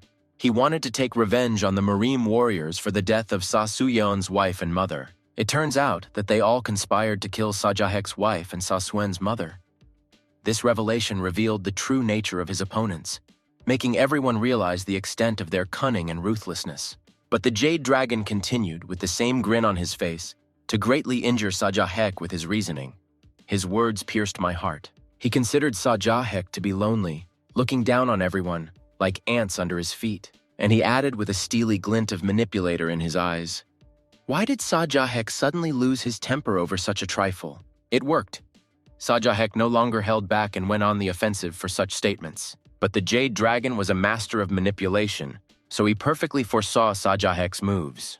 The Golden Crane and Baeko did not just appear on the path of Sajah Yuk after so many years. And it was not for nothing that Baeko tried to poison Sajah Yuk with a poisonous fog, taking his woman hostage. After all, he, the Jade Dragon, ordered them to do all this. He understood perfectly well that Sajah Yuk was seeking to end him for all the troubles he had brought. But he began to justify himself by saying that his action was only an expression of contempt for her, a commoner, and there was nothing personal in it. So he had no choice but to eliminate her. The Jade Dragon, holding back the pressure of the maddened one from all the confessions, turned his wild gaze toward Sa-Suen. After all, her appearance reminded him of this woman. Next, he sharply ordered the swordsman who suddenly appeared to kill Sa-Suen. A ghost girl suddenly appeared from behind, rushing towards Sa-Suen with a sword, but she managed to grab her sword and respond to her attack. Instantly, they found themselves in a fight. The swordswoman pressed forward with might, meekly carrying out the order of her master. Sa-Suen tried to give a worthy rebuff to a strong opponent. Sajah Yuk, seeing how dangerous this was, instantly rushed to help his daughter, forgetting about his original mission. In response, a blow from Sajah Yuk's sword flew at the swordswoman. At the same moment, an energy wall flared up between Sa-Suen and the swordswoman. The swordswoman was thrown aside from the fight by a powerful, brilliant blow from the sword. It rolled across the ground with a roar. The Jade Dragon angrily could not understand how Sajah Yuk could turn his back on him and outplay him in plans for revenge. Sajah Yuk turned around in anger and struck with his sword to silence him. But the Jade Dragon was quick with his hands and was able to block the blow. The blow was so strong that it threw Sajah Yuk back. Songbin tried to see what condition his mentor was in. The distraught eyes of the Jade Dragon and his smug grin said only one thing. He was enjoying everything that was happening. And it seemed that another problem that they should eliminate on their way was the clerk guy who decided to threaten them some time ago. A powerful energy blast was sent towards Songbin. Sa-Suen quickly rushed forward, and with her sword tore apart the ball of energy that could destroy Songbin. She instantly grabbed the stunned Sunbin by the shoulders. Sa-Suen begged him to leave here, but he began to resist. An expression of silent horror froze in his eyes. The pale face of a dead girl appeared behind Sa-Suen. The tip of the sword sharply pierced Sa-Suen's chest. She limply weakened her hands. Songbin froze in a daze, and the swordswoman was in no hurry to put away her sword. Sa-Suen's eyes froze in a silent last look at the world. Blood flowed from her mouth. Songbin froze in absolute horror. Sajah Yuk glanced towards what was happening. The Jade Dragon did not waste time, and immediately hit Songbin with energy for the second time. It was already necessary for some to protect him from the consequences of the enemy's invasion. Songbin did not expect such a stab in the back after everything that had already happened, and his world turned upside down again. Something powerful flew into Songbin's back, as if lightning had struck from the sky. He lost his balance and felt the ground shaking under his feet. He forgot to think about the Jade Dragon amid all the horror that happened. Songbin fell to the ground unconscious. The brutal eyes of Sajah Yuk saw the full horror of the picture. The daughter's body was pierced by the blade of a crazy swordswoman. Rage, hatred and anger, which could only exist in this world, covered the mind of Sajah Yuk. His sword made a furious blow at the swordswoman, who missed Sa-Suen's body at that moment. With a crash, her body fell to the ground. Her sword broke from the power of the blow, scattering into fragments, and her broken body flew away. It collapsed into a dark mountain gorge, hiding in the darkness of the depths of the icy earth. However, the Jade Dragon took advantage of Sajah Yuk's blindness and struck him with his magical blow. The blow was so powerful that it threw Sajah Yuk back. His body collapsed to the ground, raising clouds of dust. His hand was still holding onto the sword, but it was more of a reflex than a real threat to the Jade Dragon. And then Sajah Yuk's limp fingers parted and dropped the hilt of the sword. The Jade Dragon used its strength and lifted the so powerful but limp body of Sajah Yuk. Now it was like a puppet dangling in the air. The Jade Dragon couldn't believe it. Finally, his body was in his hands. Here he is, powerless, hanging here like a doll. The Jade Dragon did not let up. He rejoiced. The nameless warrior of the dark skies is now under his command. The dragon's eyes glowed with victorious madness. He remembered Sajah Yuk the day they met many years ago. He who inspires fear in everyone with the power of blood in his hands, called the god of these places, once heard him, Sajah Yuk. In those days, Sajah Yuk was young and full of indestructible strength, capable of defeating even him, the Jade Dragon. Then Sajah Yuk felt the interesting, according to Sajah Yuk himself, power of the Jade Dragon, but he turned out to be weaker. The Jade Dragon could not believe that there was a daredevil in the world who dared to tell him such a thing. And even after that, there were no brave souls who would not be afraid to say such things to him. However, then the Jade Dragon was not upset but felt freedom and lightness. On the day the Jade Dragon suffered his defeat before Sajah Yuk, he returned to the snowy mountain. In a fit of insane rage, he killed all the elders who revered him as a god. It was they who darkened his mind with lies and illusions. In those days, they traveled together, and the dragon liked all the power and strength that Sajah Yuk exuded. Everyone fell at his feet, from members of famous clans to imperial families. So they conquered a world where neither strength, nor good, nor evil mattered. And they were like two halves of one whole. However, the Jade Dragon was not so happy for long, because one day Sajah Yuk met the very woman who inspired him to create these 3 strikes of moonlight. They together, Sajah Yuk and this woman, seemed to have forgotten about the Jade Dragon. They began their own lives. The Jade Dragon, drawn only by the power that they possessed together with Sajah Yuk, realized that it was she and these 3 blows that would become the vulnerable side of the previously invulnerable Sajah Yuk. However, it is obvious that Sajah Yuk did not want to hear a single word from the Jade Dragon then. Therefore, the Jade Dragon had to show him what happens when a person has something that is ready to destroy him: love. So what now? In response, Sajah Yuk could not protect either his woman or his precious daughter or the unfortunate clerk guy. Sajah Yuk's head was hung limply. He was unable to respond to the Jade Dragon, being lethargic from his spell. In the end, only he remained, the Jade Dragon. He is the only one who remained faithful to him. Sajah Yuk's eyes slowly opened. He trembled, trying to say something. But the Jade Dragon only uncontrollably reveled in its all-consuming power. The poisonous, suffocating fog that Dan Hwaran then applied to Sajah Yuk still acted and slowly took the life of Sajah Yuk. The Jade Dragon continued to taunt the unarmed Sajah Yuk. He still could not forgive him for his betrayal. He and only he could give Sajah Yuk what he wanted most in this world. Sajah Yuk was completely in his hands as he always wanted, and so he was ready to rid him of the poison and keep Sajah Yuk forever as a trophy. And for everything that the Jade Dragon had to experience through the fault of Sajah Yuk, according to the narcissistic ideas of the dragon himself, he will save Sajah Yuk from pain and agony, limiting his movements. Moreover, he will take away his emotions. Let him feel complete freedom in his guilt before him. The Jade Dragon mockingly patted the weak-willed Sajah Yuk on the cheek. Overcoming the pain and making an effort, Songbin began to rise. If not for the spell of the Jade Dragon, then Sajah Yuk would definitely tell him to shut his mouth. This would be Sajah Yuk's answer, according to the awakened Songbin. He stood up on weak legs. The Jade Dragon turned its gaze to the one who was speaking there. He was surprised to note that the guy was still alive. Songbin began to shake off the snow. He could no longer listen to the Jade Dragon's mocking speeches. He was clearly puzzled by the fact that even after such a powerful blow to him, Songbin still looked quite healthy. How great you had to be not to notice such a little thing. He was still alive. It seemed that the power of the blood required concentration, and so the Jade Dragon somewhat lost sight of the seemingly dead Songbin. Songbin slowly reached into his bag, taking something out of it. The hilt of the fierce tiger's sword flashed in the air. She saved Songbin from certain death. The Jade Dragon was quite surprised. Where could Songbin get the hilt of this sword? Dan Hwaran, a girl with a disgusting or rather complex character, probably like her deceased grandfather, gave him this item. The dragon only mocked. He began threateningly advising Songbin to stay in the purple snow, but he could no longer stay away from what was happening. He will have to take on white water, and he will do as Sasuin would do. The blade of the sword sparkled in the rays of the dim sun. Songbin stood up with determination to fight the Jade Dragon. This naive boy amused the Jade Dragon more and more. He even wanted to see how this young man was going to fight. Jade Dragon was a master of attacking with words, so he continued to tease and insult Songbin with words. Sasuin is not dead. Songbin was sure of this. Then, before the Jade Dragon struck Songbin, and at the moment when the sword pierced Sasuyon's chest, Songbin managed to give her a healing pill, the same one that he himself had to take during the battle with the fierce tiger. Songbin, looking confidently into the eyes of his opponent, declared that if she accepted it, she would live. What about the sword? What was he, a weakling and just a scribe, going to do with such a powerful object? The dragon continued his mockery. He was sure that he had never held it in his hands in his life or used it in a duel. But Songbin did not succumb and flare up his temperament at such caustic words. He was no longer led by his emotions.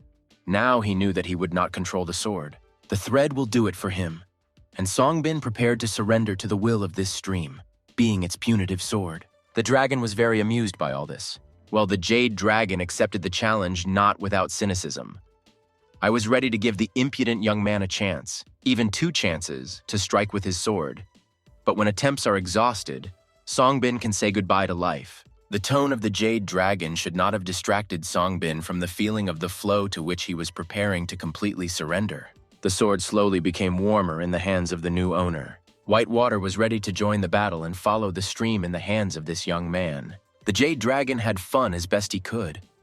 It was simply funny for him to watch the attempts of a young, inexperienced, and vain youth to do something with the help of a weapon that was clearly not suitable for his hand. Only now his eyes widened in surprise, because a strange feeling took possession of the Jade Dragon. Not a feeling of imminent victory, not a feeling of confidence in one's own impunity. It was a feeling of danger from someone whom in ordinary life he would have smeared across the wall with just one glance. Because the sword in Songbin's hands gained strength and obeyed its new master. How was this even possible? And the Jade Dragon rushed towards Songbin to quickly stop him before the power of the sword began to control him. After all, the dragon knew very well the power of White Water. I should have just ended Songbin right here and right now. Songbin swung at the moment when the dragon was ready to overtake him. White water sparkled a few centimeters from the dragon's eyes. Songbin froze in a state of transcendental force controlling him. And the blade landed on the Jade Dragon's shoulder, causing a splash of blood. Incredible.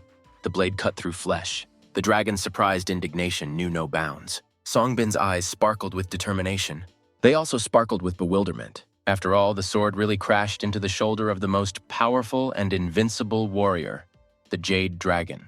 However, he came to his senses faster than Songbin, and in a rage, taking advantage of the pause from the unexpected defeat, he struck Songbin with an energy blow, throwing him away and freeing him from the sword. Songbin dropped his sword and was carried by the shockwave somewhere towards the stones. He hardly began to come to his senses. The Jade Dragon burned with indignation and cynicism. He didn't expect anyone other than a non-entity like a petty clerk to attempt a backlash that cut through the Jade Dragon. He was very interested to know how he could even try to repeat a blow that was beyond the control of even Master Sajah Yuk. The sword is stuck in the dragon's shoulder, blocking its movements with one hand. It was necessary to get rid of him quickly. Songbin slowly got up, and the dragon, drawing the sword from its shoulder, reminded Songbin of the conditions of the battle. Songbin could only hit the dragon twice. Well, the second time was still up to Songbin. The dragon threw a sword at him. The blade, having spun a couple of times in the air, got stuck in the ground. The dragon was still amused by all this, and he was ready to watch with malicious interest what would happen next. Songbin was determined to continue. The moonlight blade was still lying on the ground. Only now Sajah Yuk's hand began to lift him. Songbin did the impossible. He caught the dragon. Sajah Yuk's sword was already very confidently pointed at the dragon's back. The Jade Dragon found himself between two comrades, one of whom was able to thrust a sword into his shoulder, and the second passionately desired his death in a frantic desire for revenge. The latter was resolutely ready to help. Songbin perked up happily when he saw Sajah Yuk. The dragon, still in the same feigned manner, turned in his direction. This was a head start on his part. He took out his jade fan. Sajah Yuk shouted to Songbin. He had to tell how he made the blow. But Songbin couldn't really explain the technique.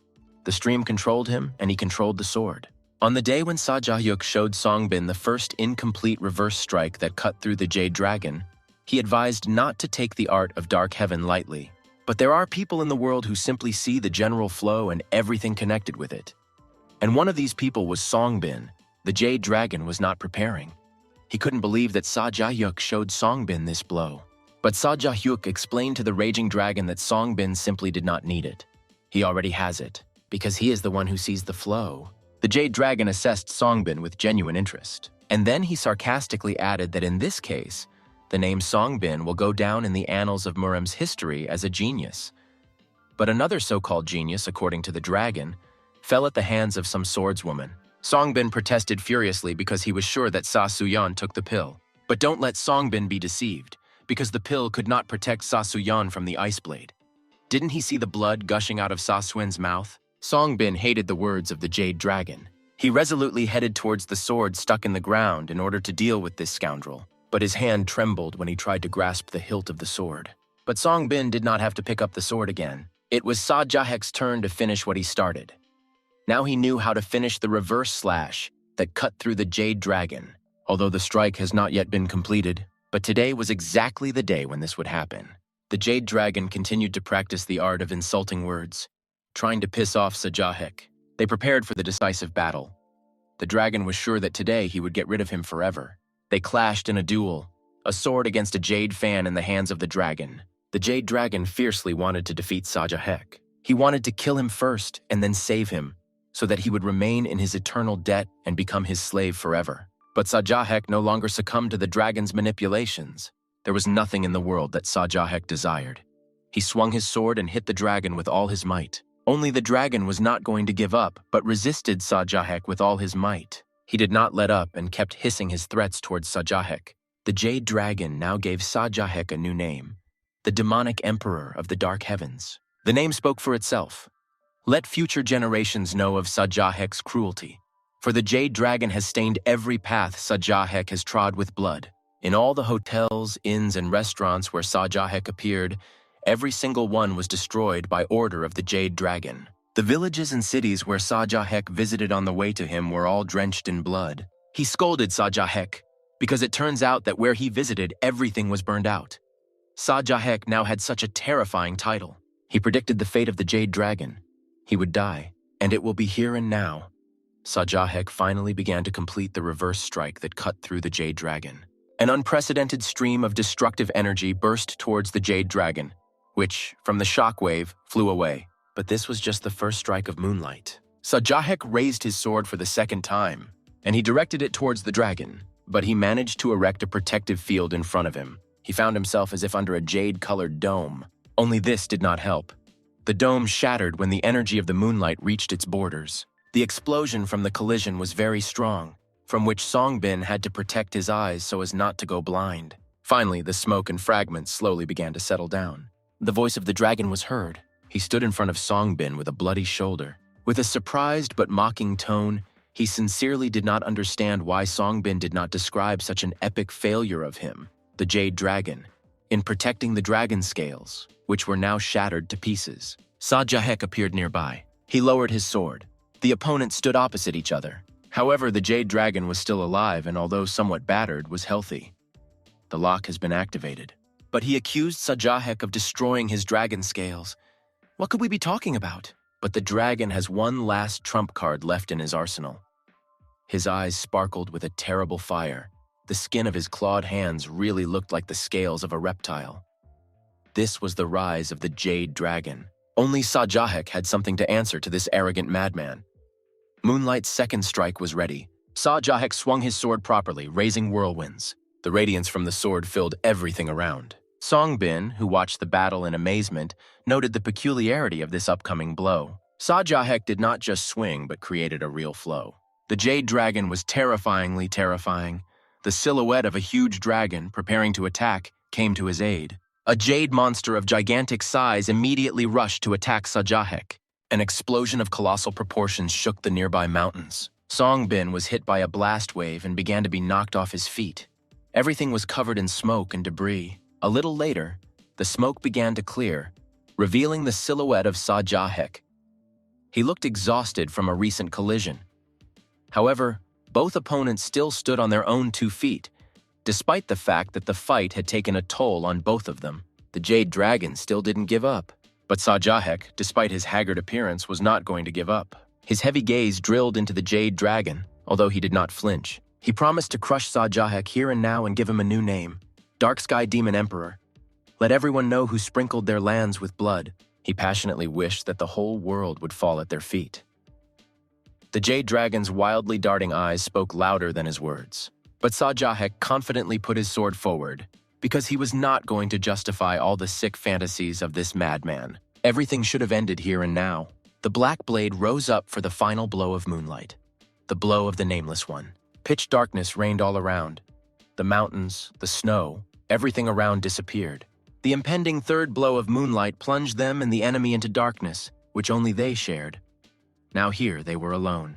The Jade Dragon rushed about in confusion in the darkness, because he did not see anyone.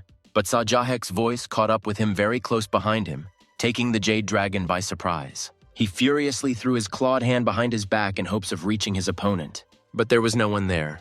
The Jade Dragon felt that he not only saw nothing around, but also felt nothing. In the darkness, the voice of Sajah Yuk was heard, who only calmly and even humbly said that they were at the end of the path along which they both walked. There is usually nothing at the end of such a path. Even the path itself disappears. The dragon drooped and even seemed to calm down its ardor. He had no one else and nothing to fight for. There was no longer a path, which is why it was called nameless. Now the Jade Dragon, with his arms wearily lowered, admitted to himself that he had known this all along. He knew this truth, but did not want to admit it because of his immense pride. Is this what Sajah Yuk was taught by a woman? What forced Sajah Yuk to turn away from the world and his comrades? Isn't it despair? The Jade Dragon seemed unwilling to admit the truth even now, but Sajah Yuk did not despair because he knew what was hidden behind the darkness. Finally, both opponents found themselves face to face in this blue darkness. Sajah Yuk slowly moved from pleasantries to outright conflict. He would not be able to show the Jade Dragon what he had seen with his own eyes, so the nameless strike was not completed. The Jade Dragon, driven by a thirst for power, asked Sajah Yuk to show him what he saw. He begged for it like crazy, but Sajah Yuk's answer made him freeze in place. The Jade Dragon will never see what lies behind the darkness because he always looks only at himself, Sajah Yuk continued, pointing his sword. The Jade Dragon, all in vanity, could not see anything because he considered himself to be the one who could see beyond the darkness. The sword was dangerously close to him. The Jade Dragon, with the same smile, but with a dull look, took a blow to the chest. His body collapsed to the ground. The darkness dissipated, and Sajah Yuk appeared, still standing with the sword in front of him. The Jade Dragon lay nearby. Sajah Yuk put an end to it. Finally, he allowed his legs to give way. The strength left his wounded body. He leaned on his trusty sword. Songbin hurried to his mentor, seeing that he was almost exhausted. He was tired, but nevertheless he was on his feet. But his heavy breathing was suddenly interrupted by a cough. He covered his mouth with his hand.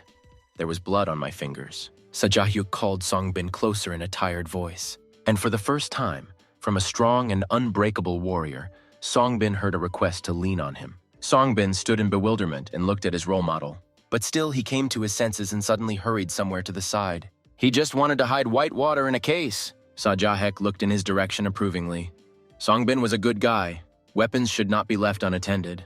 The sword should always be with its owner, like a part of the body. Both sat on the bare ground, leaning their backs against each other. They were in complete silence, each in their own thoughts. Finally, Sajah Yuk became curious about what exactly Songbin saw when the third moonlight impact occurred. But Songbin saw the same pitch darkness, which did not let in either sound or light. In the world around me, it was as if everything had disappeared somewhere. The observation was quite entertaining, but what about the Jade Dragon? His body lay there at a distance. Was he dead? And then someone's voice declared, raising the dragon's jade fan, that he was not dead. The fan was in the young man's hand. In front of them was a guy in a white robe who looked very friendly. He took the Jade Dragon fan for himself. But who was he? Sajah Yuk and Songbin watched the new character curiously. No one could have thought that the Jade Dragon would ever fall. Well, this mysterious young man noted that apparently the one who defeated him was very strong. The young man turned out to be a young dragon, captured against his will in this place.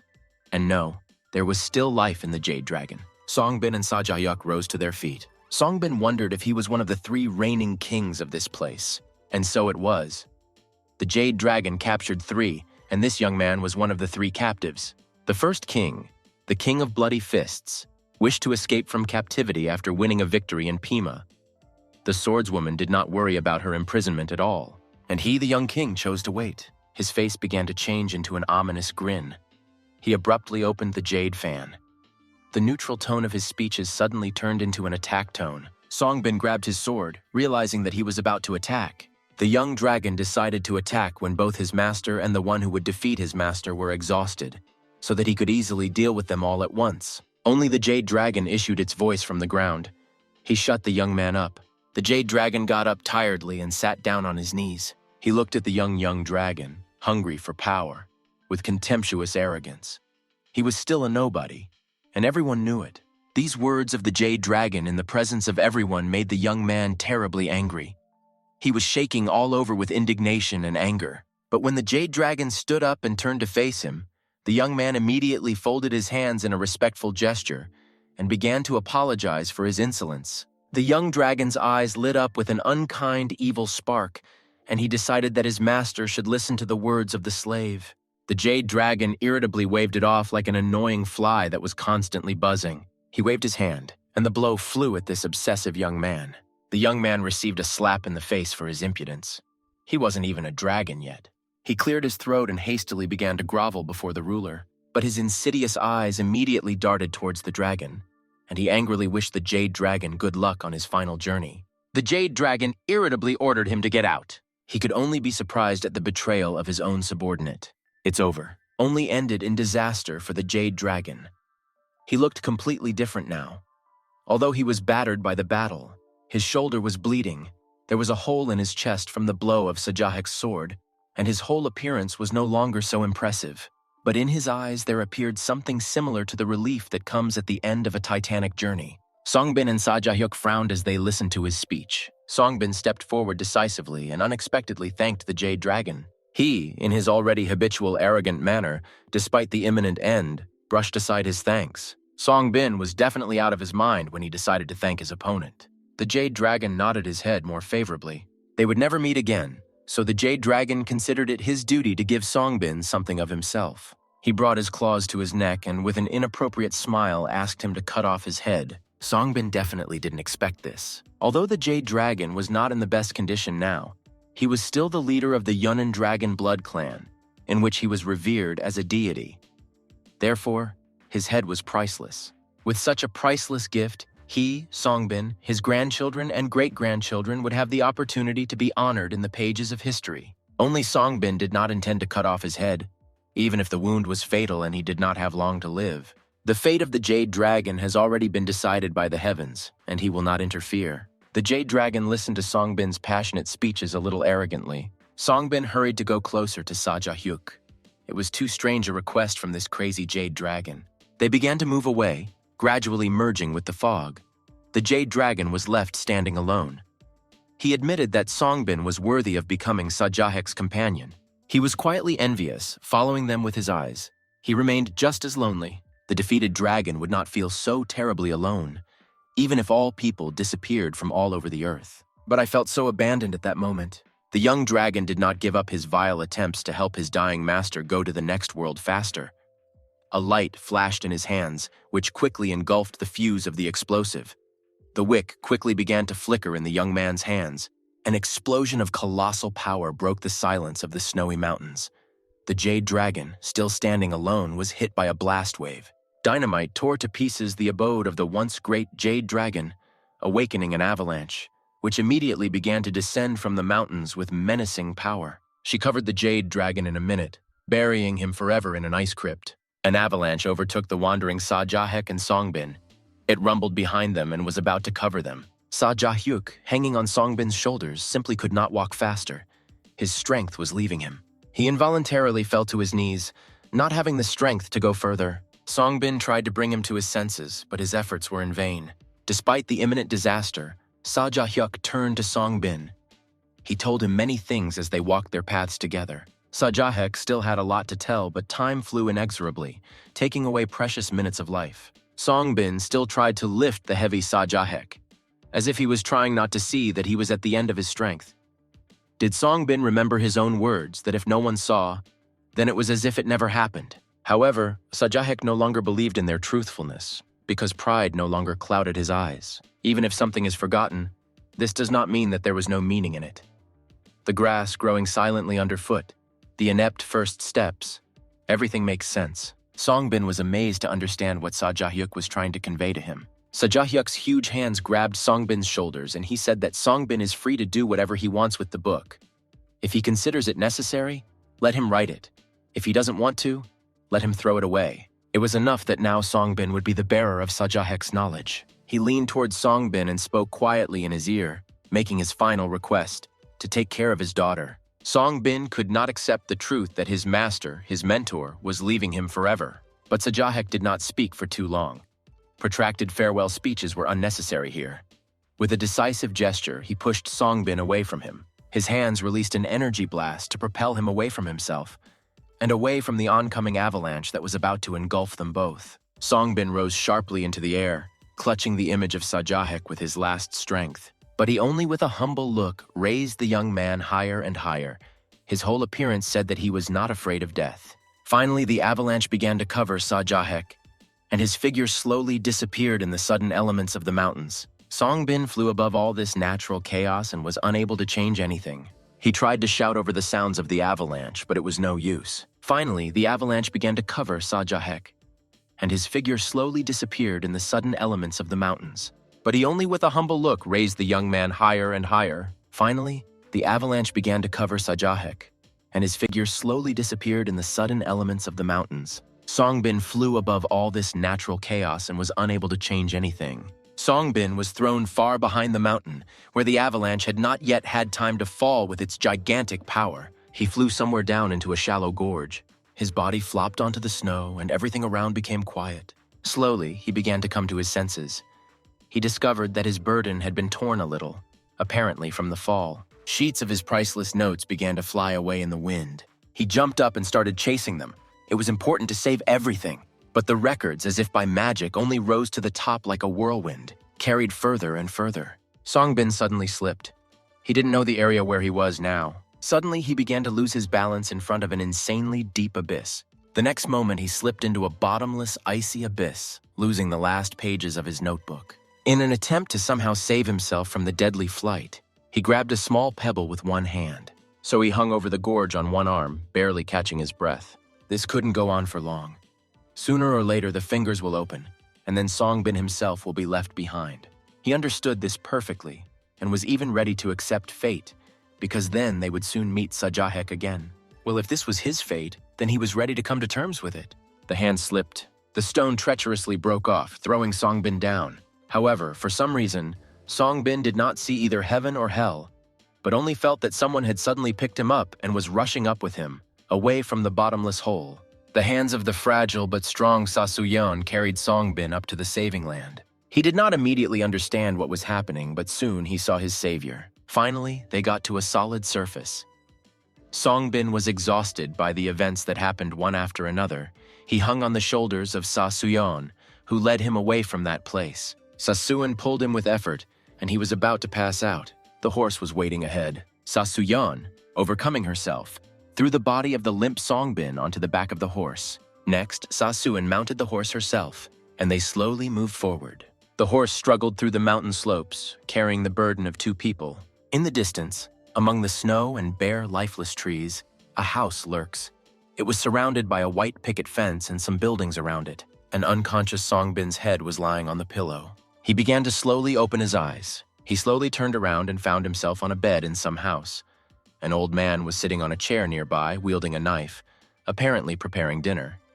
The old man was glad that he came to his senses. Songbin learned from him that he slept for 2 days. He began to rise up on the bed with effort, but the pain in his chest did not allow him to fully do it. The old man quickly stopped him, warning him that he was wounded and should rest for another couple of days. The old man added that Songbin's condition is still nothing compared to the condition of the girl he came with. Did something really happen to Sasuyon? But she did not keep herself waiting long, quietly opening the doors of the room. She was glad that Songbin woke up. Sasuyon brought him something in a cup. The blade then touched her artery, and the girl should have died there, as the old man explained. But fortunately, the vital points were not affected, and she was able to receive the medicine on time. The old man sat her down on his chair in front of Songbin's bed, explaining it all. However, there was something else. The old man asked Songbin to touch Sasuyon's hand. He did not understand anything, but the old man himself grabbed his hand and pulled him towards Sasuyon. Songbin's hand suddenly landed on Sasuyon's hand. When Songbin took her hand, he felt that it was as cold as ice. The old man had no idea what was wrong with her, but her whole body was filled with cold kai. The old man was the only doctor in the village and did not understand what to do with her. She couldn't be left like that, otherwise she would die. Songbin was amazed by this news, but the old man continued for Sasuyon, because she was sadly silent. There was some famous doctor, and the old man insisted on meeting him. He would have sent her to him immediately if she stubbornly did not want to wait for Songbin to wake up first. The old man began to leave the room. At dawn, he ordered both of them to go to this doctor. It was a miracle that both survived. The old man also added that he came after the attack of the bloody horses, but everyone was already dead. There wasn't even a chicken left. He left, closing the doors behind him. Sasuyon was still indifferently silent, her eyes downcast. With tears in her eyes, she admitted that she was glad that Songbin survived. Only he himself was somehow not particularly happy about this. Songbin was already trembling, holding back tears, because he began to blame himself for not returning with her father. But Sasuyon didn't blame him. She only asked to tell her about the last minutes of his life. The sun dropped below the horizon of the snowy mountains, illuminating the icy forest and the house. The candle was already illuminating the room where a quiet conversation was taking place. Songbin, still in bed, and Sasuyeon, carefully listening to the story of her father's death. Songbin spoke sympathetically, and she suddenly burst into hope that he might be alive. How could this be? Sasuan suddenly realized that she was right. Her father did not die just like that. We had to go back there and find him, even if it meant digging up the whole road.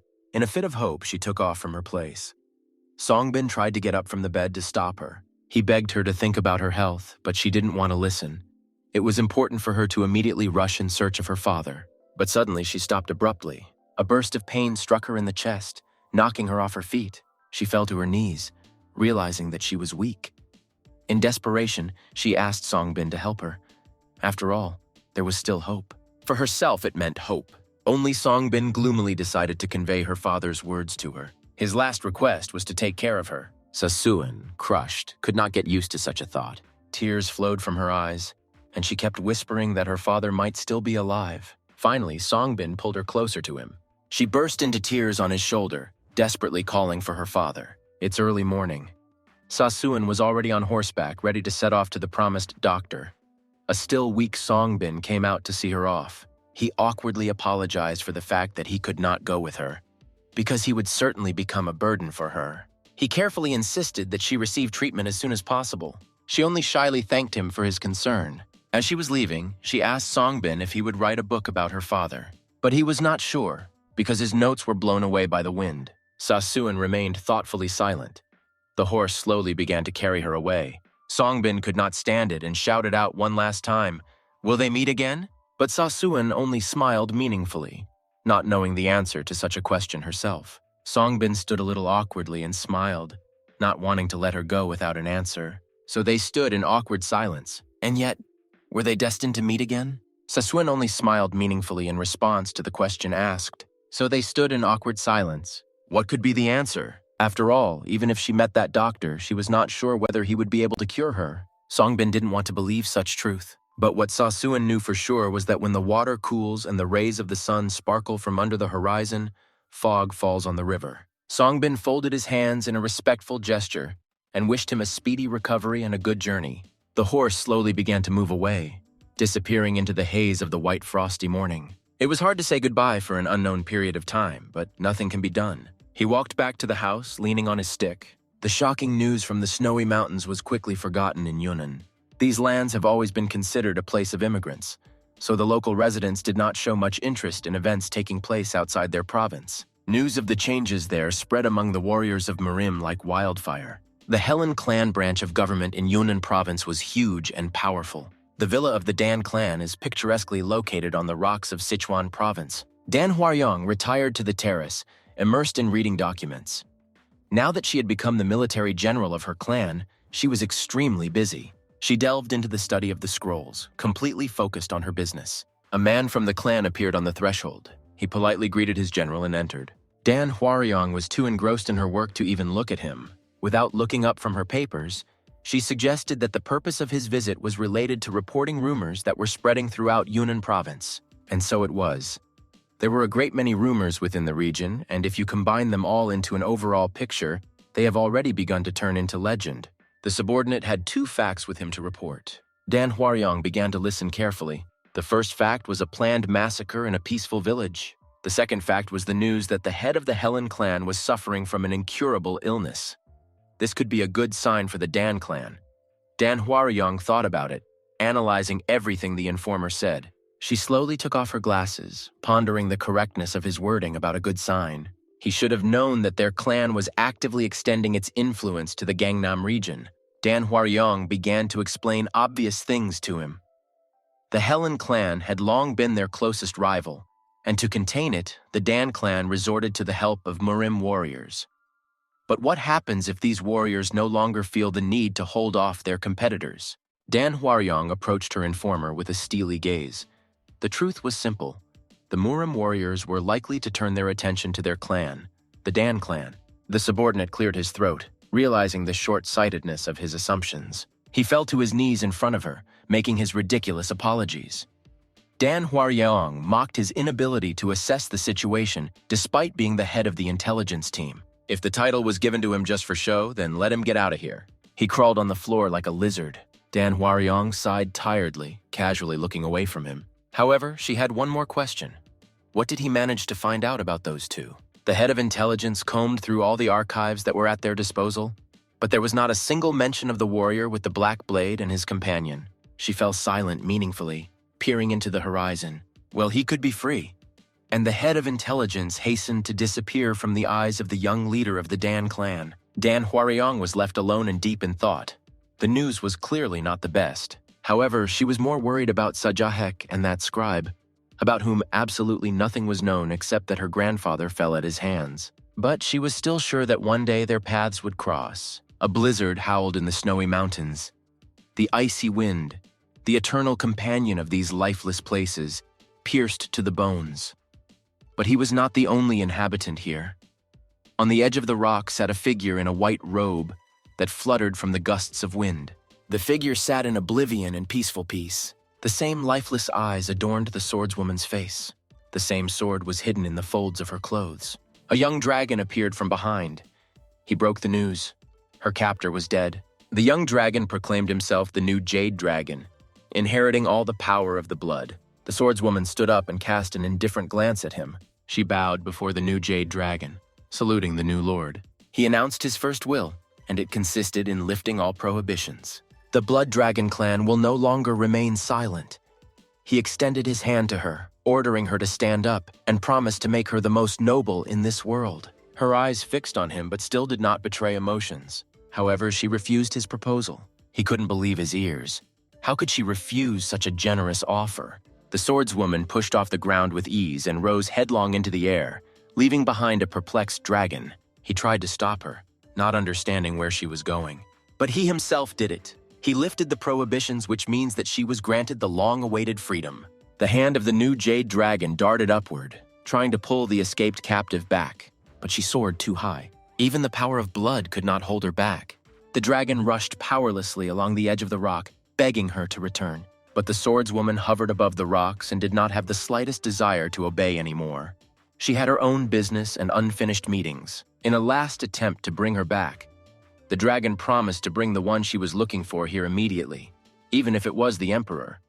He would make him fall on his knees before her. But the swordswoman was already disappearing high in the skies. The new Jade Dragon was powerless to hold her, but was sure that she still belonged to him forever. Along a country road among the green mountains, plunging into the sunset rays, a cart with people quietly followed. Songbin was also among them.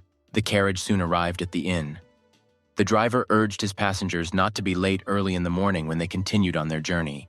Songbin rented a room for himself. Tired, he collapsed on the bed, not letting go of the white water from his hands. Moonlight streamed through the lattice window frames. He couldn't sleep. Songbin sat down on the bed, already knowing that he would not fall asleep.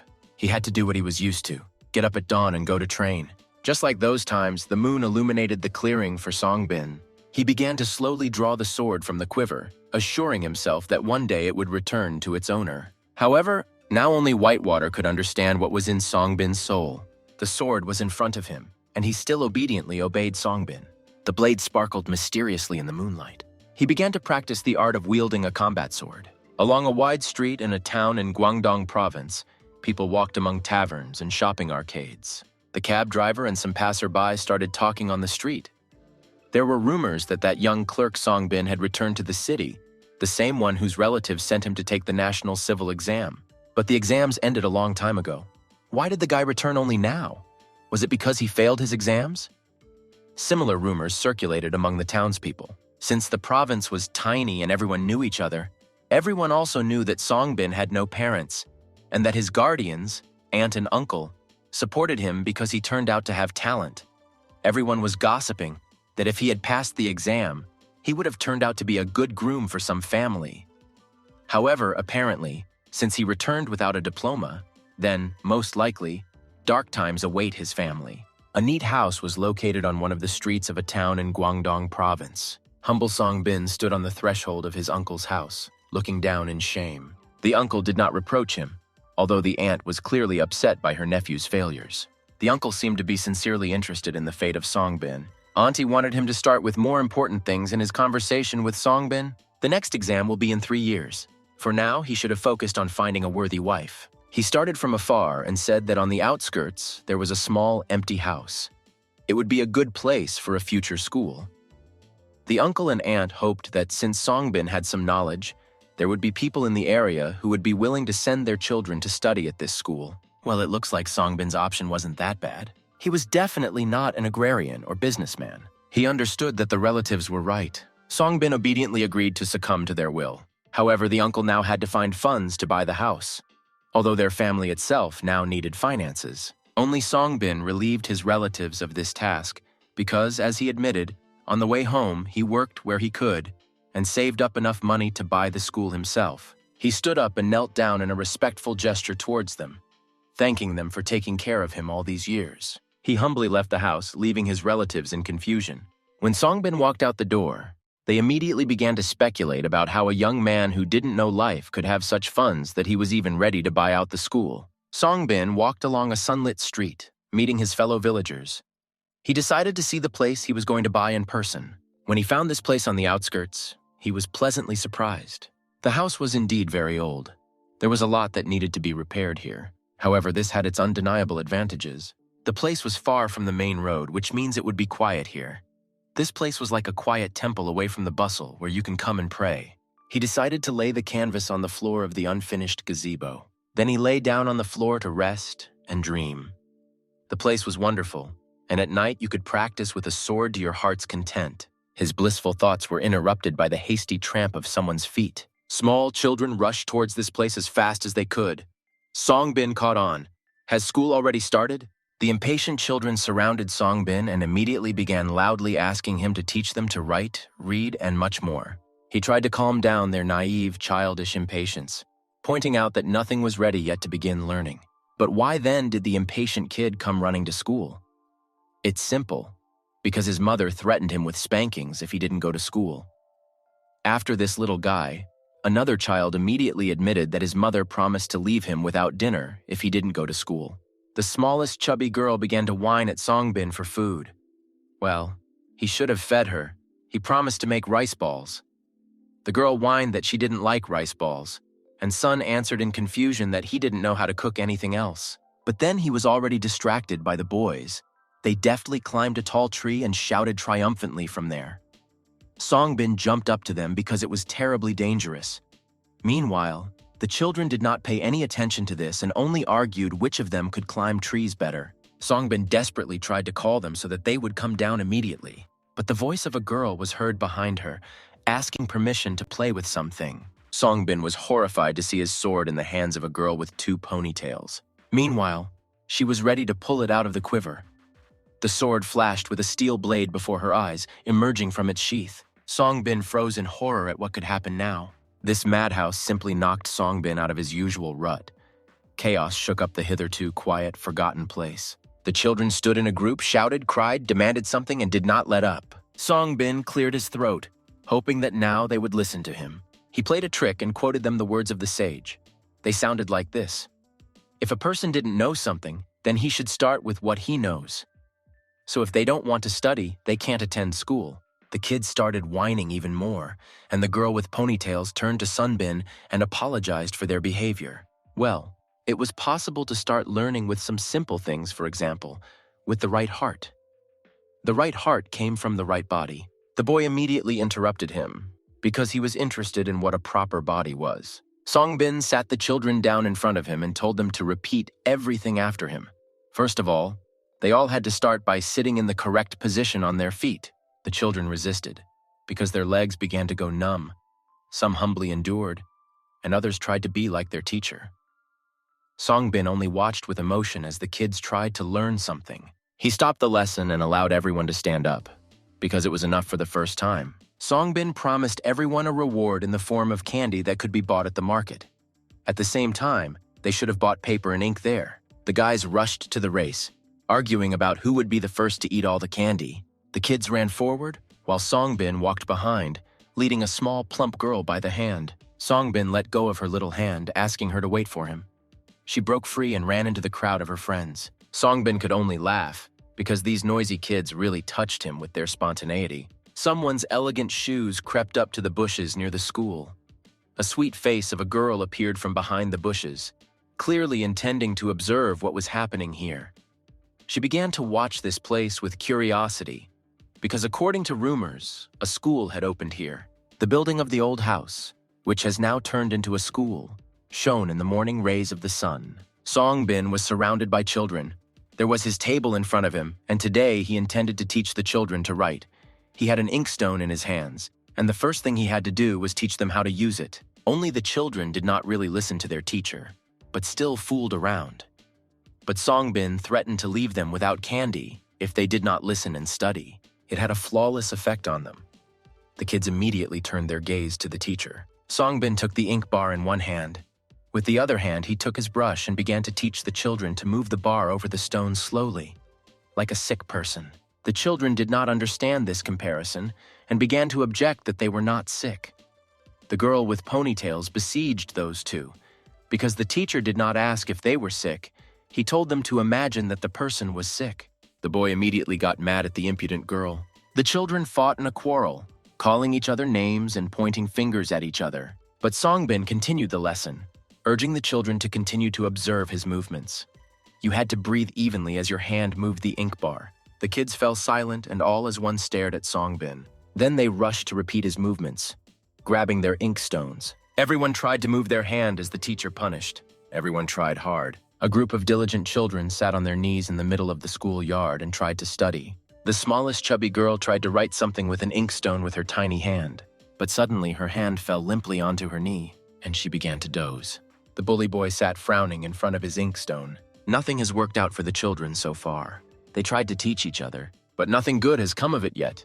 The stone broke under strong pressure. Then someone began to cry, someone to argue, and someone to tell lies. A bully boy named Cha Wu, in a fit of uncontrollable childish rage, crushed a naughty stone on the board. The stone split in two, and he looked at him in bewilderment. Cha Wu immediately poked his broken stone at the boy next to him, slyly offering to change. But he, of course, did not want to take the broken stone. Songbin just towered over them at his table, watching the naive and pure reactions of children. He invited them to draw with inkstones. This was supposed to calm them down. But the kids were already fighting with all their might, dirtying their faces with black spots. Lunch was slowly approaching. Songbin read to them, and they had to look at their books and repeat after him. The children diligently repeated phrases from the book after their teacher, probably not understanding a word of what they read. Songbin was surprised at how they concentratedly repeated the phrases of the classics of Confucianism and sat quietly and quietly. But then the girl with ponytails asked a question. What did these complex phrases mean that they repeated after him? Songbin read a phrase that was as follows. If a person becomes a friend of a righteous person, then he himself will become righteous. And then he paraphrased it for the children in simpler language. Friends become similar to each other. Cha Wu immediately grabbed his friend's cheek, pulling him cockily. The boy responded in kind, grabbing the offender by both cheeks. But then one of the children intervened, presenting that they were all friends. And if these two pinched each other's cheeks, then they will all have cheeks like this. The boys began to bully with renewed vigor. The girl with ponytails tried to appear older than everyone else and constantly ridiculed the actions of her classmates. She seriously declared that she would not be like her friends, but would imitate the teacher.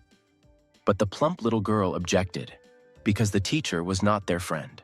The smart young girl immediately suggested that the spouses also looked alike. She promised to grow up, to marry the teacher, then she would become like him. Songbin benevolently intervened in the girl's conversation. After all, to begin with, didn't she? A girl with ponytails named Soso want to know his opinion? She promised to grow up, to marry the teacher, then she would become like him. Songbin benevolently intervened in the girl's conversation. After all, to begin with, didn't she?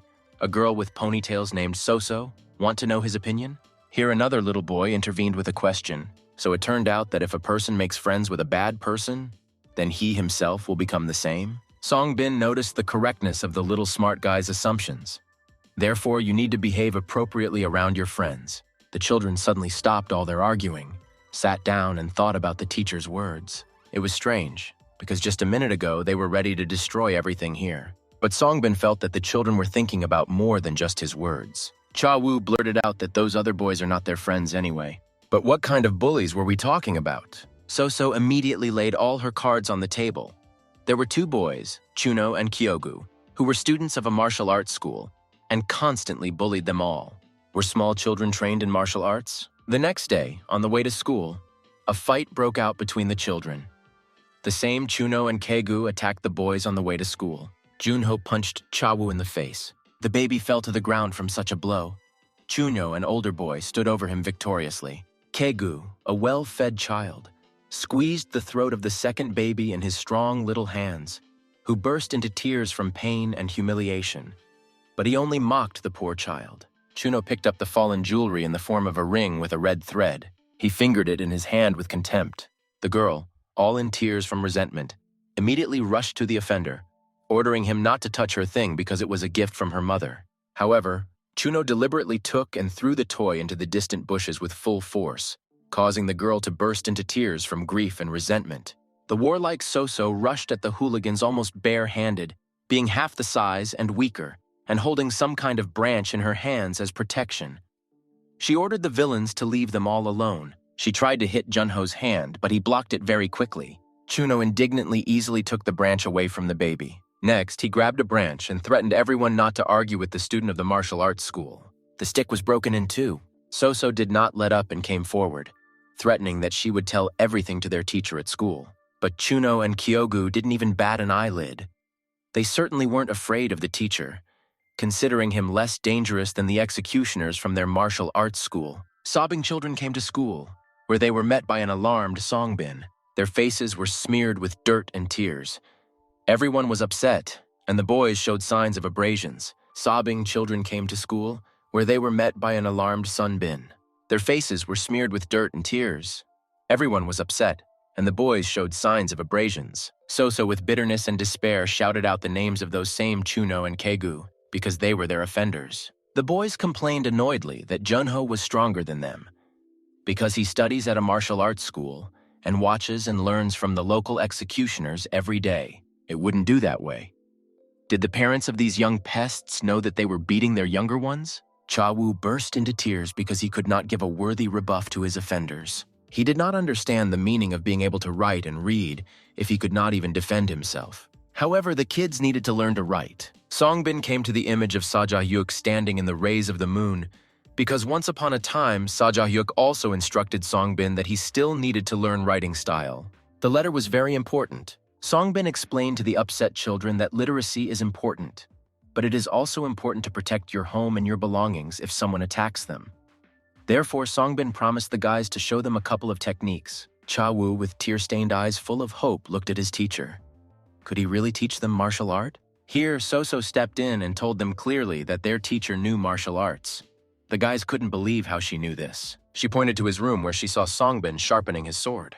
The guys had already wiped away their tears, proud, and began to besiege Songbin with a request to teach them. He only smiled amusingly and said that he didn't know that much. However, the little ones didn't let him go so easily, so he still decided to show them a couple of techniques that he learned by imitating a great man.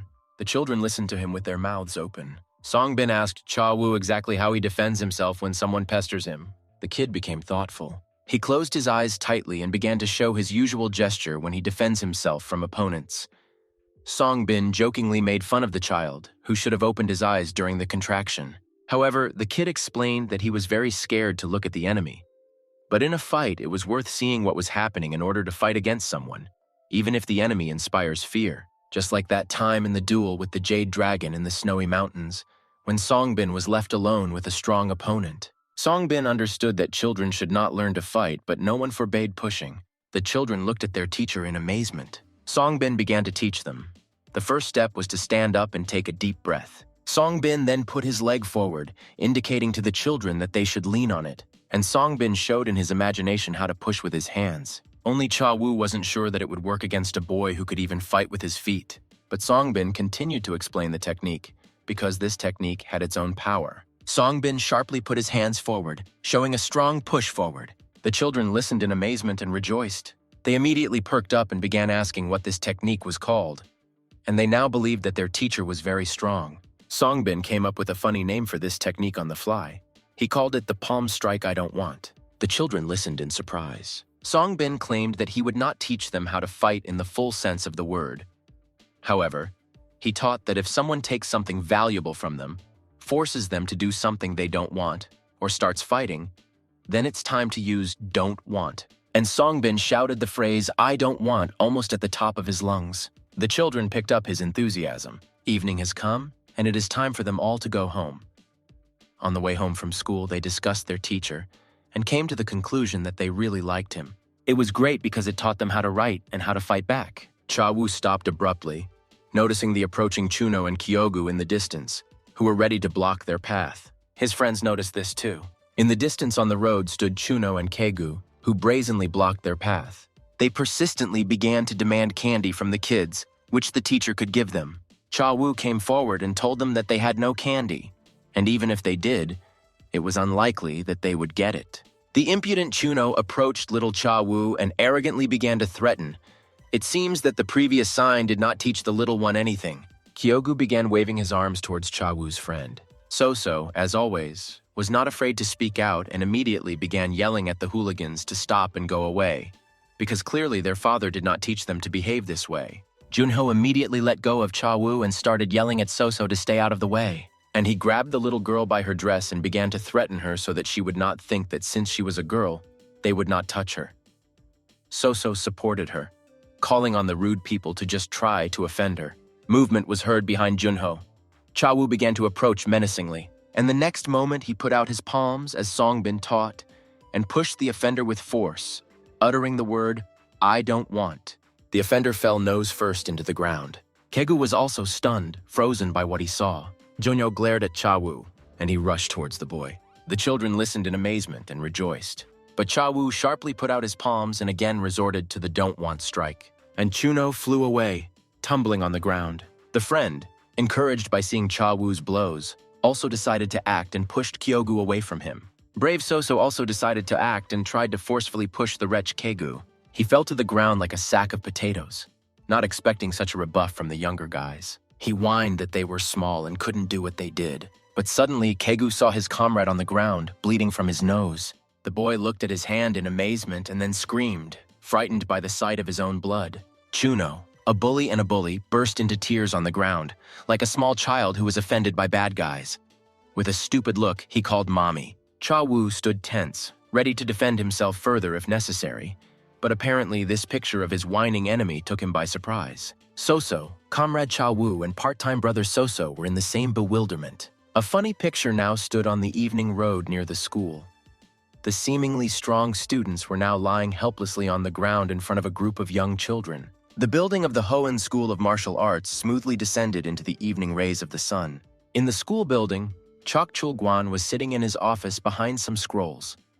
He was informed that his son Junho was beaten by his own friends, so he came home crying. The person who reported the news to him added that apparently the children had been fighting with students from the school south of the main road. But for Chok, there was nothing surprising in this. Children tended to fight and cry. However, according to the informant, it was worth going and talking to the teacher at the local school. If his students are able to beat their children, then the rest of the area will simply stop taking their martial arts school seriously. Chok thought this was complete nonsense. Who in their right mind could have such a thought? Chok was sincerely amazed, because the respected warriors of Murim were going to threaten a simple innocent teacher from school after an innocent children's fight. This could result in incredible shame for them. The servant immediately bowed and promised to curb the ardor of the warriors. However, Chok himself heard that that teacher teaches martial arts to children. Apparently, he was mistaken in considering a simple teacher a klutz who was only capable of writing something on paper. Of course, Chok understood that long gone are the days when everyone was engaged exclusively in their own narrow business. The clerk wrote, "The warrior fought." He banged his stick loudly on the floor and made a decision. Instead of his son Junho spending whole days at a martial arts school, it's time to teach him something else, like writing. The next day, Songbin introduced 2 new students to school, not without a smile. In front of the children stood the same yesterday's offenders, Chuno and Kegu. From now on, they will study together. The children immediately exploded with cries of indignation, but Songbin hastened to calm them down. Now they were all classmates together, The kid raised his hand and asked what it meant to be classmates. Songbin explained to them that classmates are people who learn and grow together, which means they are all friends. So and Cha Wu simply could not contain their anger and shouted at Sunbin, accusing him of betraying him. But Songbin calmly addressed the indignant children. He suggested that Cha Wu try to become friends with Junho. For Cha Wu, this was an unheard of proposal. Songbin sat down to the baby and began to explain that they should make peace, and let him know that the winner is always the first to extend his hand to the loser. The kid was tensely silent. This truth was new to him. Cha Wu approached the hated Junho and resolutely extended his hand to him, offering to make peace. However, Junho stood rooted to the spot because such behavior was also new to him. Then Songbin decided to intervene. Since Junho was in a martial arts school, he will be interested to know that a true Murim warrior is not the one who is invincible, but the one who admits weaknesses and gets up even after defeat. This gives you the opportunity to train further and win next time. Junho was still sullenly silent, but Songbin encouraged him, because he believed that the spirit of Murim lived in Junho. The boy finally gave in and agreed to peace. Former rivals shook hands. The boys immediately smiled at each other and were already agreeing on the next fight, which everyone intended to win.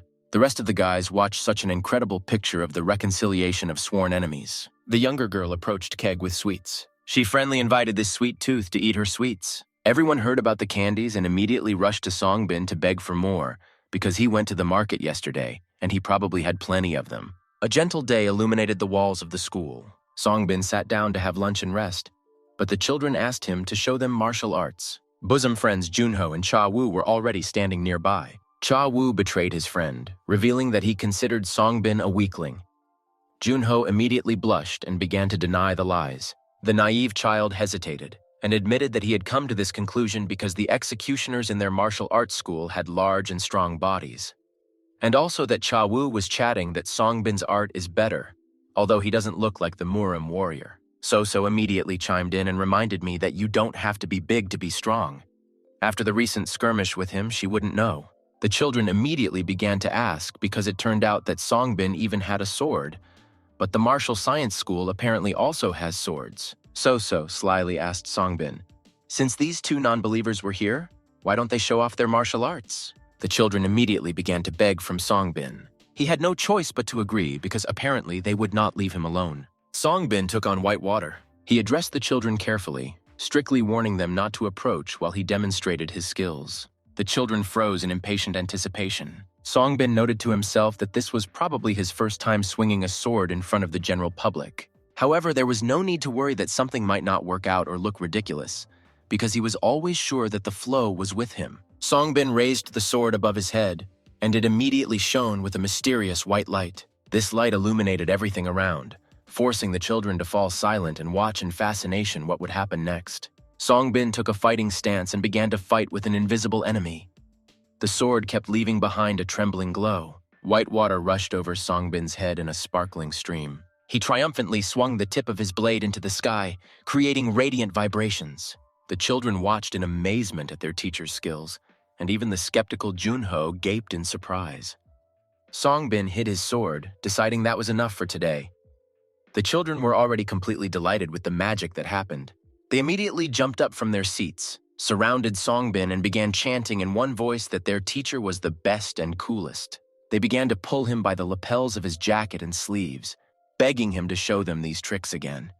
However, he reassured the children, saying that today was really enough. Stunned, Junho remained in place, paying tribute to Songbin's skill. He realized that he surpassed even his own teachers and would leave them themselves in shock at his skill. Early morning gently descended on the roof of the school. The children were having fun in the yard.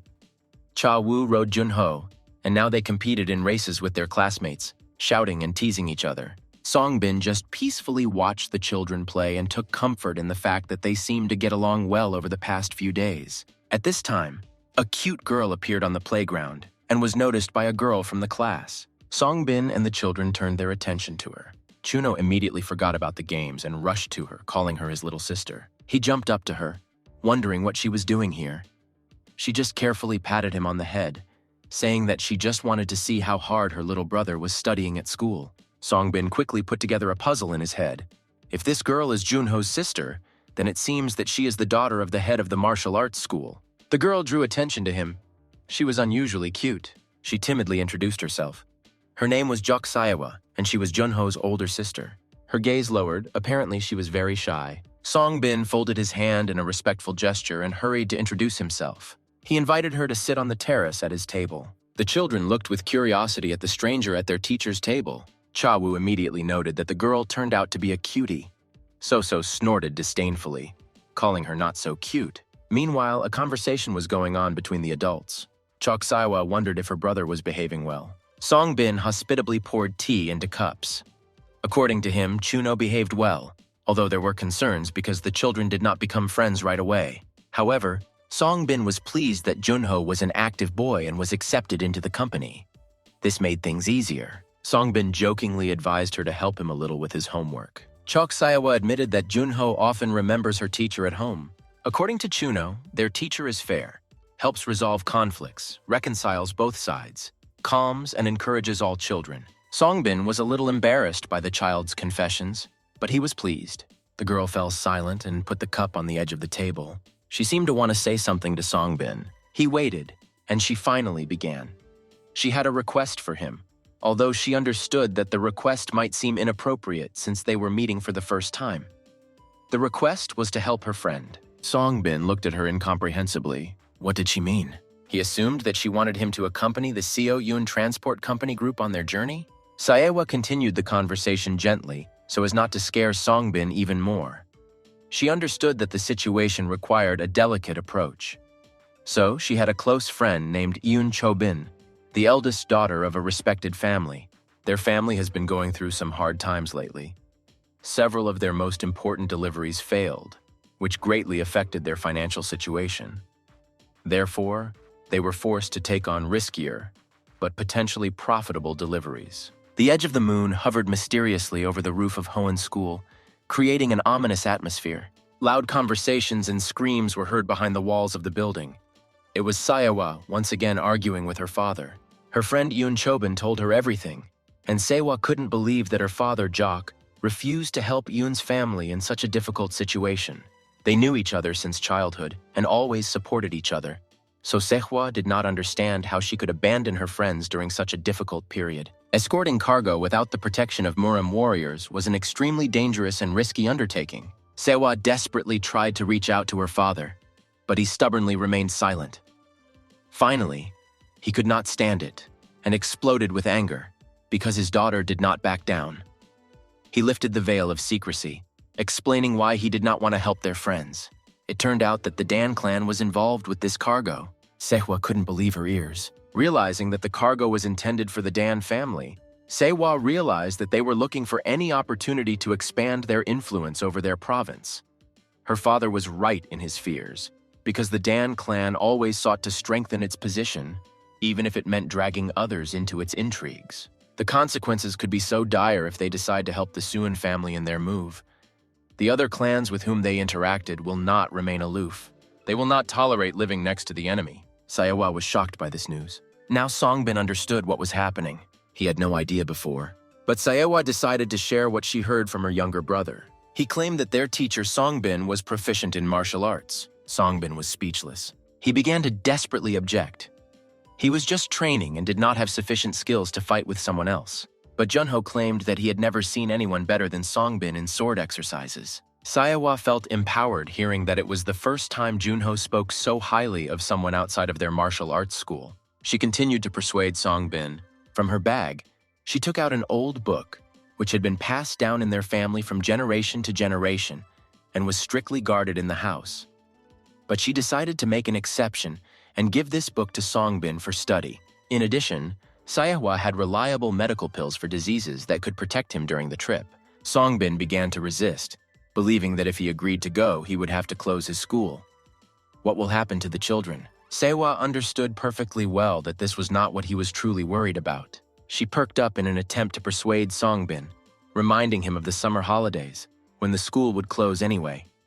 This argument didn't work. Saewa continued to insist, and began to hand him a pill for the wound, which she brought along with the book. Songbin couldn't stand it, and started yelling at the top of his lungs so that she would come to her senses and stop. In anger, he jumped to his feet and tried to drive her out. He understood her but could not help. All his life, he was a scribe, always holding a pen in his hands, not a sword. He advised her to find someone more suitable to be an experienced companion. Sehwa just watched with wide eyes at his weak excuses and unwillingness to help. She gave in helplessly. She began to say goodbye with her eyes lowered in disappointment. It looks like she came for help in vain. Suddenly, little Soso peeked around the corner, listening to the conversation between her sister and teacher. She glanced at Sehwa and rushed towards her, calling her little sister. For a moment, she began to wonder what she and Sunbin were talking about. But Sehwa began to avoid the conversation by fiddling with her braid. A girl with puffy cheeks boasted that she and Junho didn't fight because the teacher explained that they were classmates, which means they were friends. Songbin was surprised. Soso and Sehwa were related? But Sehwa, with a smile, clarified the confusion to Songbin. Soso was the youngest daughter of the Soon family, which means she was the younger sister of the very friend who needed help. And she added, if the family fails to deliver the package, they will have to leave the province. Soso didn't understand what they were talking about and was indignant that they weren't going anywhere. But what could a child understand in the affairs of adults? Songbin froze, digesting the information. Morning has come. There was a horse-drawn carriage standing next to the gate of the Suun family's house. Workers were loading some bales into a cart. The loading process was supervised by the owner's eldest daughter, Suun Chobin. The girl looked very young. Maybe that's why no one paid much attention to her managerial cries. After all, not only was she inexperienced, she was also a young girl. But Yoon didn't care what they thought about her. She diligently led the process, not hesitating to shout at everyone who did something wrong. Workers frantically scurried back and forth, but loading began only after some time. The older man advised the ardent leader, who was in the morning chaos, to unload the cart, putting all the goods in one place, and only then begin loading. Yoon, among other things, experienced discomfort from the heat, but it was the delivery that worried her most. The older man with a benevolent smile advised the young girl not to lose her composure in front of the workers. If she is here as a senior, she should inspire confidence and calm. He continued to instruct her, believing that it was inappropriate for her to stick out the collar of her dress too much in front of the workers, even if it was very hot. However, Soon did not listen to his words, and proudly added that let Sehwa receive these sweet instructions. The man was distracted for a moment. A frail young man stood timidly at the gate. The man was not expecting guests. It was Songbin who hesitantly introduced himself. It was Sehwa from the martial arts school who recommended him to come here. Therefore, here he was looking for Yoon Chobin from Soyun Transport Company. Yoon looked at him in surprise, not understanding why he was here. She hastened to introduce herself as the one he was looking for. Soon he told the purpose of his coming, and Yoon confusedly asked him to sit at the table while she studied his letter of recommendation about herself. Yoon looked at him, thinking herself, looking at the young man opposite. He did not at all resemble a Murim warrior. Rather, he was more of a scribe who read books all day long. She continued to read the document that Songbin handed her. She still decided to accept his help, and thanked him for the fact that Songbin agreed to help them with the delivery of the cargo. However, she was still worried that this was his first such experience. Did he know exactly what he had to do? So it was, the experiment was the first. And did he know about all the dangers that could await them on this trip? This is how the previous trip went. Their cart moved, accompanied by guards. Suddenly they were stopped by strangers. The robbers jumped out of the bushes, armed to the teeth. Such unsuccessful trips often lead to subsequent breaks between noble families and clans. Yoon, meanwhile, reasoned that there was no point in scaring off an assistant, albeit a pitiful one. They cannot pay for all the risks, but they will not leave you without any reward at all. So why did he agree to join them? They were waiting for an answer from him. The master was responsible for his students. Therefore, he agreed to help with transportation. He was also worried about little Soso, but he did not go into detail. Both listened attentively to each other. Yoon stood up from the table and announced that they were going to leave in 3 days. She advised Songbin to contact the older man. He will tell him what he needs to pack for the trip. Songbin promised to come tomorrow. Songbin walked away, thinking about the older man's words. The older man noted with a smile that Songbin clearly has a serious attitude, and it is clear that he has pure intentions. He can be taught writing and accounting in their company. However, Yoon was more worried that he should be able to defend himself. Songbin came the next day as promised. He was asked to help with papers. When he got to work, They noted that his writing skills were excellent. The older man commented with satisfaction that this was the level to be expected when filling out the books. The older man was expecting him tomorrow morning at the same place, without delay, and he asked Songbin to remember their motto. The dream remembered him perfectly. It is important to know how to feed yourself, think, and defend yourself. This should be kept in mind. Dream said goodbye and, thinking about the words of the older man, headed home. He knew how to feed himself and think, but with defense, things were a little different. However, on the way home, he went to a forge where swords were forged, and Songbin decided that he needed a sword. A man with strong hands hammered on metal, forging a new weapon. Songbin walked in hesitantly. He had white water, but it didn't really belong to him, and the sword would be too noticeable. He cautiously turned to the blacksmith. Songbin was looking for a sword for himself. He began to look at the stand with swords on the wall. The blacksmith said that's all there is, but if a buyer is looking for something more sophisticated, they should look in larger cities. However, Songbin chose one of the swords hanging on the wall. He slowly took the sword out of its leather sheath. Songbin began to look at him carefully. The blacksmith standing nearby turned in bewilderment at the young man, who was clearly not an experienced warrior. He watched the buyer with interest, realizing that he did not know much about weapons. Despite this, he still cautiously asked if Songbin knew how to choose a sword. However, Songbin has already made his choice. The blacksmith, with some doubt, advised the buyer to go to the souvenir shop for a beautiful souvenir sword, since here he forged real weapons, mastering the art of blacksmithing.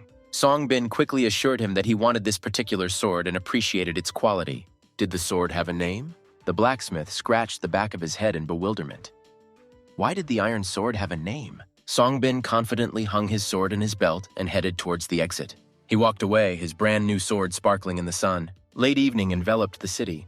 The Seon family's house stood in darkness. Yoon could not sleep and was still waiting for her father to return home, because tomorrow they had a long and difficult trip ahead of them. The older man assumed that the conversations with the transport company had taken a long time. Yoon sighed dissatisfiedly. She was worried about the current state of the family business.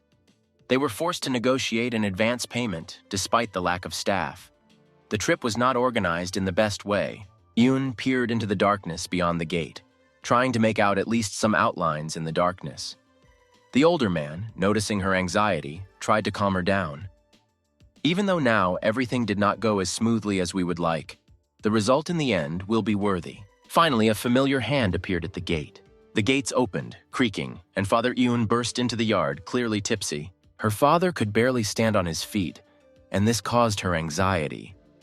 How was he going to wake up the next day when they had an important trip ahead of them? But he only assured her that everything had already been decided with the partners, and she should not worry. Despite all the desperate and persistent worries of his daughter, the drunken father only cheered up and proudly talked about how successfully the negotiations with his partners had gone, especially with the Sarian family. Yoon was completely confused. How was he going to get up tomorrow morning? My father began to fall asleep while walking and suddenly began to hiccup. Finally, he lost his balance and fell to his knees right in the yard. Yoon, without losing her composure, quickly jumped up and supported him so that he would not fall on the cold floor. And the older man, seeing this, hurried towards them. With every second, the father became more and more drunk, and soon he admitted that he felt extremely bad. Yoon immediately ordered her uncle to quickly take her father to the room and urgently call a doctor. The father lay in his bed and his face was distorted with pain. His state was clearly different from normal intoxication, which caused everyone even more concern. The doctor, who arrived on call, examined the father and reported that he would need to rest for a couple of days to recover. My uncle's face turned red with frustration when he learned that tomorrow's trip would have to be canceled. Yoon couldn't believe what she heard, since everything had been so carefully planned, and now everything had gone wrong. The doctor left, and Yoon and his uncle, standing by his father's bed, began to discuss the disastrous situation with the trip. The uncle insisted that the trip be canceled because the head of the family could not lead it in such a state. However, Yoon stood her ground. It was impossible to cancel the trip, because the money had already been received in advance. It was urgently necessary to look for another solution to the situation. Yoon has already come up with a plan! The morning of the day of the trip has arrived. The hired guards came to the Song family's gate, but found that the gate was locked. Everyone was surprised, as they were personally asked not to be late. Songbin was among the hired workers and also did not understand what was happening. One of the guards who was in the crowd approached Songbin, suggesting that he was a newcomer and was accompanying the cargo for the first time. The same worker noticed 2 swords that were behind the young man's back and mockingly noted that this did not give him a more intimidating appearance. But Songbin laughed it off, because behind him there really were both swords, Whitewater and a sword forged in a forge. At this time, the gate slowly opened and everyone saw the owners. A young girl came out to them decisively and assertively and busily introduced herself as Yoon Chobin, a representative of the Soon Company. She said that from now on it would be she who would lead the entire trip. The workers were somewhat surprised by this unexpected turn of events. Nobody objected, because that's not what they were paid for. The caravan, consisting of 4 carts, slowly moved through the dense forest to their destination, where they were to pick up parcels from the Sarian family. The accompanying guards walked on either side of the carts, closely monitoring everything that was happening. Yoon and her assistant were on horseback. Songbin was riding in one of the carts with 2 guards who were quietly talking to each other about the upcoming trip. They had some kind of bad feeling about this journey, and they tried to be as careful as possible. It was important to them that the trip went without problems and ended safely. They had already received their bonus and were now eager to finish this matter as quickly as possible. They continued their movement along the forest road. One of the guards, unable to stand it, objected that it was not worth asking for money in advance as a bonus. It seemed to the second guard that the more you ask, the better. They turned their attention to Songbin, who was riding nearby, and fell silent. They knew nothing about him, but he sat nearby and clearly listened to their conversation. Songbin felt awkward when they fell silent and looked at him, but soon the caravan stopped for a rest. Songbin, feeling awkward, moved away from everyone and began to quietly eat his lunch. In the evening, they finally reached the inn, where they decided to stop for the night. Ayun advised everyone to get a good night's sleep, because tomorrow they had to pick up the cargo from the Sarian family. Everyone wandered off in all directions, and she still tried to lead, reminding sleepy people to be neat and ready for tomorrow. But they only sluggishly agreed to her instructions. Songbin had another important task, helping her fill out the books. He agreed to help and got to work. They sat down at the table, sitting opposite each other. Yoon praised Songbin's neat writing, noting that his work was done very carefully and accurately. How else could he help her? With a thoughtful and focused look, Yoon admitted that there was something else that interested her very much and occupied her thoughts. She slowly stood up, not taking her eyes off the surprised and slightly embarrassed Songbin. Then she leaned towards him sharply, asking a question about what he thought about Sayawa. He, a little confused, asked if he understood correctly that we were talking about her friend. Yoon calmed down and leaned back in her chair, trying to look more relaxed. She began praising Sayawa's qualities and good behavior, demonstrating it in front of a stunned Sunbin. But Sungbin soon came to his senses and gallantly agreed that he also believed that Saihua was a good person. It seems that he guessed what Yoon was driving at. He explained to her that he agreed to accompany the trip not out of personal feelings for Saihua. However, Yoon could not understand why he agreed then. But then Assistant Yoon entered the room. He had some business that needed attention. If Songbin and Yoon had already finished their conversations, then the assistant wanted to discuss something with Songbin. Songbin said goodbye, and he and his assistant left Yoon's room without finishing speaking. Yoon was left bewildered and without answers. The assistant suggested that Yoon could be scolding Songbin because this was her first transportation as a process manager. The assistant lowered his tone and with a friendly smile thanked Songbin for standing up for them in a conflict situation this morning. He only waved away such an insignificant service. Something important happened at the gate of the Song family this morning when all the workers were introduced to the new head of this family. Dissatisfied mercenaries began to press with condemnation and indignation. Why is the daughter of the head of the company leading the trip now? And where is the head himself? An assistant spoke to them and said that the head would not be able to lead the trip due to unforeseen circumstances. Therefore, his eldest daughter, Yoon Chobin, now has all the powers. One particularly dissatisfied employee, feeling annoyed, abandoned his modest belongings and shouted that this should not be so, because it depended on the leader of the trip whether the crew would return alive. He disrespectfully pointed his finger at Yoon and shouted that if this young girl leads the carriage, then they will all definitely face the end. The assistant wanted to intervene and protect Yoon, but she herself stopped him. Yoon began to explain that they knew from the very beginning that the trip would be difficult and full of challenges. However, he did not want to hear this, continuing to insist that the trip should have been led by the head of the company himself. Then he took a stand and slyly declared that since he did not know that the trip would be led by another person, then it was not fair for them to receive double pay for all the risks and dangers that opened up. Others also began to support his initiative. Yoon and the assistant were confused because they simply could not afford it. There were no funds, but the trip had to take place no matter what. They put themselves in an extremely difficult position with all the attendant obligations. However, Songbin intervened. He did not understand why the presence of the head of the company was so important when there was a person who was able to take on his responsibilities and cope with them successfully. Everyone present turned towards Songbin.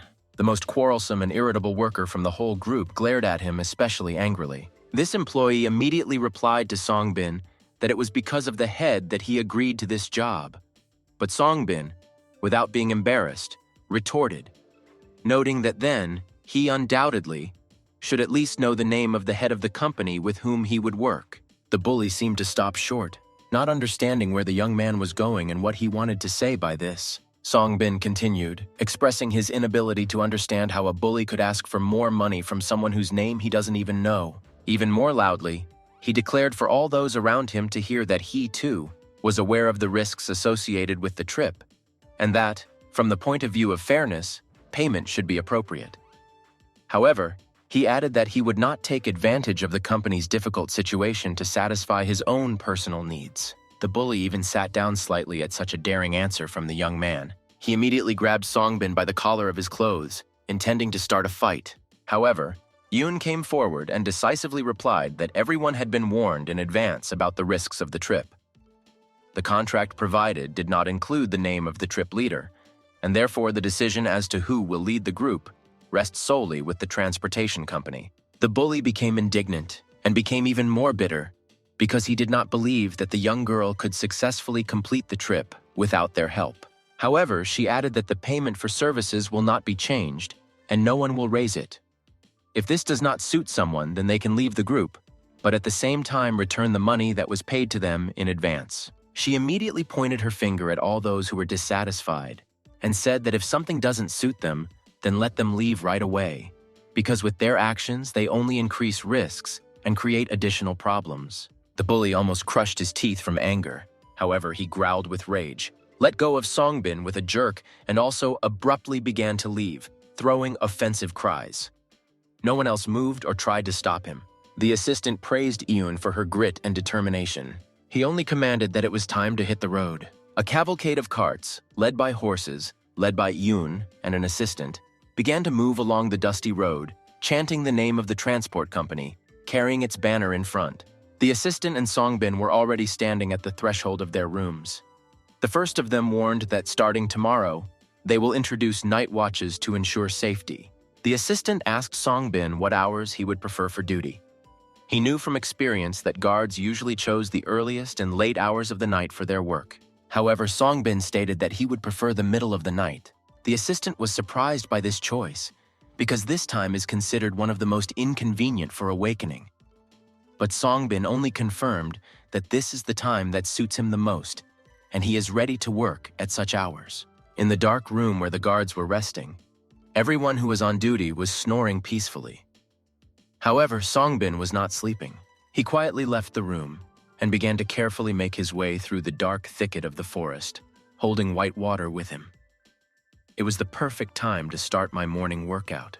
The sword he pulled out began to make sounds that Songbin identified as the sounds of crying. He began to draw a sword from his quiver, and its blade flashed in the dim light of the moon. Songbin stood in the middle of a small clearing filled with nightlight, holding his sword ready for training. It's a warm morning, and it's time to meet with representatives of the Sarian family. These people were supposed to hand over the cargo to be transported by Seong Transport Company. Security was already lined up in front of the Sarian family's house, waiting for the start of the arranged meeting. One of the guards standing nearby whispered to Songbin a question about where he had been all night, because it was obvious that he had not spent the night. However, Songbin briefly avoided answering, not wanting to explain his absence. The guard clearly thought that Sungbin was being arrogant and overly confident. Yoon stood in front of the representatives of the Sarian family in a new, elegant decoration.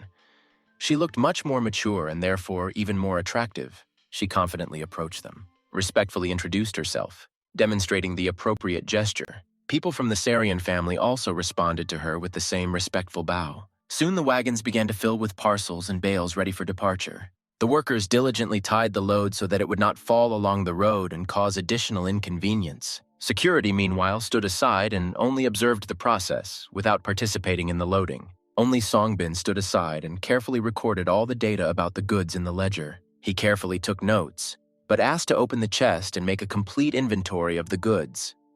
However, one of the employees of the Sarian family did not allow him to do this. He added impudently and rudely that if he was so interested in what was inside, then he should ask his boss. Songbin found this all extremely strange and suspicious. They also had to take the carriage with them. Songbin suggested that the carriage also contained some kind of cargo, but the workers abruptly cut him off, saying that the carriage was intended solely for transporting people. Songbin concluded that the employee, of course, will not tell him who exactly will be going and how many people are there. The workers sarcastically agreed with his conclusions. Eun appeared, and the employee advised Songbin to ask all these questions to her. Eun stood on the threshold and looked clearly very thoughtful and upset. An assistant approached her. He noticed that she looked puzzled and gloomy and asked what the Sarian trading company had told her. However, Eun snapped that she would not say anything yet and that now was the time to hit the road. Songbin managed to see that someone was already sitting in the carriage. He looked more closely, and he wrote down in the book that there was a passenger in the carriage, but it was not possible to make out her age or anything else because she was hiding in her clothes. The assistant climbed onto the horse and ordered the caravan to set off. The caravan slowly moved off, accompanied by foot guards. It was a rather hot day. The caravan was heading along a forest road, and all the guards were very hot to walk under the scorching sun. Songbin was sweating profusely, feeling tired.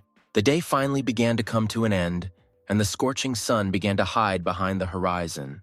The caravan arrived at the inn, and it was decided to stop here for the night. The security began to warm up and complain that they were being overloaded on the very first day of work. Suddenly, the eyes of one of the guards and Songbin were attracted by a figure that began to exit the carriage. It seems that this was the mysterious person they were transporting in the carriage. It was a girl, completely wrapped in clothes and with a veil over her face. She walked in the company of Eun to the entrance to the boarding house. The guards clearly did not like her because of her excessive mystery and secrecy, but the assistant interrupted the chatter of the onlookers, loudly declaring that they should not open their mouths and waste time, but should go and rest, since night duty was soon coming up, and no one dared to miss it for any reason. Night has fallen. Songbin and the guards sat near the cart with goods, making a small fire nearby. The guard was dozing, falling into a light sleep. He woke up and was surprised that Songbin didn't look at all tired, but Songbin explained to him that he was used to waking up at night and this was the norm for him. The guard admitted that he saw Songbin going out at night with a sword in training. He advised Sunbin to be less noticeable and careful. After all, he was not even a warrior of Murim, and he should not have attracted much attention to himself. Songbin joked that practicing with a sword is just a hobby for him. The security guard was clearly irritated by the cheerful and casual tone of the young man. Songbin continued and asked if the guard happened to know where they were going and what the purpose of their journey was. However, the security guard advised him to ask his boss about it. One could guess from the roads what the final destination was, but due to the increasing incidence of robbery on the roads, it was difficult to predict this. But the guard relied entirely on the young boss and her experienced assistant. However, of course, he had fears that they would encounter troubles on their own heads on this trip, and then everyone would run away in all directions. Songbin only listened attentively and did not interrupt. Everything would have been different if the warriors of Murim had been with him on the way, but due to their high authority, they charge exorbitant amounts of money for their services. It was clear that this was simply unaffordable for Suon's transport company. Their colleagues, replacements, came out to them from the darkness. It was time to replace them in office. Songbin decided to return a little later in the middle of the night, and then take up his post. The guard guessed where he was going and just waved his hand. The moon appeared through the bars of the boarding house, filling the room with silvery light. A mysterious girl sat on the bed in a hotel room and peered out the window. Her pale face was covered with a veil, which gave her even more mystery. But the strangest thing was her seemingly colorless, faded eyes of an indeterminate color. Nearby, Yoon was sleeping in a dark room, covered with a thin blanket. But she woke up and looked at her companion, noticing that she was not sleeping. She looked at her on the sly with interest, because now that she had taken off her headdress, her silver hair was visible, glistening in the moonlight. However, the neighbor noticed that she was being looked at, and immediately began to cover her strange eyes with her hands. Yoon immediately began to apologize for her indiscretion and awkwardness, feeling a little embarrassed, and the fellow traveler, without hesitation, covered her eyes with a black bandage. Her voice sounded in some strange, even creepy way. Yoon friendly asked why her neighbor was not sleeping. Tomorrow there was a long and tiring journey ahead, and it was necessary to gain strength. The mysterious girl, the owner of completely silver hair and a black veil on her face, asked not to worry about her well-being, since she did not care at all, because she was nothing more than a monster. Nevertheless, Yoon began to worry about her, so that she would not think so badly of herself. Yes, even if she didn't look quite familiar, that didn't mean at all that there was something wrong with her. Although, of course, Yoon could not take her curious glances away from her. The moon, breaking through the bars of the hotel windows, seemed to illuminate this mysterious girl with some kind of magical light, which gave her even more mystery and mystery. Songbin found himself a clearing where he could practice without any obstacles or interference. He pulled out a sword, which flashed in the moonlight, and began training. Morning came and the caravan moved on again.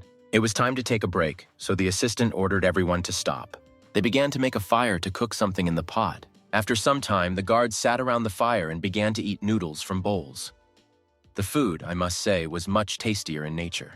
The guards ate it on both cheeks, because lunch in the fresh air seemed especially tasty. Someone from the security advised not to invent too much, since it was obvious that they were all just hungry, and therefore any food was tasty. The assistant and Yoon sat a little further away from the others. The bowl slipped from his hands when he heard the news. It turned out that the customer Sarian set a condition for the Suan Transport Company that in case of failure they would have to cover all costs. But Yoon herself was deeply upset by this news, which she learned yesterday during a meeting with representatives of the Sarian family.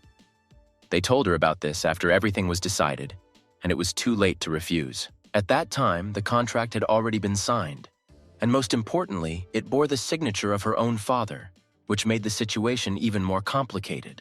The assistant was distressed and could not find a place for himself. They had no other choice but to fulfill all the conditions and deliver the cargo on time. Yoon still hoped and believed that everything would go smoothly and without problems. But the assistant was torn by doubts and anxiety. He had a gut feeling that something might go wrong. The Sarian family behaved suspiciously and mysteriously. And what if the successful delivery of their cargo was not part of their plans at all? But their goal was to frame the Seun family. Yoon reasoned that if this was true, then bankruptcy was the least of the troubles, because their lives could be in danger. Conversations and reflections were interrupted by some fuss on the part of the guards. It turned out that it was an arrow that flew from somewhere in the bushes and stuck straight into the flames of the fire. The assistant, not yet understanding what exactly happened, grabbed his sword, preparing for possible danger. A gang of people with an unpleasant and threatening appearance came out of the bushes. They laughed impudently and smugly, mockingly apologizing for interrupting their meal, but they had their own plans for everyone present. Their leader, a man with a sword, mocked the defenseless company of people with carts. The assistant decisively stepped forward with a sword. It was obvious that this was the first attack on their caravan. The bandit, arrogantly introducing himself as the owner of this road, demanded a toll from them for the passage. He set the condition that he would release everyone if they gave up the goods and women. The assistant began to approach threateningly. He put his sword forward and stated that this product belongs to 3 companies, Soun, Sarian, and Dan, and that no one is going to give anything away. The leader, without hesitation for long, gave the order to his subordinates to go on the offensive. A real mess began. The bandits waved their swords right and left, and the guards tried to repel the attacks, although they were neither strong enough nor brave enough for such a fight. Yoon also grabbed the sword, but the leader only mockingly insulted her, since it was completely absurd for him that a girl was leading a caravan. Sunbin immediately stepped in, drawing his sword. The leader rushed towards Songbin with a sword, threatening him with death, since he did not consider him a serious threat, because the young man was just a clerk and had no combat experience. He swung at Songbin with all his might, using maximum effort. Songbin looked confident as he held his sword out in front of him. The leader did not expect such a turn of events. His plan was disrupted in an unexpected way. He accelerated to deliver a decisive blow to the enemy with his sword.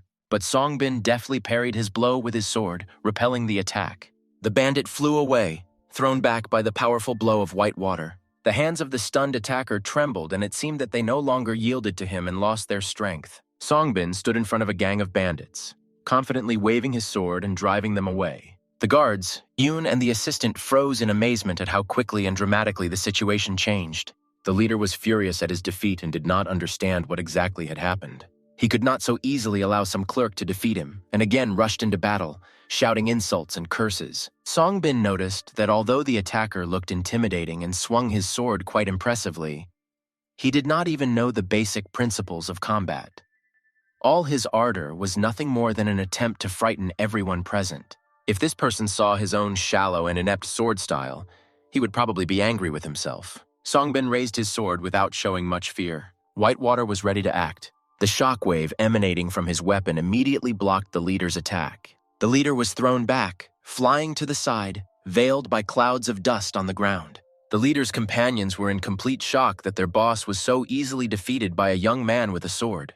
Songbin stopped his reception, and his group continued to watch in amazement what was happening. Their mouths were wide open, and their eyes were full of surprise. Yoon just stood there silently, unable to find words, and the mysterious girl from the carriage also hid, watching the development of events. Her colorless, dull eyes were darkened by something, reflecting her inner experiences. The leader whimpered on the ground like a little child. He was shocked because this youth turned out to be an experienced Murim warrior, despite his appearance. The leader's comrades did not believe this, because the young man looked puny and harmless. Songbin's group was also amazed by these words. Songbin, the Murim warrior? Songbin only remained humbly silent. If anyone could be called a truly experienced warrior, it would be his teacher and mentor, but not himself. The assistant also could not believe what was happening. Songbin held out his sword again, preparing for a possible new attack as the gang of bandits had the intention of attacking him again.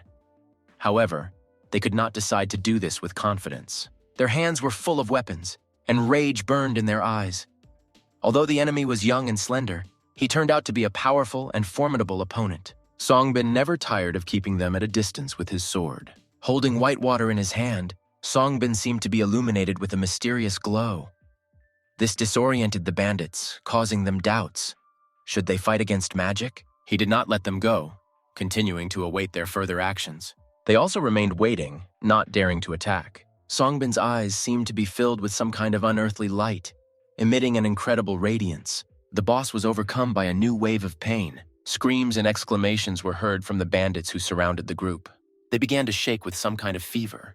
Their hands trembled and could no longer hold their weapons. The hands of one of the thieves began to smoke and burn from the inside, causing unbearable pain to their owner. All this happened because he climbed into a chest on a cart, from which some strange and ominous fog began to emanate. Everyone looked in anticipation to see what their boss would tell them. Meanwhile, Songbin created a force field that powerfully pushed the bandits away. The leader, in a last desperate attempt, trying to rise in his own eyes, began to threaten and retreat, getting away. But what threats could stop Songbin?